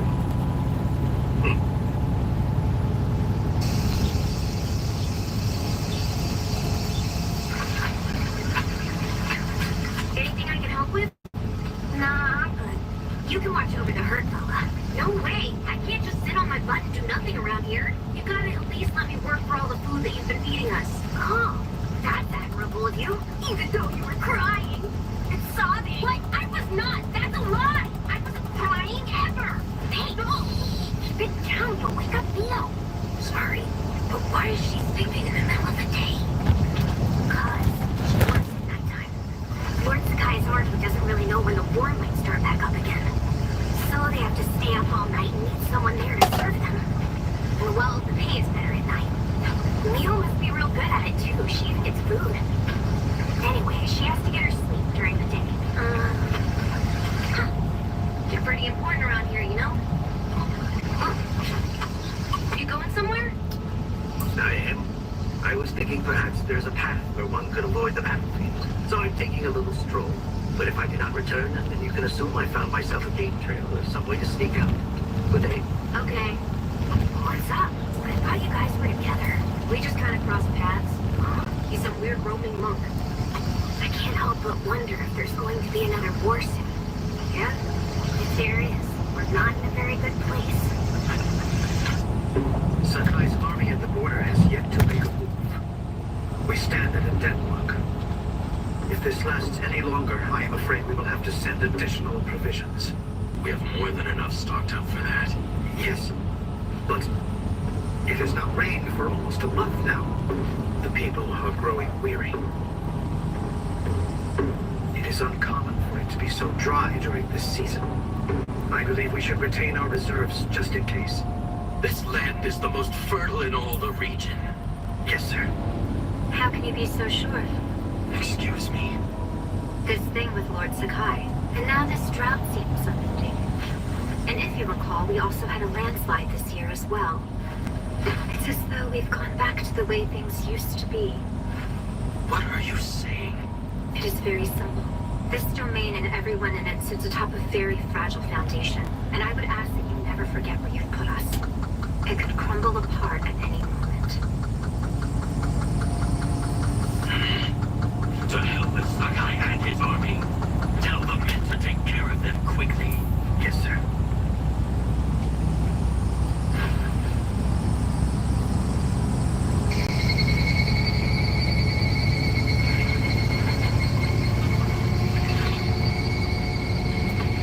Go, go, go, go!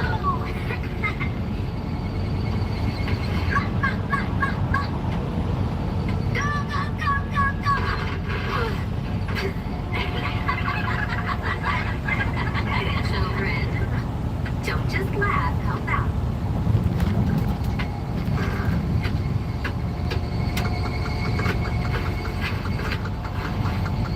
Shakimaru, how are you feeling?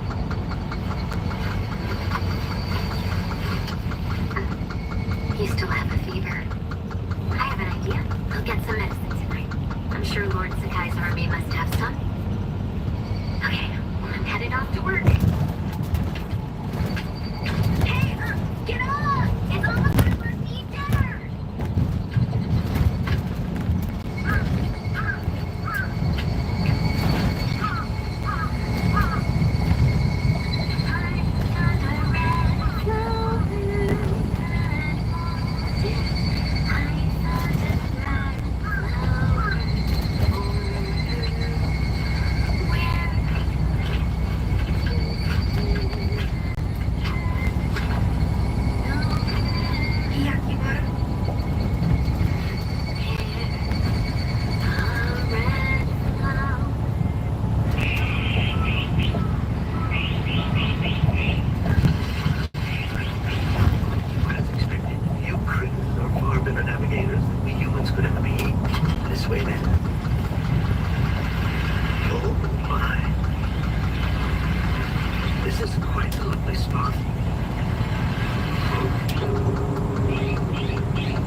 well as a safe refuge.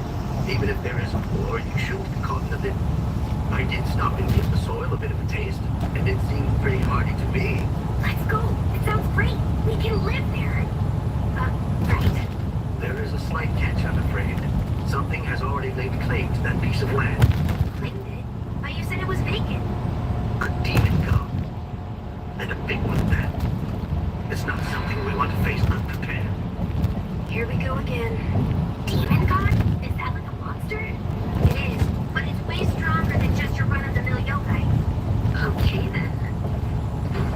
Wait, no, don't! You're not going demon god slaying in your condition. No, you can't, not with those injuries. Do something. Although this technically was the initial reason I told you, I did not think you would try it before your wounds were actually healed. Impatient, aren't we? Hey, Monk!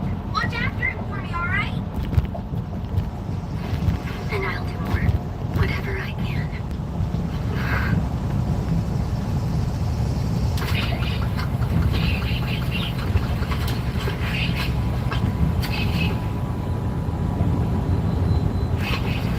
A precarious situation. What? You're gonna work at the enemy encampment?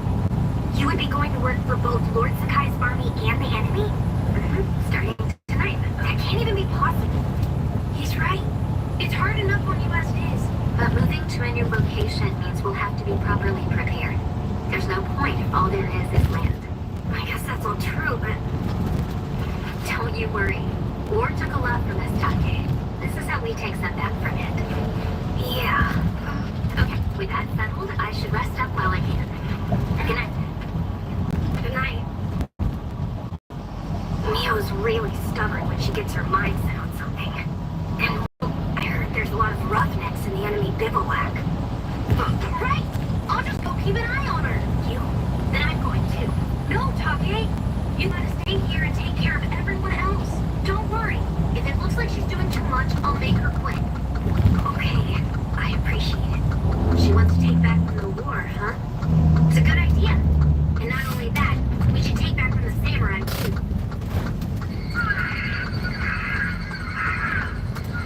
How long are we gonna be sitting here doing squat? I can't make a name for myself like this. You're telling me. Nothing to do here in the boonies but take a giant dump. Excuse me, sir. I'm here looking for some work. Where did Mio end up going? You can tell, yes.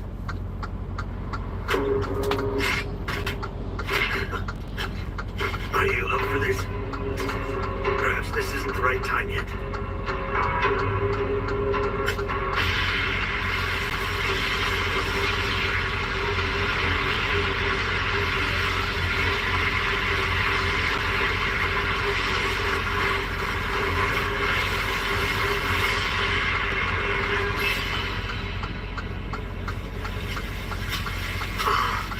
Someone's there.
do something like break restraining order, well, what happens?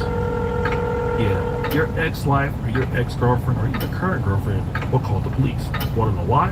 Well, because she wants you in jail. Either she dislikes you or she doesn't want you over there. And so if you do anything wrong, they're going to call the police. You can even pretend that you're going to hit her. And sometimes you don't even hit her at all and don't even say it, but just as a mechanism, they'll call the cops and you immediately will have to go to jail or immediately have to answer to what happened, and the police will have to pick which side of the story that makes sense. This is what happens for the average guy. But let's say you're filthy rich. Allegedly, you can just beat the hell out of everybody from the top rope like a WWE wrestler and cheat on women, have all kind of threesomes, get Diddy oil, and then you still won't go to jail allegedly because you've done all these horrible things. But what happens? You'll get somebody that basically will come out and say that you did X, Y, and Z, so you need to settle out of court right now for $500 billion. That's right, you know. But of course, you're going to say no. And once you say no, well, now we're going to go ahead on and destroy your reputation. We're going to go to the blogs. We're going to go to everywhere we can. And so that lady will also be unidentified. You won't know who she is, and then all is well. But the reality is, you should have paid the money, and you didn't. So now you're going to lose all your sponsorships and all your business. You've heard about this recently. Shannon Sharp. Recently, we all know this happened with Zion Williamson. Some lady said that he did X, Y, and Z, so she's filing a civil lawsuit because of prior assaults. Then the ex-fling he had, Orion Mills, said this. The amount of bashing, humiliation, slander, and threats that I've been receiving these last 3 years have been a lot, and it's causing me a lot of stress, emotional distress, and I just hope we all can come to justice and this all can be resolved and nobody has to relive all these things ever again. But Brother Cameron is tired of this, and not too long ago, he went on a lethal rant describing the situation for Ryan Mills. Look, man, I hate this. Because I can't even say, if I say what I want to say, he said I'm wilding. I'm wilding. But I'm going to say a little bit of what I want to say. Yo, listen, man. You ever hear Zion arguing about Mariah Mills? Same thing that Mariah Mills you're talking about. So those who don't know Mariah Mills, she's a star at Zion. She was losing her mind because Zion curved her. She came out after this statement came up with this situation talking about, this is what I was saying, and to all the victims out there, you never called rape. You was mad he got another pregnant and you was upset about you two on your face for a living. You get paid for Buraki with a on your face, the Bukin is, whatever it's called. You're a star. You get paid for on your face. You suck. You do double penetration. I see the joints. I got off to a couple of them a couple times or two. I thought you was a stalker. But then the most important part is this. Well, Zion beat somebody. It looked like it would hurt. It looked like he's a pretty big. There should be some scars. And... Hello?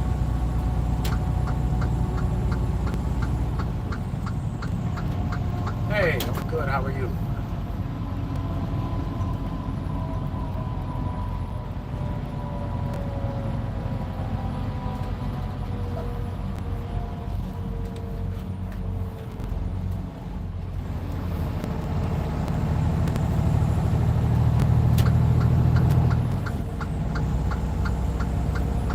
So, what happened?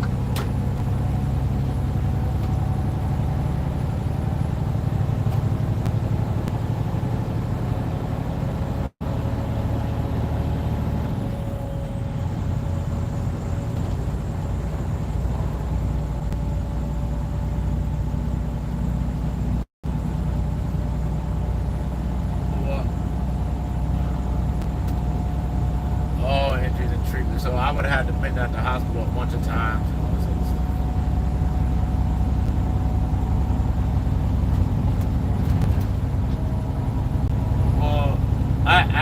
Well, I haven't talked to any lawyer or anything about anything, so I wasn't informed what to do either. Yeah.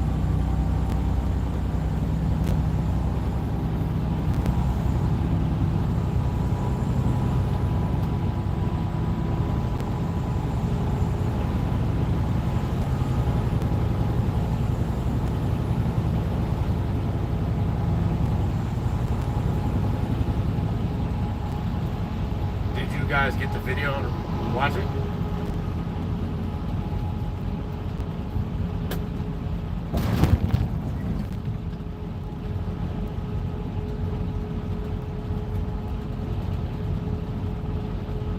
Gotcha.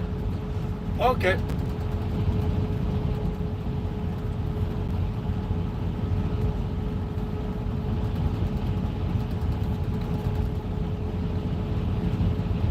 Have a referral?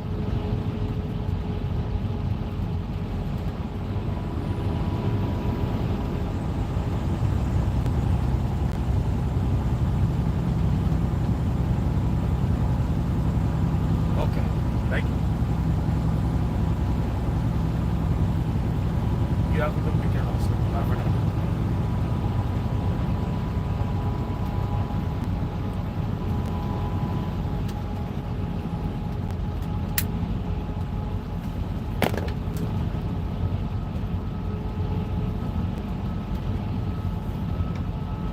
Bruises somewhere, man. I'm not saying it all has to be like that every time, but this is a pretty big force, man. I just want to see a little evidence with these accusations. There's a lot of accusations. I'm not saying that she doesn't have evidence. I didn't do any due diligence on this topic. I just read it and was like, whatever, here we go again. People are losing a lot of money on accusations. Not even proof. Accusations. Let's look at Shannon Sharp. When's the last time you heard from Shannon like that? That is... It's been quiet. So...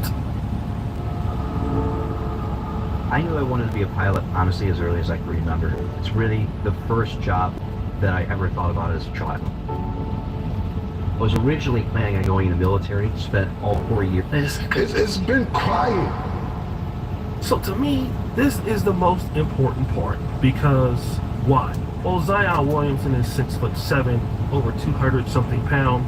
So if these allegations make sense, well, why don't we see physical evidence of these things? And if you do have physical evidence of these things, this is no longer a civil case. It should be a criminal case.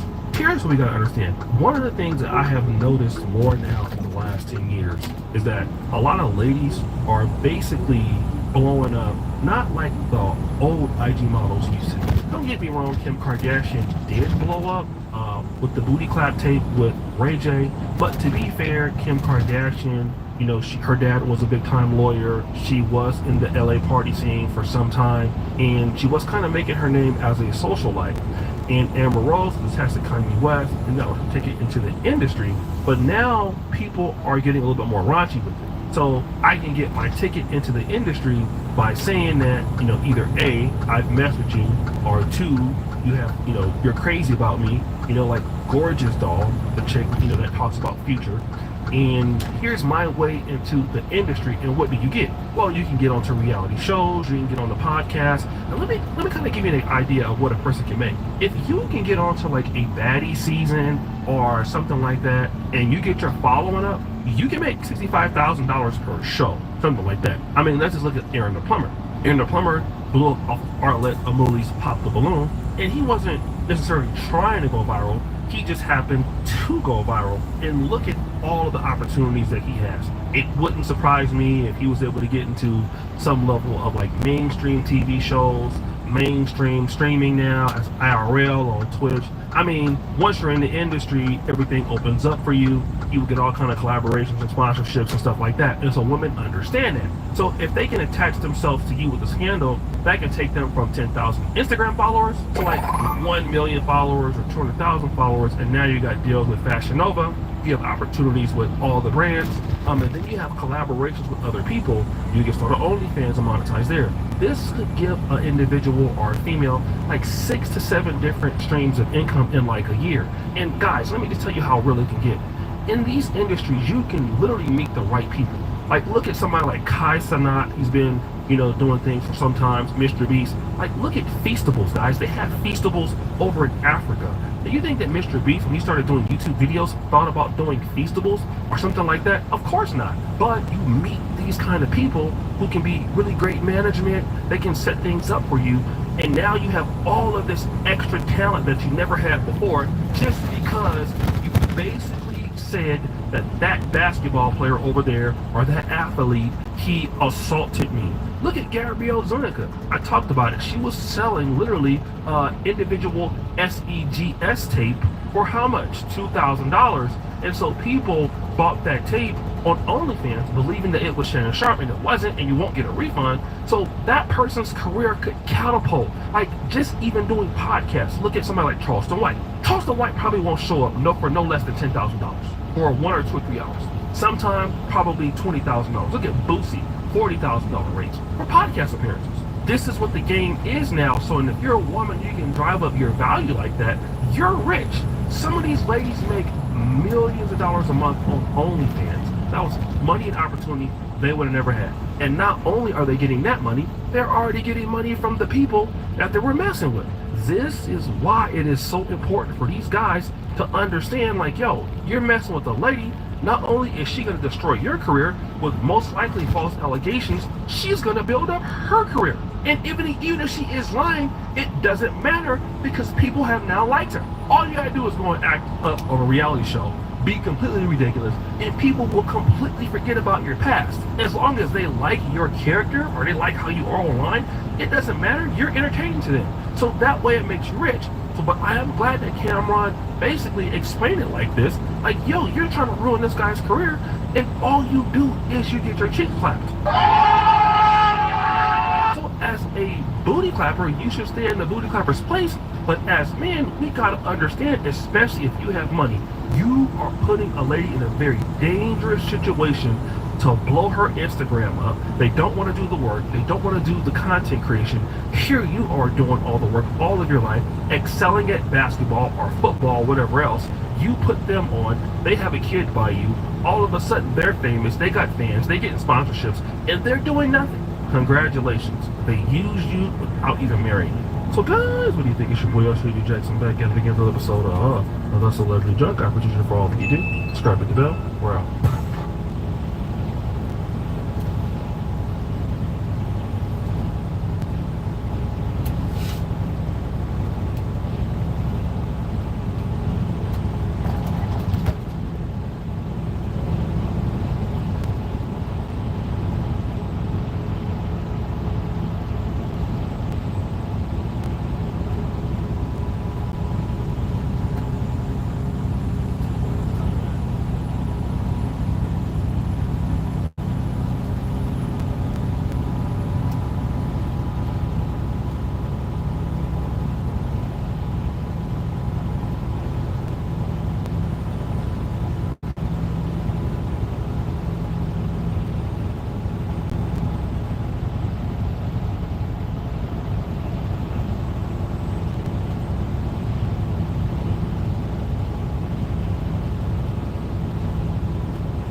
good, everybody?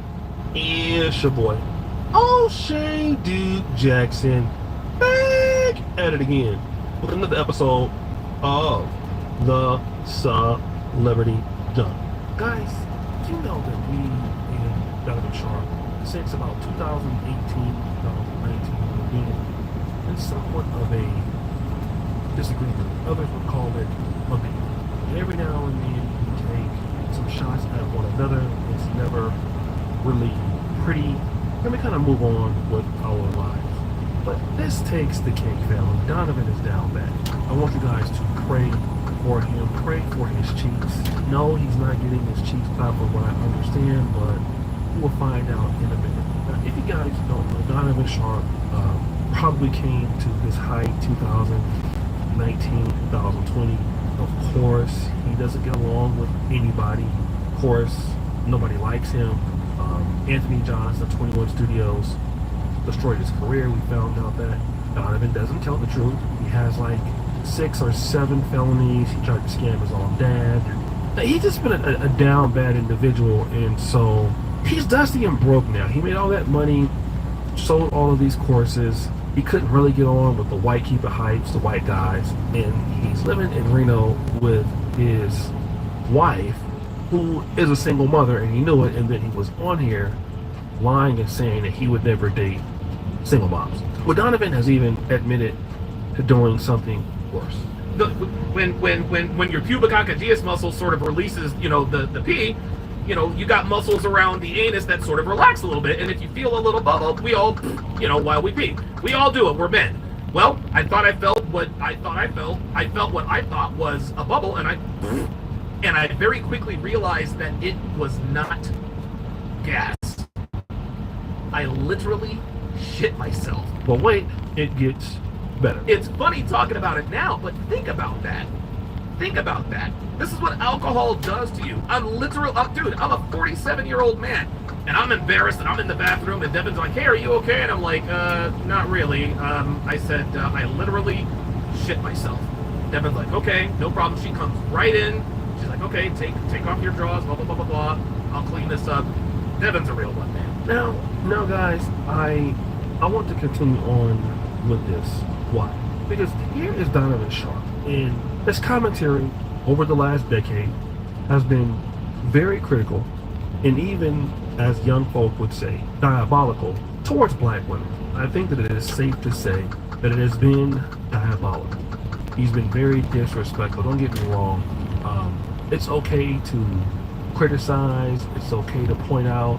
And every now and then, even if you go overboard, people can forgive that. But it's been something very constant. He's always been open to talking about issues of black society and black women.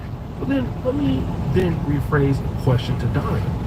What non-black woman can appreciate the fact that a 47-year-old black man is so drunk, he is doodling on himself? I mean, you gotta love it. Somebody sent me the email that says Donovan took the brown pill. I don't want to admit who that person was, but this is how down bad you are. Let's look at this. Somebody posted on Reddit, Donovan Sharp was so drunk he doodled himself. Devon helped clean up her unemployed alcoholic house husband. I thought Donnie said she would leave if he became a broke loser, but she's still there. What happened? Moron. This is not me, this is somebody else saying this. I don't have time for this. But then you take your bad behavior over to the white keep it high. You go over there, you lose your income, you marry somebody who you admit is past the prime. You are a breakdown of your former self. You are extremely down bad, and you're terrible. Okay? There are people out here who have new photos of what Donovan looks like now. Donovan used to be in decent shape. To this Reddit. Here is Donovan now. Okay? This is Donovan now. Average man is sexually invisible to the average woman. Unless you're in the top 10 to 20%, most women see you as NPC, whatever that is. And then look at Donovan. Bruh is looking BBW-ish. Alright? I don't even work out every day. I'm nowhere near that. And then this is the problem that I have with guys like this. You talk about black America and black society and what's wrong with it.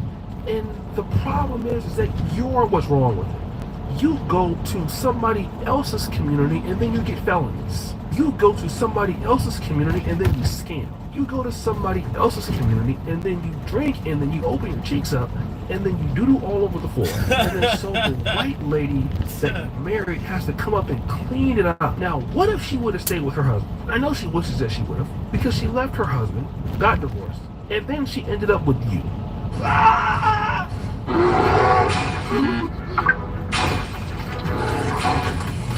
And then she ended up with you, a man who's no longer employed, who doesn't make any money, who's destroying her life, destroying your own life. You have no friends who want to assist you in any way in getting better.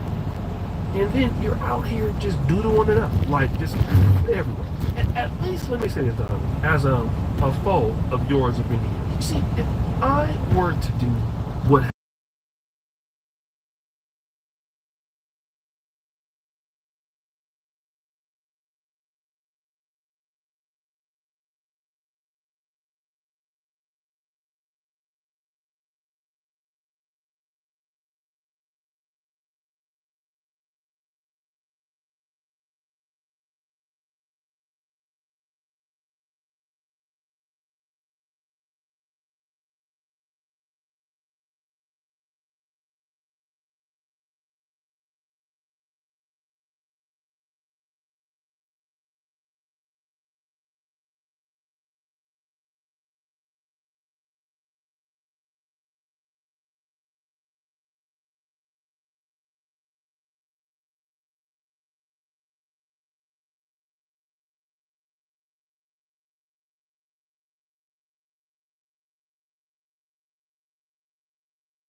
Oh.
Get your shit, man. Calm down.